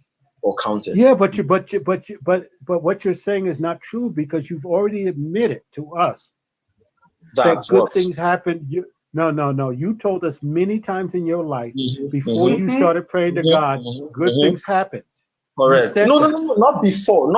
Hold on. Like I said, you did. No, I asked you specifically. I told you earlier on that I have been a Christian. I was born into a Christian family right from childhood. I grew up being a Christian. So my subconscious prays as a Christian. However, of all, you didn't do you can't do subconscious prayers. Either you pray or you don't. No. I mean, even if I want to pray, prayer is a conscious act. Prayer is a conscious act. All right. So if prayer something is a conscious act. If something happens now, and then you say, "Oh, Jesus," is that conscious? It's an expression. Yes, an expression. That's not a prayer. Right, I get it. But then I make Christian expressions. Yeah, but that's a learned norm, man. That's a learned norm. Thank you. It's a learned norm. Thank you very much. But it's not you a see this prayer. learned norm, So are you but you saying see this because learned it's not a norm, prayer? it's just like you having some sort of emblem or some sort of thing you call a charm that you hold around. You believe in that thing so much that when there's disaster happening, this thing can keep you safe, that kind of thing. Some of us do have them around, you get. I believe that the Christian God that I know is what has been keeping me so far in this life. And I don't think that has actually affected dogma, bro. I'm sorry. Dogma. Could you I please? understand, but then I'm sorry. saying I don't think my belief has actually hurt anyone in any way. Could you please narrate? My brother, you're not hurting anyone, you're hurting yourself. Could you please? Exactly. Okay, fine, but I'm hurting myself, right? We're just here trying to see if you can open your mind and see it in a different way. Try to understand him, right? That's all we're doing. Show me items that can help me open my mind. Could you please? I have a question for Could you. you please narrate your story that you was given that said people was after you because they thought you stole something. They was trying to unalive you. Could you please narrate that story? Let's all examine it and see if there's a divine intervention that happened there. Please. Right. You want to analyze the story, so I'll give it to you as it is. Feel free. Look, now, man, it's simple. There's no reaction without the action. So you've been there. You know. Yes. Can I just narrate the story? So, if you all know Nigeria, you know there's a musical program that's called NYSC. So it's like all graduated youths gather on our camp, and we send them to different places to work. It's more like free labor, but not really free labor because the government pays. So I went to Kogi State. I've never been to Kogi State before. It is way different from Lagos. I've been born and brought up in Lagos, so we went there. And then for some reason, something weird happened. I'll try to drop the story short so we don't waste time. I noticed that this bike man I took one very fateful day took me to my destination, but then stood. He didn't take off. He just parked his bike and then stood and then was watching me. I knew something was up, so I had to cut corners to get home so he does not see the route to my house. Not long after, some vigilantes came and then they were banging at the gate that they were looking for a copper, that this copper stole someone's brick. Now, this is if you know Kogi State, it's a very uncivilized area in the sense that the villagers you can tell them literally anything and they believe.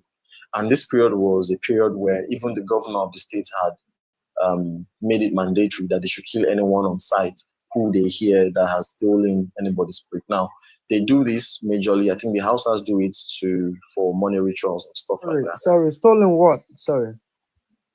Their PP. Your opinion. Private part. Interesting. Can you imagine the story we're listening to? Can you just Yes, it's a very weird story. Exactly. Let's hear the story. Let's hear the story, please, people. Let's hear the story. I promise you, when I heard it, I was also dumbfounded. I was so dumbfounded. I was swept off my feet. How does that even happen in a world like this in 2020? I think it was 2023. Yeah, you get this happened in 2023. In a Christian world. In a Christian world in Kogi State, although Kogi is predominantly Muslim, but it happened in a Christian world. So what happened was this: the house owners told me to leave the house around 12:30 in the midnight. And if you know that place, it's filled with forests, bush, and mountains where kidnappers, I'm talking about the Boko Haram kidnappers, are laying in one camp in the bush, and they asked them to start running in the middle of the night. I don't know where to run to. I was highly terrified. So I kept running, and then I hid myself in the church. They were the ones who told me to go hide myself in the church, not knowing that the people living with me had also been paid for me to get caught. Apparently, at the end of the day, at the tail end of the day, I realized that they needed someone for ritual, but they needed to cook up a story, right? And they don't want to use their own indigene for it. So, because I was the only foreigner there, they wanted to use me for that sacrifice. Do you get what I'm trying to say now? So this happened in a society where nobody really understands shit. Everybody is block-minded, right? So what I did was, when I was in that church, I didn't know who to call. My palms were sweaty. I was very, very hot. I was just not okay. And then I think, I'm not sure if I made the call first or I prayed to God first, because I could not even think straight. But I know that I just closed my eyes and said, God, if I can survive this, I'll forever worship you. That was what I said. And then I took up my phone and then I scrolled through. I found a friend's number. I reached out to him. I told him what was wrong. He was like, he's currently not in the States. He has left. So I think he now made other connections. You see how that went? He was the one who made other connections. And somehow someone called the DPO that now mobilized some policemen to come get me. Now, can I give you a story, since you're giving stories? Maybe okay, this is, you know, the greatness of your stories. Back in 1755, right, in Lisbon, there was an earthquake. And there was this church called Igreja do Carmo. Okay. And all the parishioners, because the Lord was going to protect them, all the parishioners, several hundred of them went into this church and gathered and prayed. Mm-hmm. The earthquake hit, the church collapsed, and unalived everybody in the church. Everybody went. Good. Everybody in the church as they prayed to the Lord to save them. Correct. So this was one of the big impetuses in Europe for atheism. They said these people are in the church of God, God's temple, and they're praying to God. And why did God allow that to happen to them? Yeah. So when people tell me their little stories of, you know, the Lord helped me get new shoes, I tell them this story. That's why I like to hear the stories. So that we can understand what are they looking at as divine. Because with everything you just explained just now, bro, yes, I can tell you for sure that there's nothing divine happening there, right? I agree. If you show the thing that it was divine, right? If you show the thing that it was divine, you shouldn't have run, right? Your choice to run, right? Your choice to run was an act of survival. That's what make you to survive. Yes, it's a fight or flight scenario. That's what make you to survive. And the fact that you don't realize that you say that you were saved by divine intervention. When it was actually exactly. a friend. So when the police came to save helped you, and you give the credit to the God. police came to save you. Yes, I and guess what? And guess what? Even worse. Guess what? You agree? Why is it divine? Guess what day the earthquake happened? The earthquake happened on All Saints Day. Think about that. The earthquake happened on All Saints Day. Bro, I don't 70,000 people in Lisbon unalived on All Saints Day. Okay, but it's kind of interesting that Rich can give you this inspirational message about white folks in Lisbon when there's tons of Black Americans. I can tell you that's why I hate Christianity. Great nobler works. And FTK. That's why I hate Islam, because the Islamists were the greatest slave masters of all, and they traded slaves for 700 years. I think there's two trade slaves. Even up to this, I've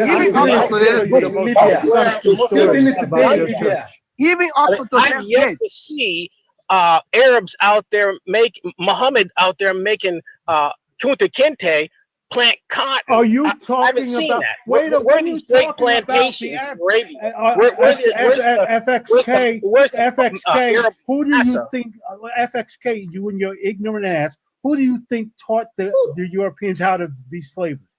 Who do you think? Okay, so give me a source. Writers who wrote about this antebellum period during the ignorant ass. The Arabs taught the Europeans antebellum period during America. The Arabs, your ignorant ass. The Arabs did it 500 years. The Arabs did it 500 years. FXK. They did it 500 years long before they taught the Europeans how to do it. You and your ignorant ass. And they kept doing it to Africans. FXK. What year are you talking about? Because after 600, it started in 1100. That's impossible. Because the Roman Empire fell in 1527. Well, you are one ignorant ass black man. You think you know something. The Roman Empire. You don't know nothing. You are making stuff up. You have one book that could cite slavery that occurred in the Middle East. There's what writers would have written it. Empire? Yeah, but the Ottoman Empire invaded and destroyed Rome and European countries. It never invaded African countries. They were Africans. They did. Wait a minute. You know. I think they were in Egypt. They were in Egypt. I think there's a small problem here. They did. The Ottomans were the slavery of the Ottoman. The slavery. This guy is ignorant as hell. Yeah, I know. But atheist cat. But atheist cat. I gotta tell. One thing, and I'll mute after I ask this one thing. FXK, whatever. Do you think slavery is only based on race specifically? Well, historically, it's based on race. You don't know a fucking thing. You are dumb as a rock. Because I do a whole lot of stuff, and you have Umayyad and the Moors. So here are three groups that conquered all of Europe for almost 900 years. They didn't conquer all of Europe. The clans were so big. That they had to divide up because there were enormous. FXK, where were the Moors at? Where were the Moors at? They were FXK, Moors were dark black Africans. FXK, where were the Moors at? Where FXK, where were the Moors at? Where were they at? The Moors consisted of many tribes across Africa. Where were they in Europe? Where were the Moors at in Europe? Well, they invaded several countries. They invaded Spain. They invaded Italy. They were in Spain. The Moors were in Spain. FXK. Spain, and they invaded Italy. No, they never successfully took over Italy. Yes, never. They did take over. They did not. You don't go read the history, bro. The Moors were all the way across the got Europe. High as Spain, specifically around Barcelona. That's as far as they got. Okay, so Genghis Khan, he wasn't part of that, right? And what about Genghis Khan was a Mongolian. He was a Mongolian, and yes, he was the greatest conqueror in the history of the world. He conquered but he was also Muslim. He was not Muslim. He was Confucius. Genghis Khan was Confucius, idiot. Right. Yeah, Rich, can I have a second with Antoine, please? Go ahead. I'm here with you. Antoine, I literally came up because of you, because I've been listening to you, yeah, and you sound kind of intelligent, but one thing about religion is that no matter how intelligent you are, when it comes to religion, it makes you look dumb, right? Yeah, it forfeits intelligence. It takes out your So it takes out. Wait, hold on. Can you listen to me, bro? So it takes out your logical thinking. It even takes out your own self-evaluation. How you're able, the things you're able to do for yourself. When you do it for yourself, you give praise to something else, and it's quite sickening because you are not even able to know who you are. Do you get me? Religion will hold you in a way that you will not even be able to understand your own personal ability. So everything you've been talking about, your experience, your this, you went through this, you prayed, we have all gone through this. Do you understand? I was also born in a Christian home. Trust me, my name right now is a Bible name, but I have to learn and unlearn. Do you understand? Okay. So I have a question for all of you. Yeah, you could get So I'm just going to tell you that you need to unlearn and you need to dig deeper into knowledge. You need to discover yourself, because when you focus, you need to spend time with yourself. Do you understand? Instead of praying, instead of doing this and that, no, focus more on yourself. Everything happening, you're the one doing it. And trust me, one thing about when you think you pray and your prayer got answered, no, your prayer didn't get answered. It was just time. One thing about life and time is that time heals. Even if you've got a headache right now, yeah, if you didn't take any paracetamol, let's just say you just take water and rest for a bit, it's gonna go off. But assuming you prayed, before those few hours, you would think, it's my prayer that took off the headache. No, time heals. Do you understand? So those are the basic knowledge you need to to get closer to. Thank you. Yeah, Thank go you on. so Go on much. with your So I have a question for everyone. Yeah. Now, if you are so, I don't want to use the word hell-bent. That'll be wrong. You can But use if you it. are so It's a good word. convinced, We are hell-bound. We like it. all right, fine. So Yeah. if you are so convinced that there is no God, can you show me a proof of that? Maybe Well, I give me can't. documents. When you Give show me when you show me the proof that the pink fairy is not behind my TV. When you show me proof of that, I'll show you that. I can there's even proof of show. God. I can show him there's no God right now. Yeah, because I can call him. Give me- God. He's not answering. I can't. He's not here. Hello, God. You were wrong, man. That was funny.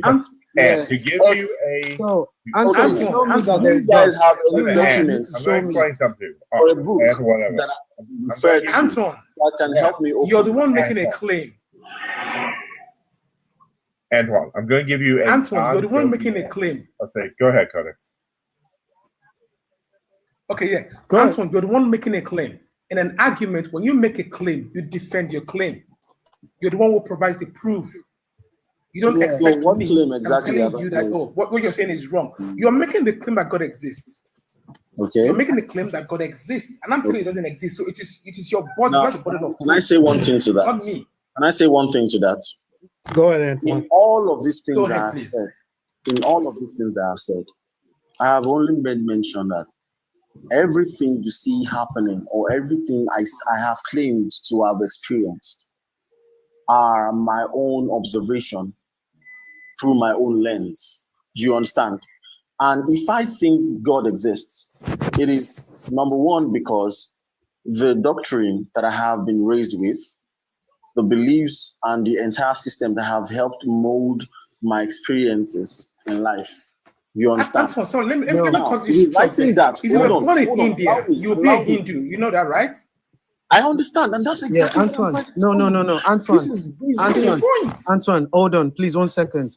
I'm gonna have a beef with you right now, and do you know why? Okay. You just asked me a question. I just proved it to you that there's no God. Now I want you to prove it to me just the way I shouted God, and you didn't answer me. Now you prove it to me that he exists, please. Thank you. So I'm not Elijah, neither am I Elisha, right? The only answer I have to that is. So you can't prove it. You can't prove it. No, I Then cannot prove it to exist. you. Then don't I talk cannot about prove him it to again. you. Because he doesn't exist. Okay, so if you say I should not talk about him, are you saying I should not talk about God and forget about God in my own opinion, or I should just not mention him to you ever again? No, the thing is, even if there's ever a God, it's definitely not the Christian God, and it's definitely not the Muslim God, and it's never all those religious God. Something I agree. will appear tomorrow I agree and speak with to you. all of us and say, "Oh, I am the real God," but till now, there's no God. Okay. So that has been finalized. I agree. Totally agree. Well, wait a minute. All I have just said. If you're looking, sorry, FXK. All I have just said is, I have seen some things in my life that have maybe convinced me that I have a God. And come to think of it, I started saying, would you say that everything you know or see in existence came to be by chance? And none of you have actually answered that question. Yes. I would like you to help answer. So it's by chance. It is. It's by chance. It is. Yes, it is. Yes. You know why it is? Yes. Why? You know why Tell it me is? why. Tell me why. I will first ask you, do you believe that Mars is a real place? Well, I can't really pinpoint because do you believe that the planet Mars is a real place? I don't know because I've not seen. Yes. I have seen the planet. I have seen the planet Mars. Yes, Mars is a real place. Okay, good. Now that you say it, maybe I'll check again. All right, great. I've seen the sun. I've seen Saturn. I've seen Jupiter. Obviously, go out, I feel the sun, all you gotta so I do can is say spend, from sun. You can go out and spend $50 on a telescope and see them all. I feel the sun.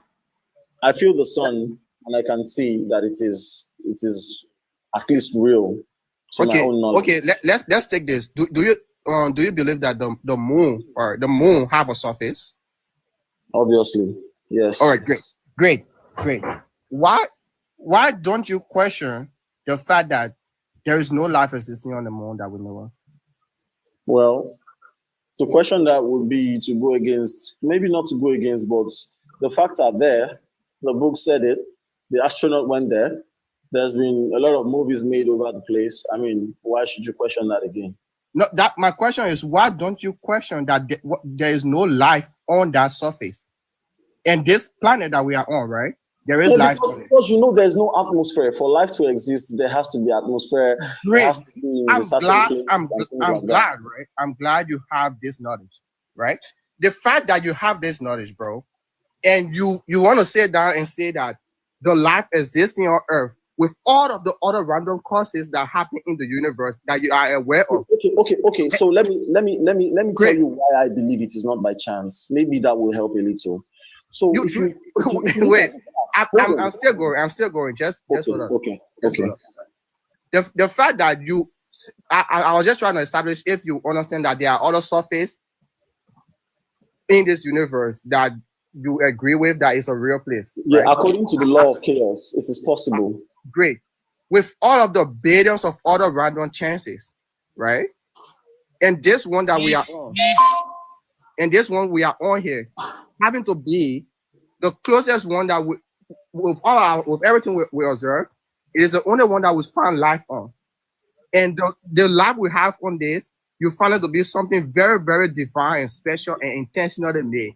It's a questionable act for you to not for you to not accept that this is a random cause that is a possible thing that could happen anywhere else, but then it happened here. Exactly. So let me explain why I think it is not just a random thing, and I feel it is intentional. No, Antoine, one second. Please, let me just. You can't ask a question and still answer it. But wait, let me answer your question. No. Let me make you understand how you came to life, because it seems you don't understand. Okay, help me understand how I came to life. You're digging too deep. Yeah, you came to life because of your parents. Yeah. Your parents made this up. If they didn't want you to come to life, you will not come to life. Your God can't even fight for you if you were aborted. Do you understand me? So you need to understand the basics of how things happen. People make things happen. If I want to make a child, I will get a woman. So who made this people is not happen? Listen, this is not God's permission. This is my permission. I choose to have SEX. Right. Do you understand? So Understood. So my question to you, Manya, is who made people happen? The thing is, this is where the problem is. What The made fact that people happen? you're overthinking things. Yeah, that's why you're believing things you're not meant to be believing. Okay, I'll go back to critical and quickly say this. So critical, if you look at wait, Anton, can I answer? I'll answer your question. Okay. No one made it happen. Also, things don't happen by chance. In this universe, if you set up a certain set of circumstances, you will consistently get the same thing. If we put enough mass together of, say, hydrogen and helium, and if we put enough of that mass together, guess what it will do every single time? Gravity will pull it together, fusion will start, and we will have a star. Correct. Every single time. Correct. So this doesn't happen by chance. There are physical laws that are set up. The biggest one being let me tell you what I know about that. Rich, let me tell you what I know about that. This is called gravity. This is gravity. Let me tell you what I know about that. Right. So let me tell you what I know about that. There's nothing intentional. It happens. Go ahead. I'm listening. Go ahead. I don't know who did. Okay. So I was muted. Sorry. So currently, Microsoft released a new invention that they just made. They said they kind of like merged, I think, photon of light together or something, and then made an item. They call it the Bose-Einstein item. It is not liquid. It's not solid. It is in between. Right? What is it called? I think they call it the Bose-Einstein condensate or something like that. I'm not sure. It's a topographical cubic architecture. It's Right, they want to use for this new. It's called Chiral Boys liquid state. Yeah, correct. Thank you. I think that's exactly what I was trying to say. Wait, real quick before you go. Atheist, what is it? A plasma or something like that? What is it? It's no, it's not plasma. What? Tell me what it is. It's a topological equivalent. It's a new state of matter to power quantum computers. It's not a solid liquid. Oh, okay.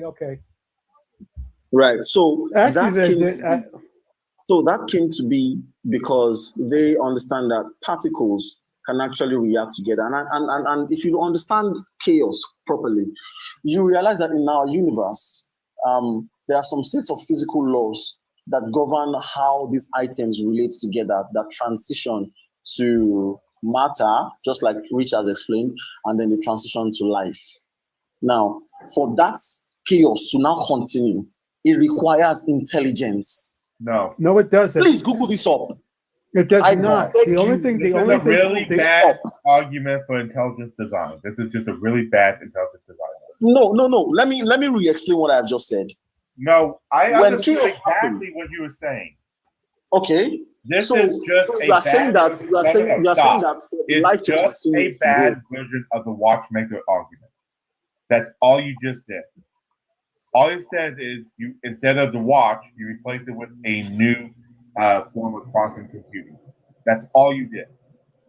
But you're making a fatal flaw here. Yes, you are. Okay. What's the flaw? What's the flaw? Explain the flaw to me. Is the universe the same as this element, this new form of matter? Are they? Muting me. I don't know who it is. Please, I need to answer him. Listen, I used that state of matter to explain. Are they equivalent? Yes or no? It's a yes or no question. Tell someone who's muting me to stop muting me. No, they are not equivalent. Is it equivalent? Yes. No, they are not. No, okay, they are not. And what you're doing is a false stop. There's a false analogy. Stop. Hold on. The reason why I used that. False analogy. It's a false analogy, which means your analogy cannot move up to claiming the universe has a designer, which is that's wrong. Arguing. That's literally wrong. What you're arguing. That's wrong. I am coming from a place of understanding here. Hold on. Let me read. Wait a minute. Do you understand the logical fallacy I just pointed out to you? No. I just stated hold on. Let me just speak for a minute. Hold on, please. Let me speak for a minute. I think it's important you understand what I just did with that analogy is this. I am trying to explain how particles react, just like Rich has just explained. When particles come together, they form new substance, right? Now, this new substance come together and also form more substances. And if you check, somehow the DNA came to be. Somehow. Here we go. Yes, you are doing the false equivalency still. How? How is that false again? Okay, watch. The logical fallacy you're doing is false equivalency, which is when you assume that two things are the same or equal, without alike in some ways, are not sufficiently similar to be equivalent. Right? No, but these two things don't just exist singularly. Do you understand what I just told you? Yes, I understand clearly, but then you are assuming that these two particles exist in a singular form. Forgetting that they exist. Antoine. I'm with you. Let me introduce myself. I'm Atheist Cats. I've been around here for quite a long time. You're one of the old dogs. You're an old dog in the corner. Yeah. I am not going to get overtalked by you. There's not a single person who has ever been able to overtalk me or outtalk me. I'm not trying to outtalk you. So if you think you're going to try bulldoze over my statement that I'm trying to say, you're wrong. Now, listen up. Because your ultimate claim, your main claim is all of this is designed. That's your evidence for God that this is all designed. And your evidence for that everything's designed is you're pointing to small things that you claim must be designed, which you have not shown design. You started going with forms of matter, then you went to DNA. I'm going to guarantee you don't know what DNA, the intricacies of DNA, do you? So tell me, what are the intricacies? No. I'm not the one using it for my analogy. Do you know the intricacies of DNA? Tell me what they are. No. I'm asking to you. You should not be responding back with a question to me. You should be saying yes or no. When you say the intricacies, you must explain what you mean in exact form. I And can then I'll do tell you that. if I know or not. I can tell you about that. Do you know how DNA is formed? Yes, I do. Okay. Do you know what the 4 building blocks of DNA are? No, I don't.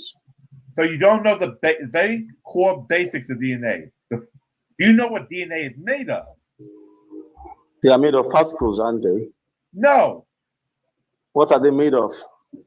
Okay, see, the fact that you don't know enough about DNA to even know what DNA is made of, and I agree to this, makes it difficult. I agree to not knowing. Makes it difficult for us to take you seriously when you're trying to use it as an argument.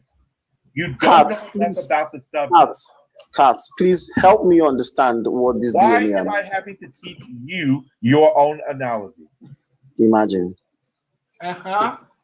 Why do I have to teach you about the subject you're trying to use as evidence? Bring it up, exactly. If you don't know it, don't talk about it. Don't use it. No.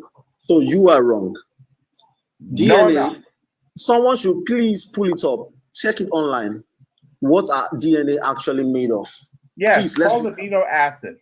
Now, if you want to be pedantic, and what say, makes up? What is the building block of this amino acid? Stop. What is the building blocks for this amino acids? You want to be pedantic and say everything's made of particles because you're trying to go all the way down to hide the fact that you don't know the problem. So let's play that. Antoine, could you name me 4 subatomic particles? Can you name me 3? Can you name me 2? Let's make it easy. Can you name me one? You are trying to tell me. Can you name me one subatomic particle? About proton, neutrons, electrons? Those aren't the subatomic. Or the photons? What's a photon? Which one? Wait a minute. What's a photon? What are you asking me? What's a photon? What is a photon? If you don't know, you don't know. No, yeah, don't tell me. Say you don't know. Don't tell me I don't know. I said if you don't know, I said you don't know. Say it. Yeah, what's a photon? Thank you. A photon is an elementary particle, right, of a quantum field. Of the electromagnetic field, including the electromagnetic radiation. No. Congratulations, you read off Wikipedia. But the bottom line is that a photon has no mass. I want to show you exactly what just happened because I knew he would do this. I knew he would do this. I knew he would do this. Look what he said. Wait a minute. Watch what he did. What did I do? Elementary particle that is a quantum of the. He did exactly what I thought he would do. What did I do? Simply quoted Wikipedia. Oh, wow. Wikipedia. Straight up. Elementary particle that is a quantum of the electromagnetic field. Wow. You went and you simply Googled. So let's show. Wait a minute. So if I don't Google it, wait a minute, Antoine. The true way if I don't Google it, the true way of understanding whether or not you know something. Nope. The way you tell if you can understand something is to be able to simplify it and explain it in regular terms. Go ahead and explain what a photon is in regular terms. In simple terms. Okay. Since you have particles that has no mass. Do me a favor. What do you mean by particle? Thank you. Why are you thanking me for asking you a question? No. That's how I answer. Just hold on. So I'm trying to think around how I can specifically answer what a particle is, right? So if you think about the sun ray, let's assume. I just want to use nothing to do with it. Do not use an analogy. Just to give a definition. So you want me to just define straight up? Yeah. Straight up. Okay. Let me think. Joe, you actually know it. So a particle, the way I understand it, is like a small item, right? Or maybe an object.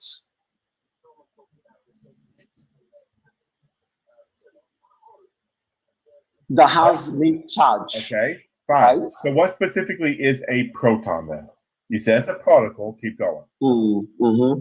So that has a charge. No, it doesn't. And it's usually around. Protons don't have charges. Sorry, photons don't have charges. Sorry, my fault. What charge is a proton? It's a negative charge. Sorry, an electron is a negative charge. Actually, Antoine, can I help you on this? The proton has no mass. Correct. It has no mass. I've mentioned that earlier. So and it doesn't have a charge. Oh, you did. Doesn't have a charge. Yeah, I know. Okay. So, do you want to just simply state you don't know this information? Are you telling me to tell you that I don't know this information? I want you to be honest. Yeah. I'm honest with you. I am honest with you. Because you just said a photon has a charge. No, I'm sorry. Wait, guys. I screwed up. I thought he said photon.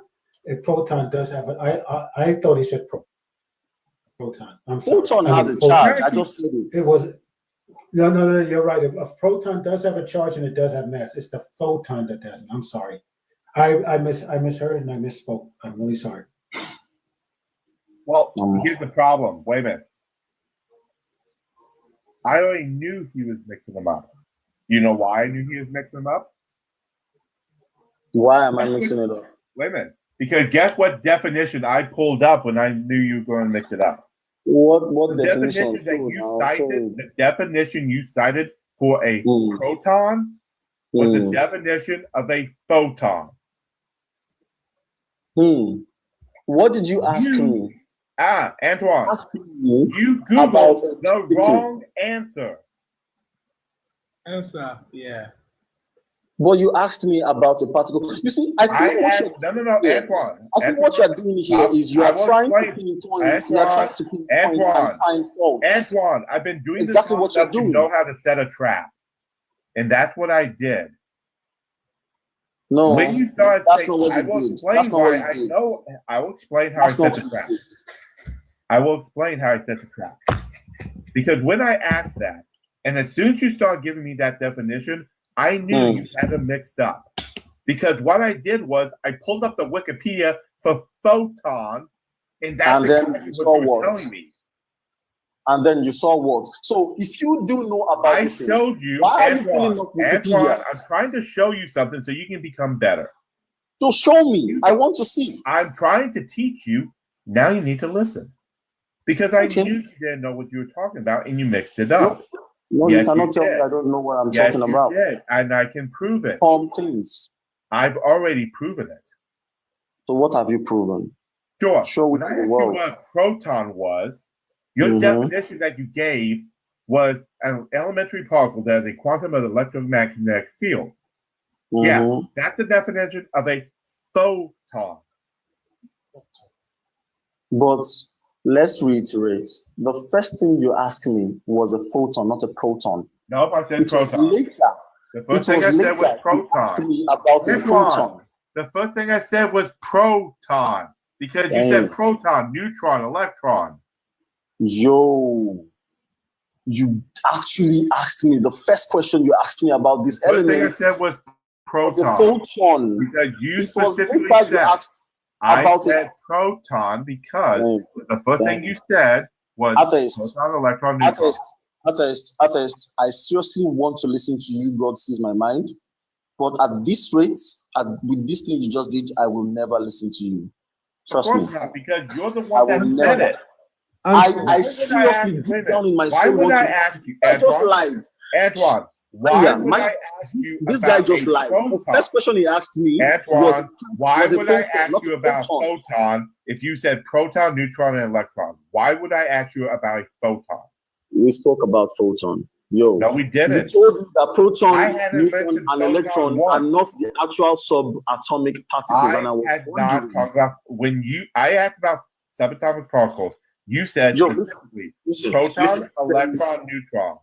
There is molecules, yeah. We drill down to that, you find an atom, right?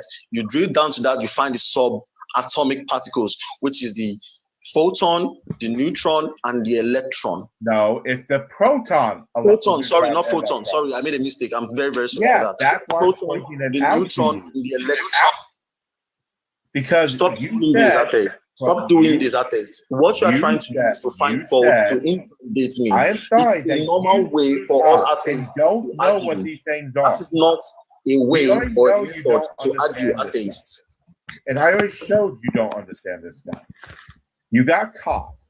And instead of just saying, I do not understand this or I don't know this. You cannot tell me I do not understand this. Yo. We have shown you don't. No. Yes. No.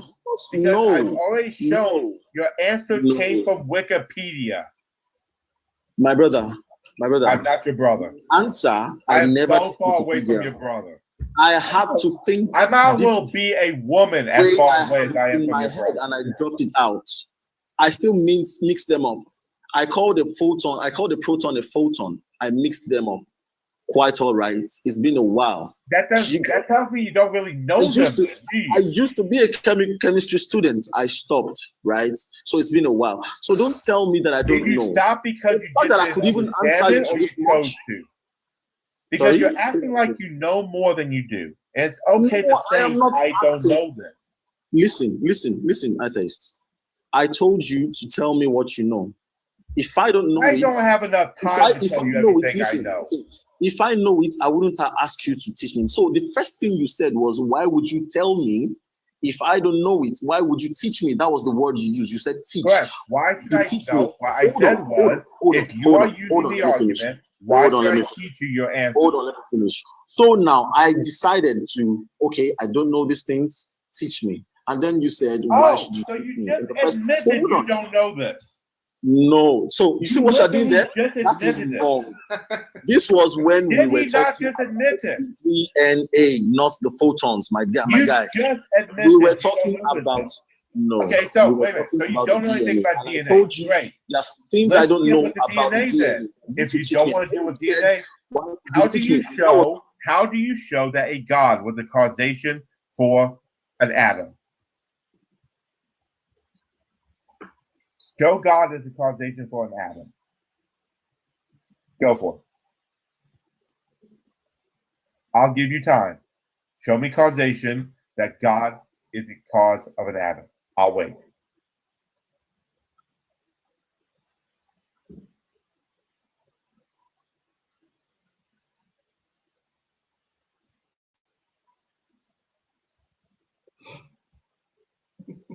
Hey, God, you got the live. You got access back. Transmission. He's busy looking it up on Google. ChatGPT, can you tell me? No more network. They're killing me. Proton, I actually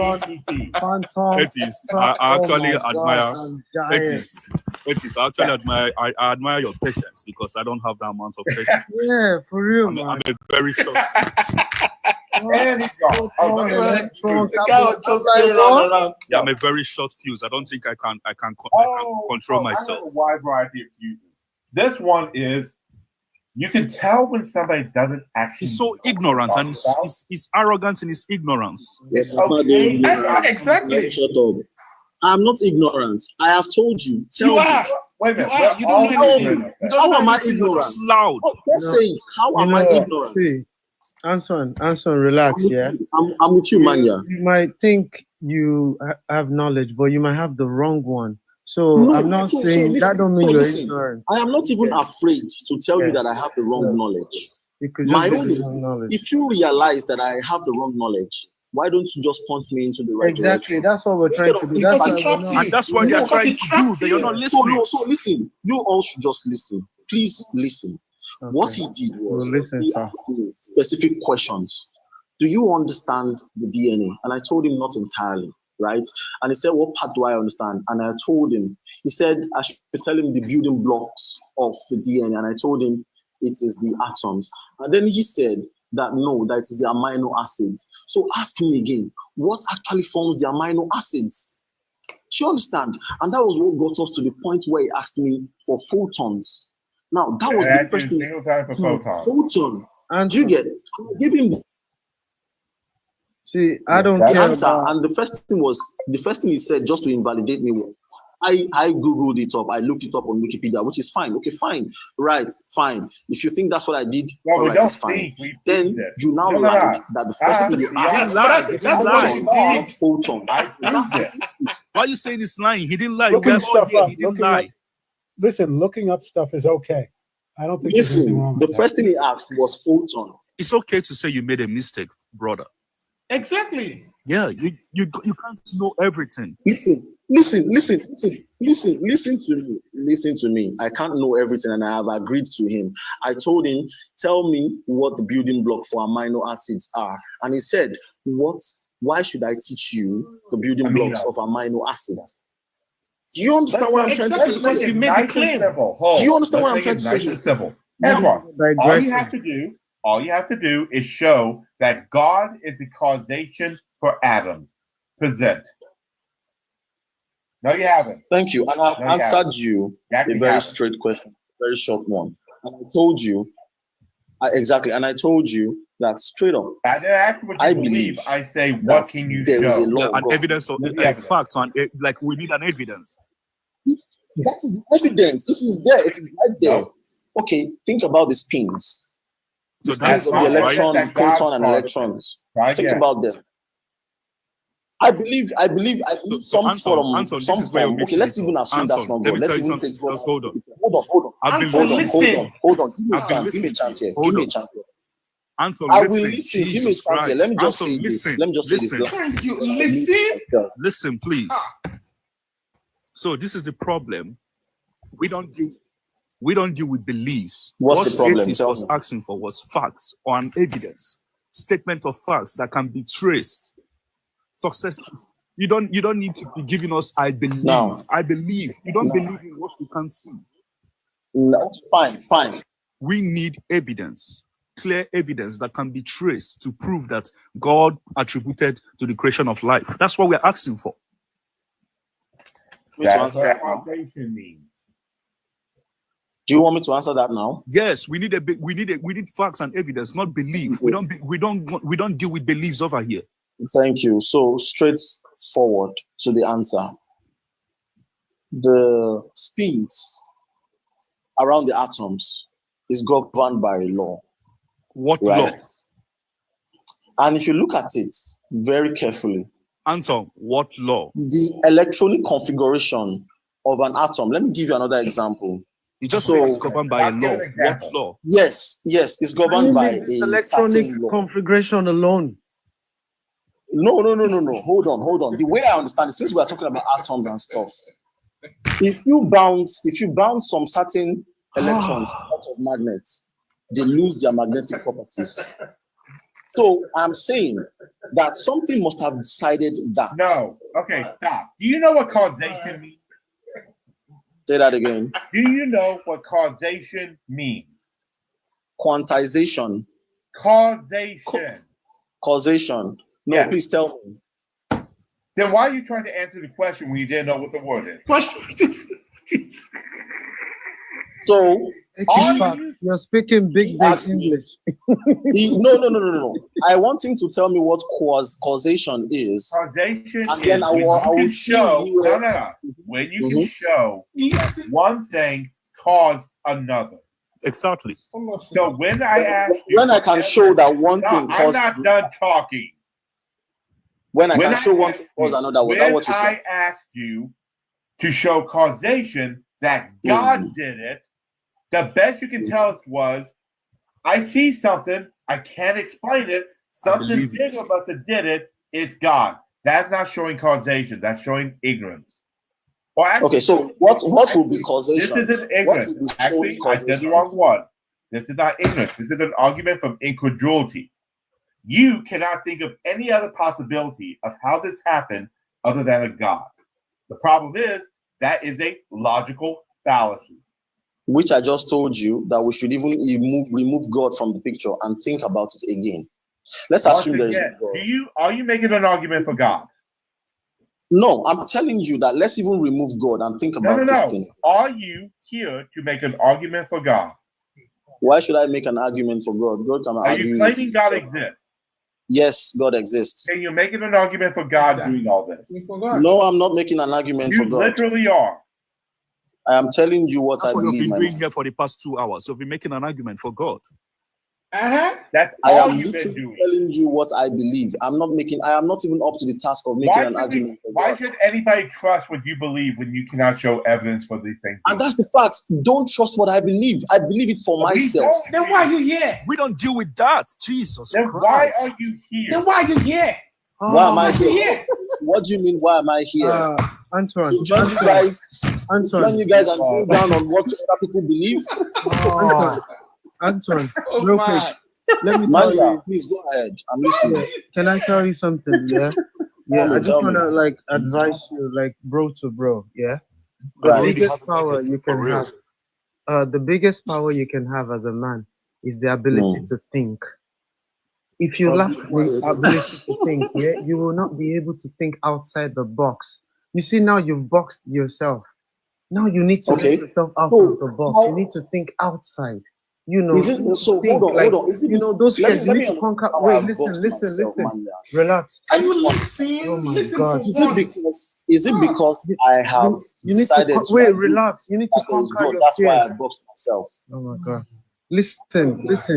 You need to conquer your fears. Do you understand? I was once like you too. You know. What is my fear? Yeah, your fears. I know your fears. You don't want to go to hell, right? You want to go to heaven. Exactly. Yeah, you don't want to burn. That's a fear. Logically, if you think about my man, it makes no sense. Because how can you be buried on the floor and you're burning nowhere? Do you understand? The only thing that has a face. Wait, listen, man. Listen, just think about heaven and hell, yeah? Okay, now you're buried on the floor. The only thing that has feeling, yeah, it's your flesh, it's your body. How can you burn? Do you burn? Okay, let's say you're sleeping, yeah? Do you feel anything while you're sleeping? Yes, I do. What do you feel while sleeping? When I'm dreaming. Oh God. Oh my God. I didn't say when you're dreaming. I said when you're sleeping. What do you feel? Oh, I'm not conscious when I'm sleeping. Okay, if you're talking about the physical. What? Then I can dream. I feel the things I dream about. Oh my God. God. I just came and it's just that. Bro, so relax. Anton, when someone touches you while you're asleep, do you feel it? You're gone. No, when I you're don't asleep, you're gone. You're half dead, man. That's the question.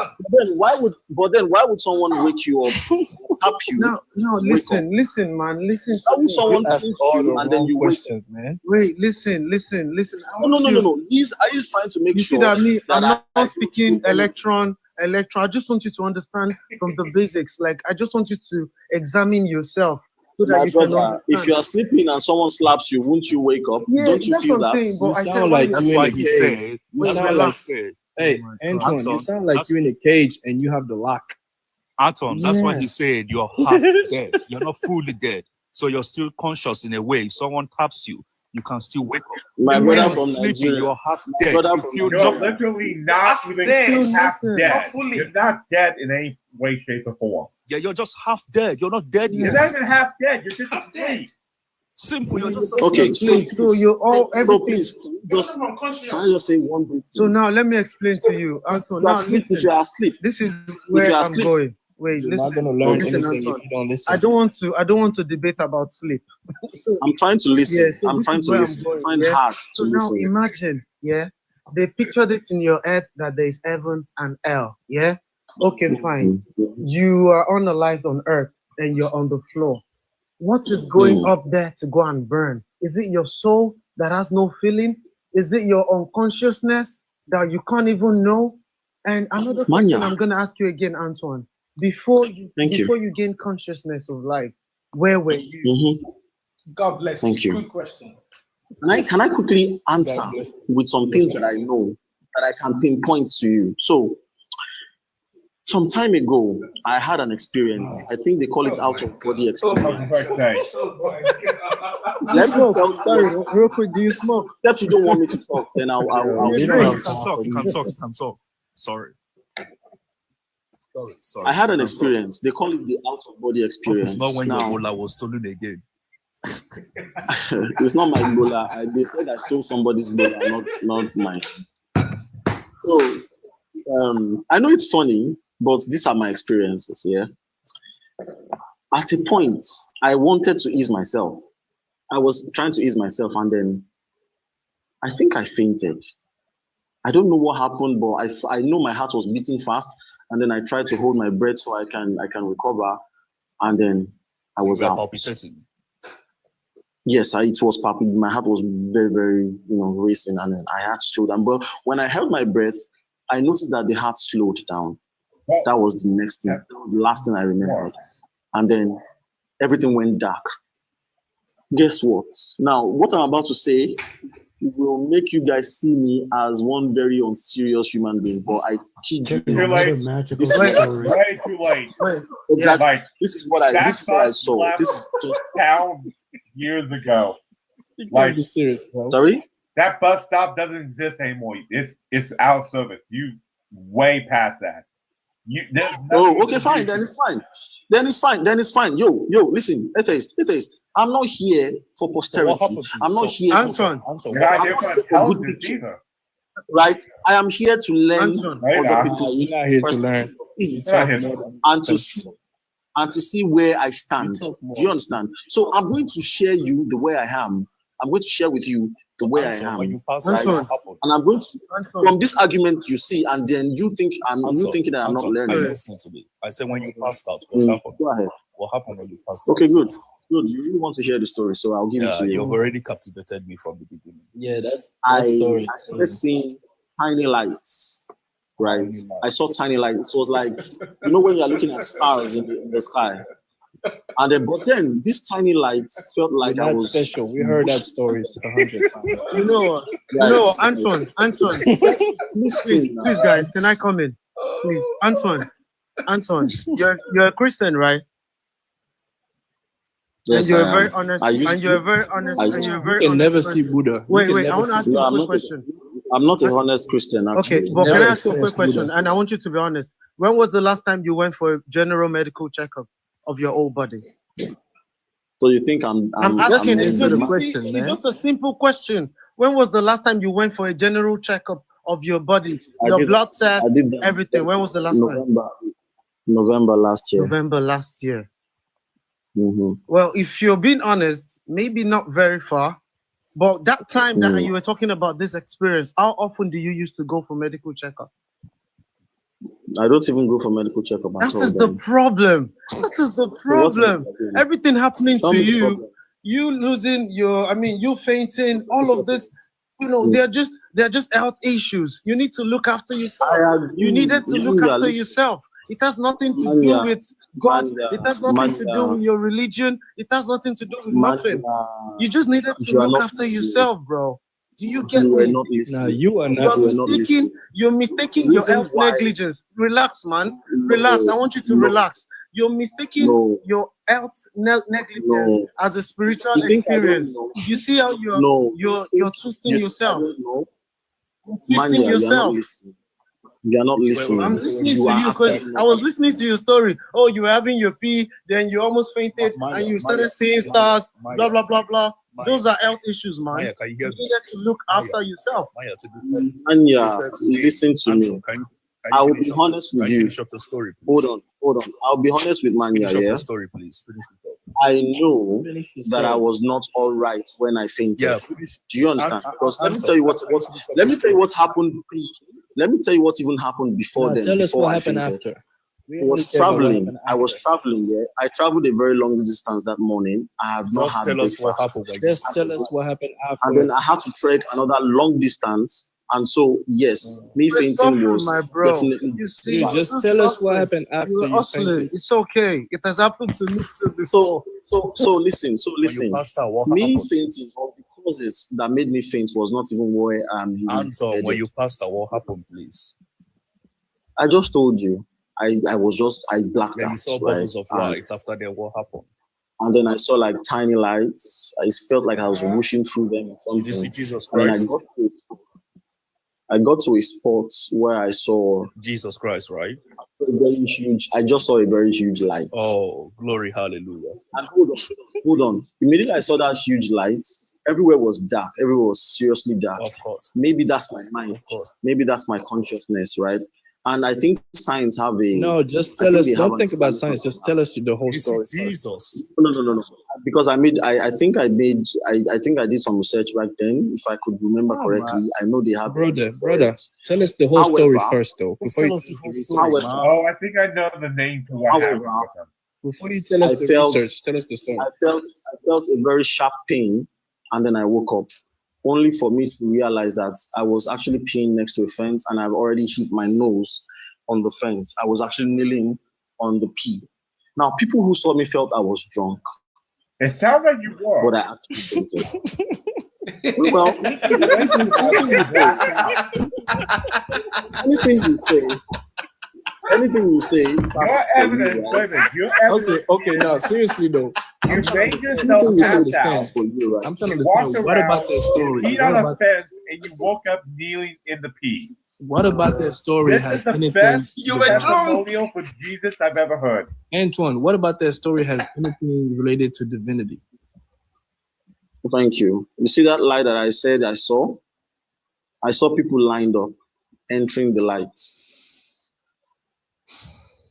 Wow. That's your imagination. You already think about that. You already have that idea. You see how weird. Well, I'm convinced. I'm now a Christian, folks. I need to be honest with you. What I was thinking about was just food. How to get food when I get home. No, we don't care about that. We want to talk about the people lined up going to the light. Now, come on. I'm convinced. Well, what do you want to talk about them? I don't know them. I just saw them. Yes, we want to talk about what we saw them. I gotta apologize to him. I'm convinced. Your story. The man who woke up in his own pee has convinced me Jesus is real. I also need to mention, and then I also need to mention that you want to tell us this. All of this happened. I just knew it was going to be so. It will end up in just some spiritual experience. I know you guys very well. It's the same thing, the same script. It's the same story. I really want to talk about what you saw. You saw people. See, brother, to the light. There's an Igbo boy. What did they wear?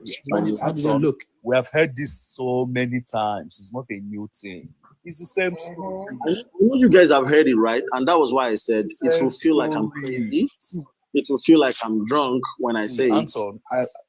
I want you guys to get creative. Now, I will not come here that story and make a fool of myself if I'm not actually seeing what I've seen. Antoine, you gotta listen. Go ahead. I'm listening. That story means nothing to us. We hear this different versions. I don't even want it to mean anything. Listen, my man, you never let nobody finish a sentence. That story means nothing to us, and it means nothing to you. All you're gonna see, and all you're telling us is things that you already thought. You already thought about a light. You already thought about people going to the light, because that's your image. When you're a Christian, that's your image of anything after life. That's what you see. Probably. That's already what you think. Probably. So you're not seeing anything special. You saw your own imagination. So I agree.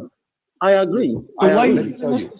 when I was doing this research, I realized that a whole lot of people who had the out-of-body experience, like they claim, also have similar. Yes, because you have the same culture, the same religious. Even when science, actually you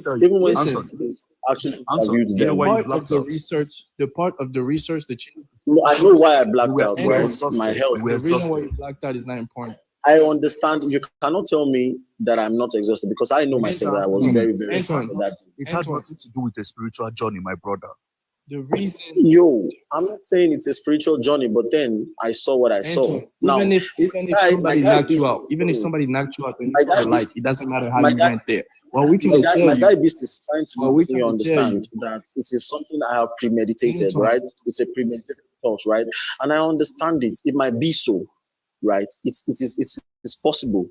that that's what happened. It's not just but I'm possible. telling you That's that what it's the happened. experience. Yeah, that's your experience. Yeah, that's your experience. Yeah, wait, However, you know what? It doesn't however, matter. however, You know what? Yeah. atheists, now, there's something I Wait, need hold you on. guys to also Antoine, see. Antoine. Atheist made a statement. Atheist made a statement just now when I was narrating that story. That yes, I was probably drunk, and that was why I was kneeling down in my own pee. Which that's how they do to invalidate anyone. Nah, Well, I mean, no, you're the don't one worry that about paints that. the picture And- of you drunk. Oh, sorry, you waking up, face against the fence, kneeling in your own pee. You created that image. Or maybe you were not here when I was narrating the entire thing. I was here the whole time. I had not had anything that morning. I traveled. So for those who live in Nigeria, I traveled from Delta State. Antoine, that's fine. See. Lagos. Wait, 1 second, Antoine. Sorry.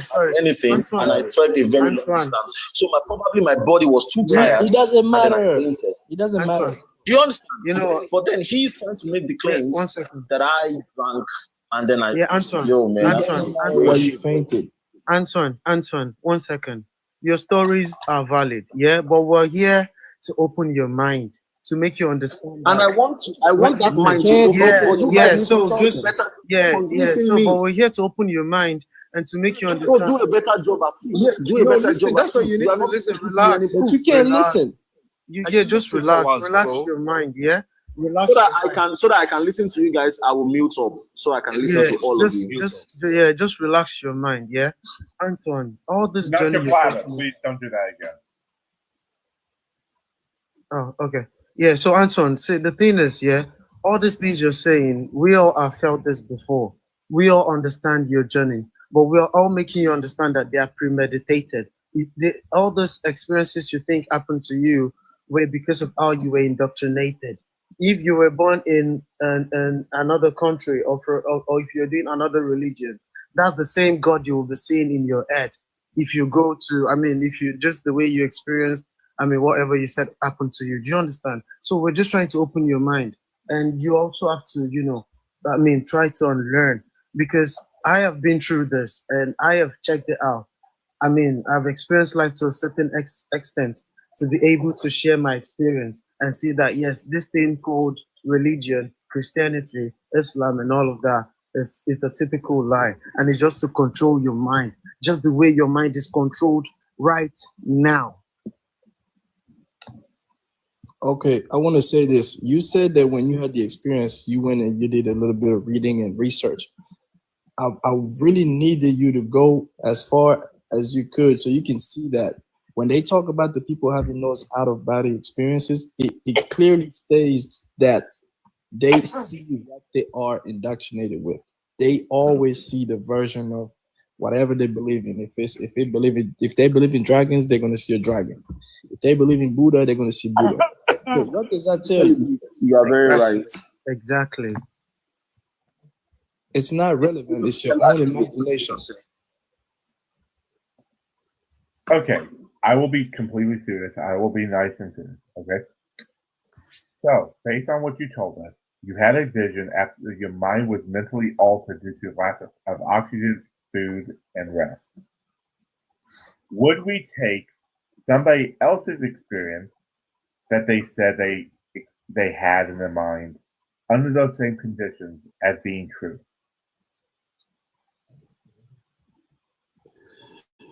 Somebody said he drank something on an empty stomach. I'm going to be completely serious and just take what he's talking about. No more joking. Well, except for cat.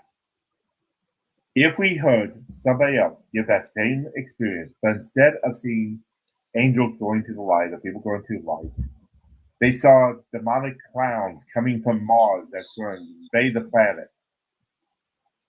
Same situation, just a different vision in their head. Would we take that seriously? Or are you taking this seriously because it already fits a predetermined bias you have?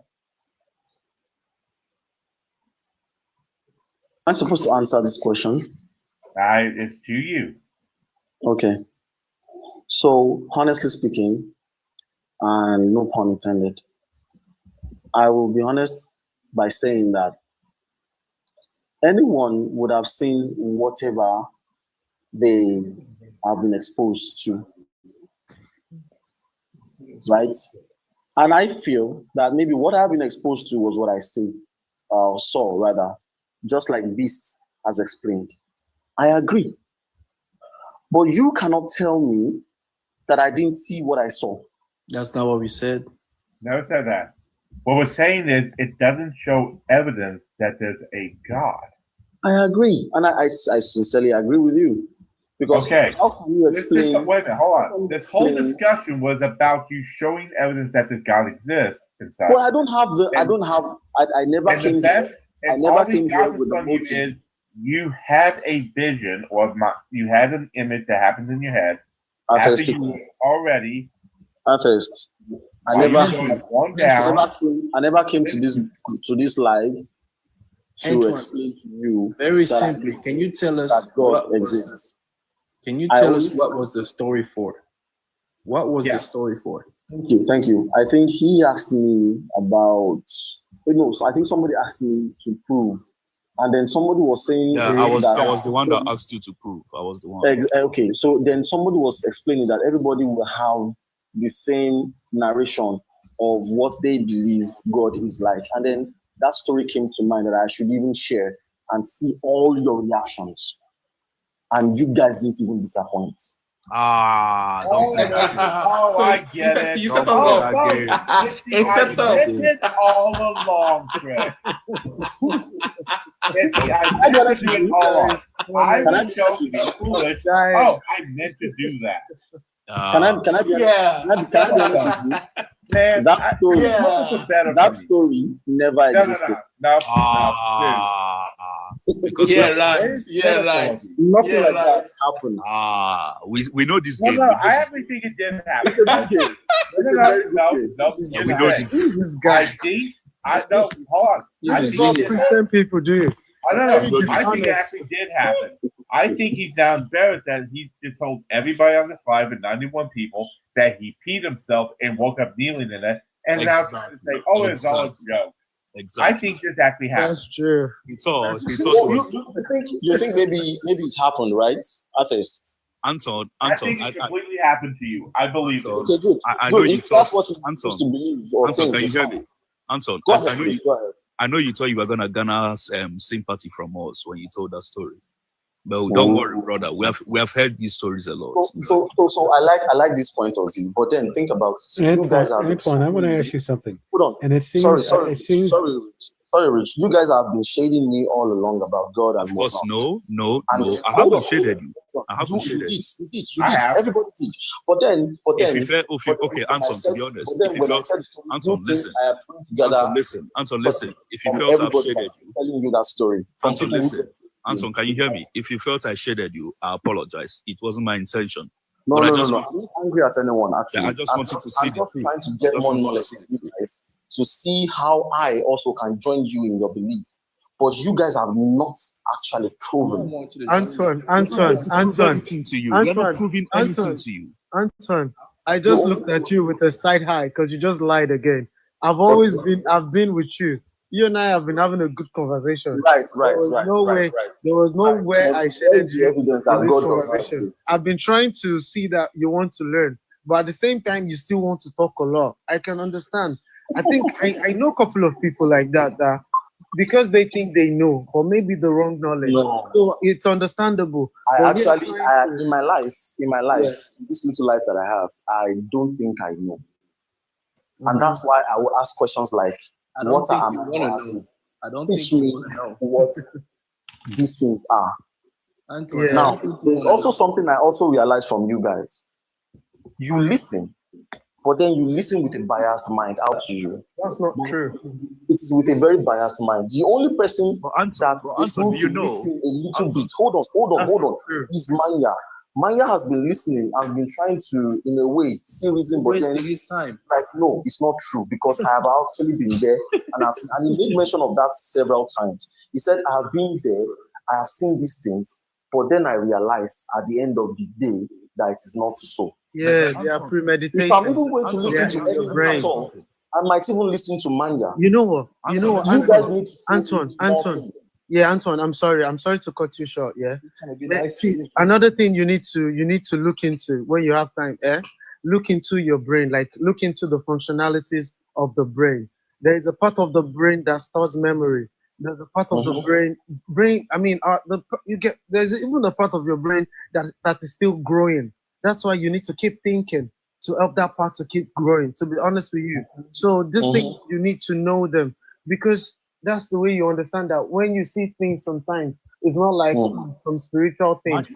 Maya, I wanted to tell you something. Yeah. Maya, I wanted to tell you something. Anton, do you know that here the onus is on you to actually prove that what you believe in is actually real? And but hold on. Why should I even prove to you that what I believe in is real? Why you never let somebody finish? Okay, sorry. Let me mute. Yeah, so like I was saying, the onus is actually on you to prove to us that what you believe in is actually real. Over here, we don't believe in it. We have nothing to prove. There is no need for us to prove anything to you.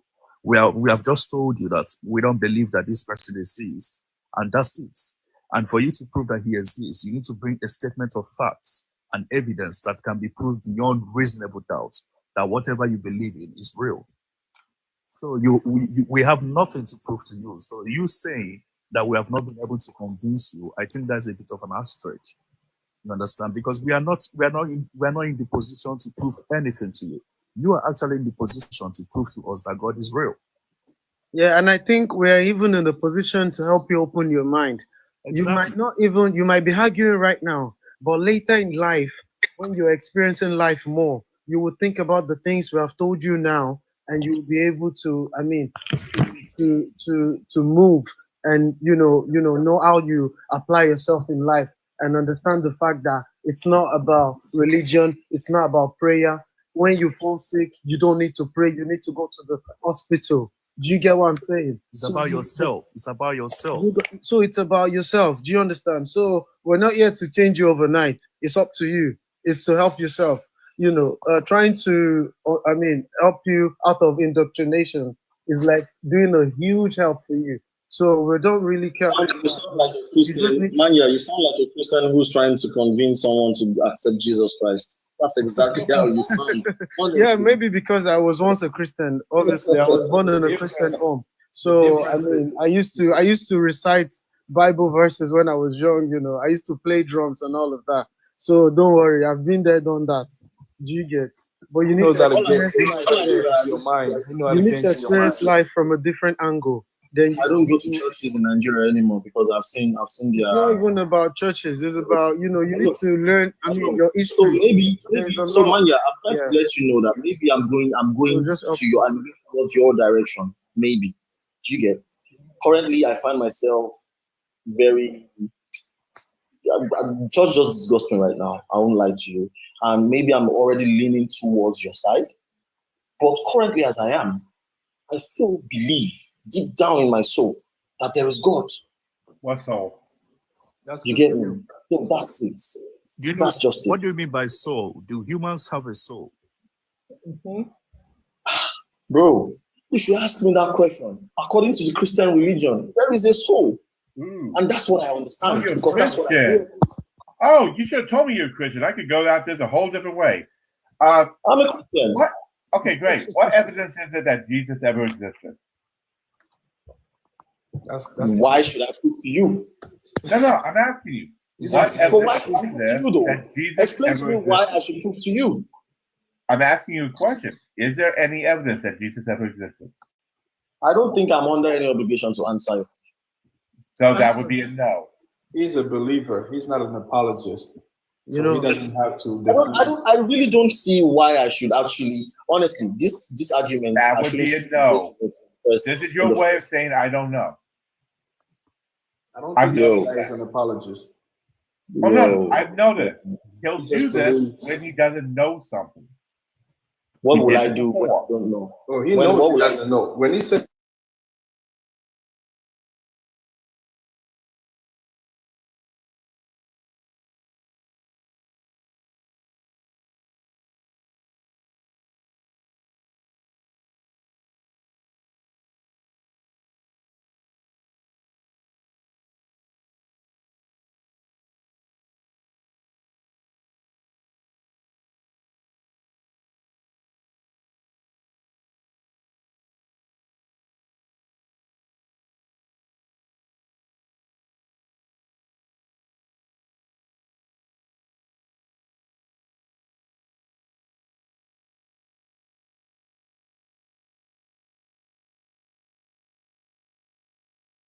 You got to click on that to turn off your mic. But are you going to land your plane, Rosie? You turned off your mic. Yeah. Well, the thing is, because I got to pull up on a different file because I can't look at it on this phone because I can't minimize and go to a separate app to read it to you. So I was going to read the letter. Basically, the letter is a plan that was structured behind this behind the scenes kind of agenda that started all world wars, World War I, World War II, and the plan for World War III. And the letter literally structured like how everything played out, how we see is what the letter kind of got at. Like you see those exact same events taking place that they planned, they talked about in the letter.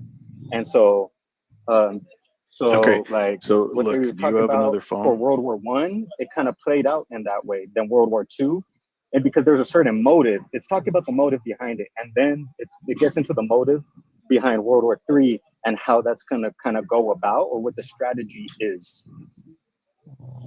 And so that's essentially what it is. If I could pull it up on something else, I could read it to you. I will. But So you believe it's a, so what I'm picking up is that you believe that it's a ring of individuals who have conspired to produce these wars, and they're conspiring to do so as we speak. That's what you're saying? Yes, there's this hidden agenda because just as it was written in the letters, when you read it everything kind of played out almost exactly like, so you kind of see it come to fruition. So it's like there's some kind of truth to it. It's like, okay, they talked about World War III, this is how it's going to play out, or this is the plan. And then World War I, you watch it play out and you're like, oh shit. And then World War II, this is the strategy and the motive behind it. And then you watch that and you're like, oh damn, okay. You know, so then there's like the strategy for World War III, which involves like Israel and Islam and everything that's taking place right now in the Middle East that we see, like Gaza and all this other stuff. Or was it not Gaza? Is it Gaza? Yeah, Gaza. It is Gaza. Yeah. And so like you see the same, and like this whole Islamic movement piece involving Islam like a lot. That's where you see written for the plan for World War III, which kind of hold on, let me step away really quick. So you're saying it's a simulation? Not a not simulation. No, he's saying that there's people behind the scenes that are conveying things possibly to media and stuff like that to fulfill a narrative, drive us into a way to lead us into what their outcome is. That's essentially what he's stating. Yes. When I could get the letter at a certain time, I will read it to you guys. But that's the gist of my idea. Okay. So let me. Wait, 1 sec. Oh, sorry. Go ahead, Rudy. This is why I believe Trump is the anomaly, because he's going against those plans. He's creating peace where they're creating war. He's figuring out, like right now, get rid of Hamas, get them out, build the area, bring the people back, give them real democracy where there is no T groups running that place anymore. So I feel like he's the anomaly. This is why they all hate him so much. It's like other presidents, media, Zelensky, everybody, movie stars. Well, look what we're finding out about the movie stars. They're all attached to Epstein. They're all attached to P. Diddy. You know, and all these people came out to tell you how bad he is. Okay, but if he wants like peace, the Matrix trying to tell you this is bad for you because it's good for you, you know? But if he wants peace, why would he be willing to invade the neighbor to the north? I don't. He has not stated that he's willing to. He never said that once. He said he loved Canada. Jesus, let me speak. I will very clearly articulate. Okay, he has never once stated that he will send troops into Canada. What he has actually articulated on a plethora of times, live news. What he has articulated is that he plans on using economic power to suffocate them and make them become a part of us, because they absolutely will need our not resources necessarily, but they need our strength to be able to support themselves. And so that's what he has literally defined on, I don't know, probably 150 different times. He has never stated that he's willing to send people up into Canada. Now, he has said that he's willing to invade Greenland. I will say that. He said that he's willing to that's another NATO, and I they've already believe Trump is spurned. the peacekeeper. Yeah, they've already spurned. They've like already spurned the Usha Vance went up to Greenland, and they said go home. Right? We need it for defense. We already have a base. We've had a base since 1954 or 1951 on Greenland, an air base. Right? So we've already got that there. Why do we need to go ahead and have them become taxpayers? Yeah, and see, and I agree with you on that stance. Actually, I don't believe that that the United States needs any more landmass whatsoever. We have bases. And I do agree with you on the aspect of like how we're attacking our NATO allies. In my opinion, is where Trump is wrong. Because ultimately, this was created to create a safer world at the end of the day. That's what NATO was created for. Okay? See, I'd respect it if Trump said, was forced to say, because climate change is a thing, right? It's a thing that scientists believe in, and supposedly there's a lot of minerals underneath that ice in Greenland, and supposedly a canyon deeper than the Grand Canyon, bigger than the Grand Canyon, that's under Greenland. Yeah, right? and So as that ice melts, those resources become available. I would respect more if he said that. Right, and see, I believe that he's after the resources myself. I do believe he's after the resources. Which is something that where I am literally a third partyist, y'all. Okay, I grew up with my dad being a liberal and my mom being a Republican. Okay, just so you guys are well aware, and I am absolutely a third partyist because I've heard the worst on both sides and I've heard the best on both sides. Like I came to the conclusion that Trump was the better choice based off economy and what he would do for the American people. Now, I think that's where I was getting into the authoritative aspect. So the authoritative aspect I do know that there's a process to go about fighting away the executive orders, Jesus. I do know that. But ultimately, when you lay out he signed 80 in one day, like he's up to like 450, 500 freaking executive orders. When you start mashing that amount, now how hard is it, okay, for things to go through Congress? We already know how long it takes one bill to go through. Now we're having to look through 450. Yeah, but he has both the House and the Senate, right? They're gonna pass through whatever bill they want. Well, I hear you. It's the time issue is what he's doing all these executive orders. It's for time because he knows that, this tariff war, you've got, older, like boomer MAGA Republicans who are showing up to Republican town halls and getting angry at their representatives. Yeah, I would agree. I think it comes down to time. And I love politics and hate it at the same time. But like Congress, instead of like tackling a single issue, they create the single issue and then they tack on a million things to it that no one can agree on. And I think kind of what Trump's probably trying to do and show is like, do one issue at a time. You can actually do stuff instead of, creating this omnibus bill that's 700 pages. And then all of a sudden, we all have to vote on it before anyone can even finish reading the title.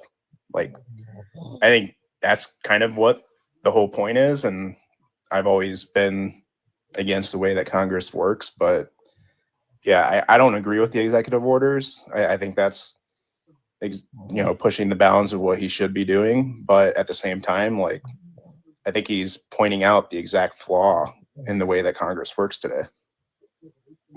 I mean, he hasn't addressed the border yet with any bit of legislation. It's all been executive orders, which, okay, fine. I get it, but because you still have your budget to pass here. The big thing is, why not, push through some legislation, right? Because both sides have talked about. Go ahead. No, I'm just saying he can do single issue bills right now. Yeah, but Congress doesn't do that. They don't know how to do that. They can't literally just make a single bill and run it through everyone always has to throw their own stuff on it. Like that's the whole problem. Is that exactly? So, and then not only that, the slow process you mentioned, for him to get any real results, it will take him forever if either the executive order is needed. This is why the Constitution gives that power to the chief, the commander in chief. Mm-hmm. Well, I mean, bills have originated bills have originated from the White House, like the executive, like they don't just originate from, the House or the Senate, right? Yeah, but he knows that second he throws it to the House, they're gonna tack everything on they want. Exactly, and they're gonna slow the process. And then the other thing I would say is both sides of the aisle have complained about needing to fix the border and fix immigration, and they never do it. So it's like they both say they want to do it, and then they don't do it when they have full power. Yeah, and then you have Trump that does it, and he brings in the Alien Act, Enemies Act thing, which streamlines the process. Not only that, you think about how dumb this is, guys. You have people coming into the country illegally, so automatically they've done a crime to come into the country. Yeah, some of them claim asylum, but like 96% of those cases get refused because they're not asylum seekers. So, and then what happens is when they get refused in court, which takes like about a year to 2 years, they don't leave. And there was nothing to enforce them to leave, even though they're not supposed to be there. So now they have these people that work with lower wages, undercutting the job market. So people have to work for less and have been doing that job for longer. You have all these problems. And then now you have to process them and you have to grab them. So you have to find them, capture them, and then you have to give them due process. You know how much it costs Americans for that to happen? The Alien Enemies Act just saved America like maybe $500 billion just to deport and get rid of these people that shouldn't have been there to begin with. So, and I tell you this, what you said about Canada is completely false. He made it very clear. He says he thinks it would be a good idea for Canada to be the 51st state. It would be the most powerful nation in the world with the most valuable dollar. Basically, the US dollar would go to like €3 if that would happen. So, and he never said about squeezing them and this, that. He's made it very clear repeatedly in every interview he's ever had until now, the last 3 months, that he's just doing reciprocal taxes.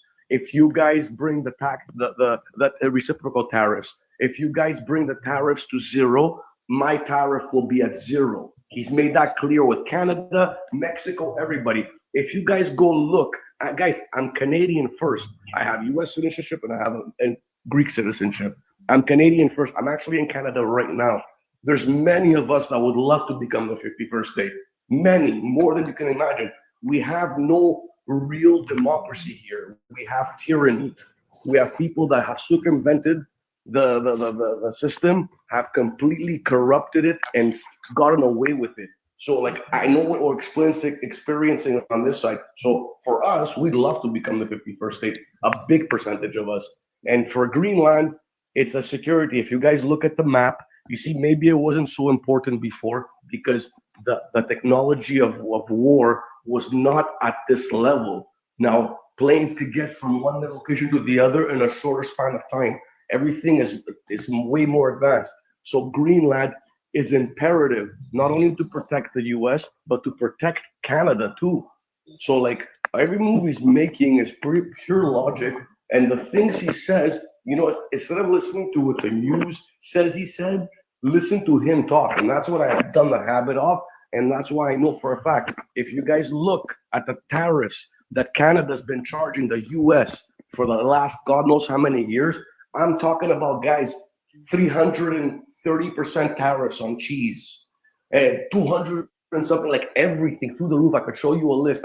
Actually, if you go on my page, I have one of my posts. It shows you the list of everything Canada's been charging, what tariffs have been charging America for the longest time. And at the same time, now America's at deficit $250 billion to Canada. How does that make sense? How are these guys charging you tariffs, and in the end, you're in the minus?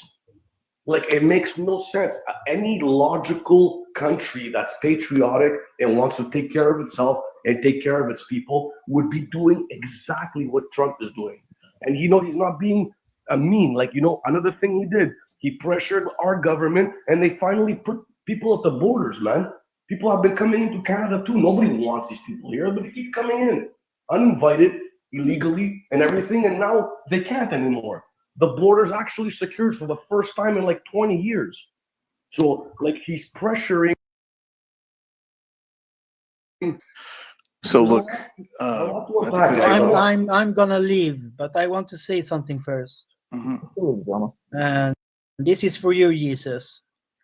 I am sorry if I attacked you or made you angry in any manners before. I'm sorry for that. Bro, never. You're the best. I am here to learn.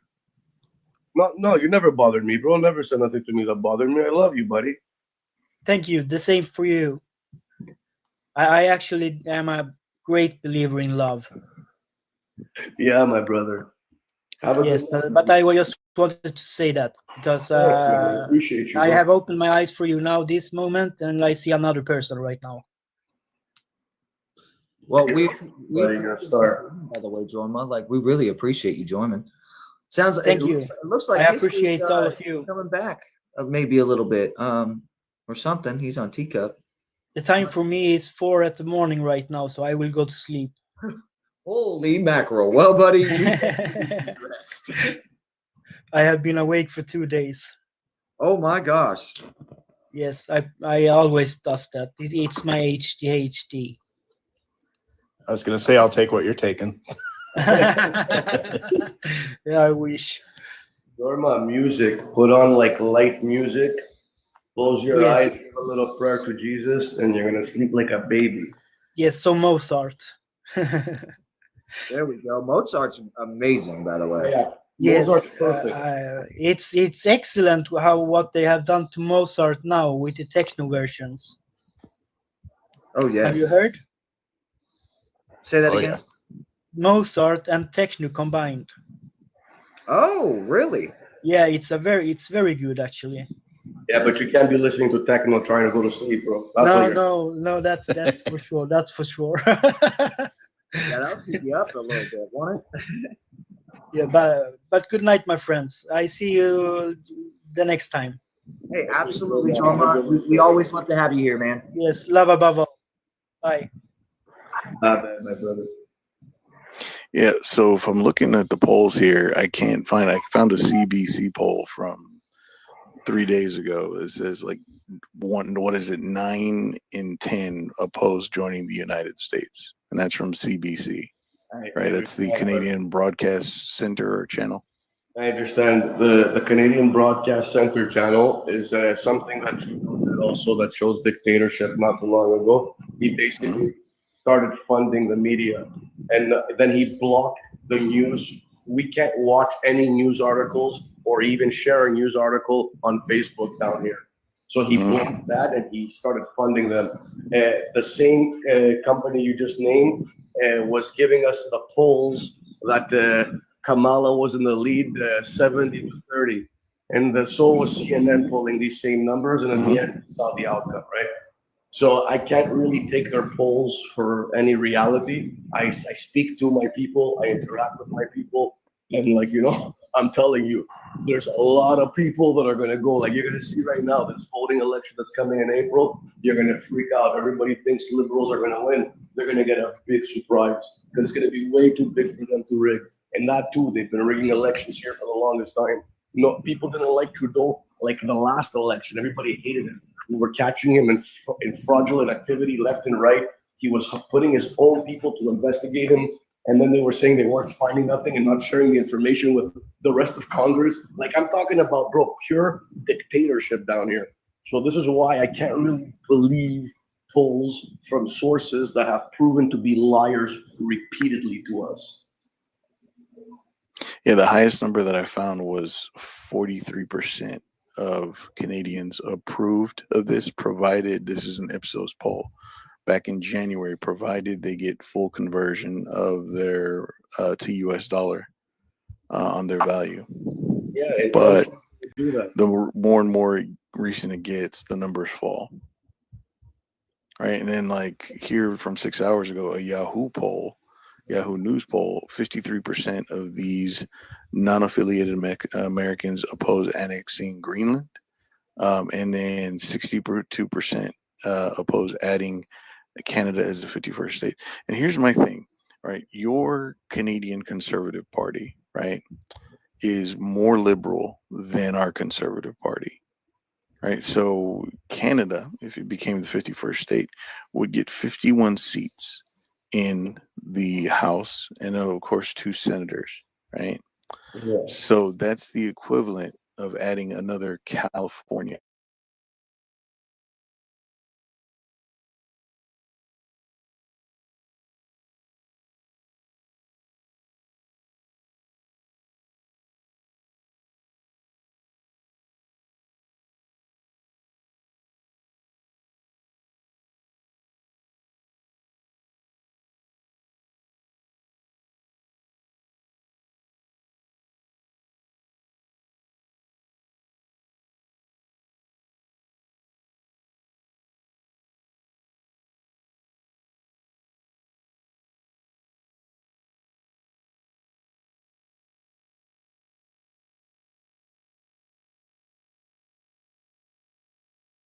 No.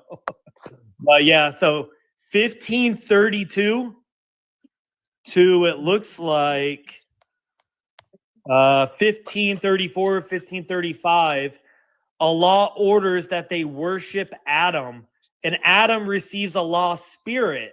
So Adam has a divine nature when he's born. So Adam's another god right here.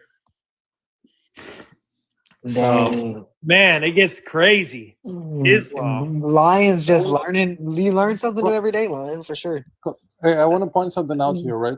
Look, Jesus had a physical full form of a human. He perfected humanity in every form, but your God has human-like creatures that is incomplete.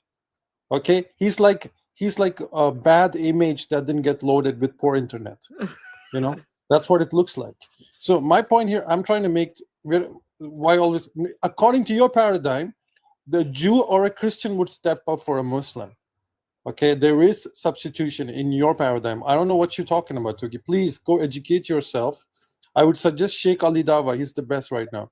Go listen to him and come back to us, okay? What about Central Dawa? That guy's a clown. Anyways, righteousness. So, man. I will ask OKB for both of those clips, brother, because I do want a clip of bro bringing up chapter 17 as his argument. I want that clipped.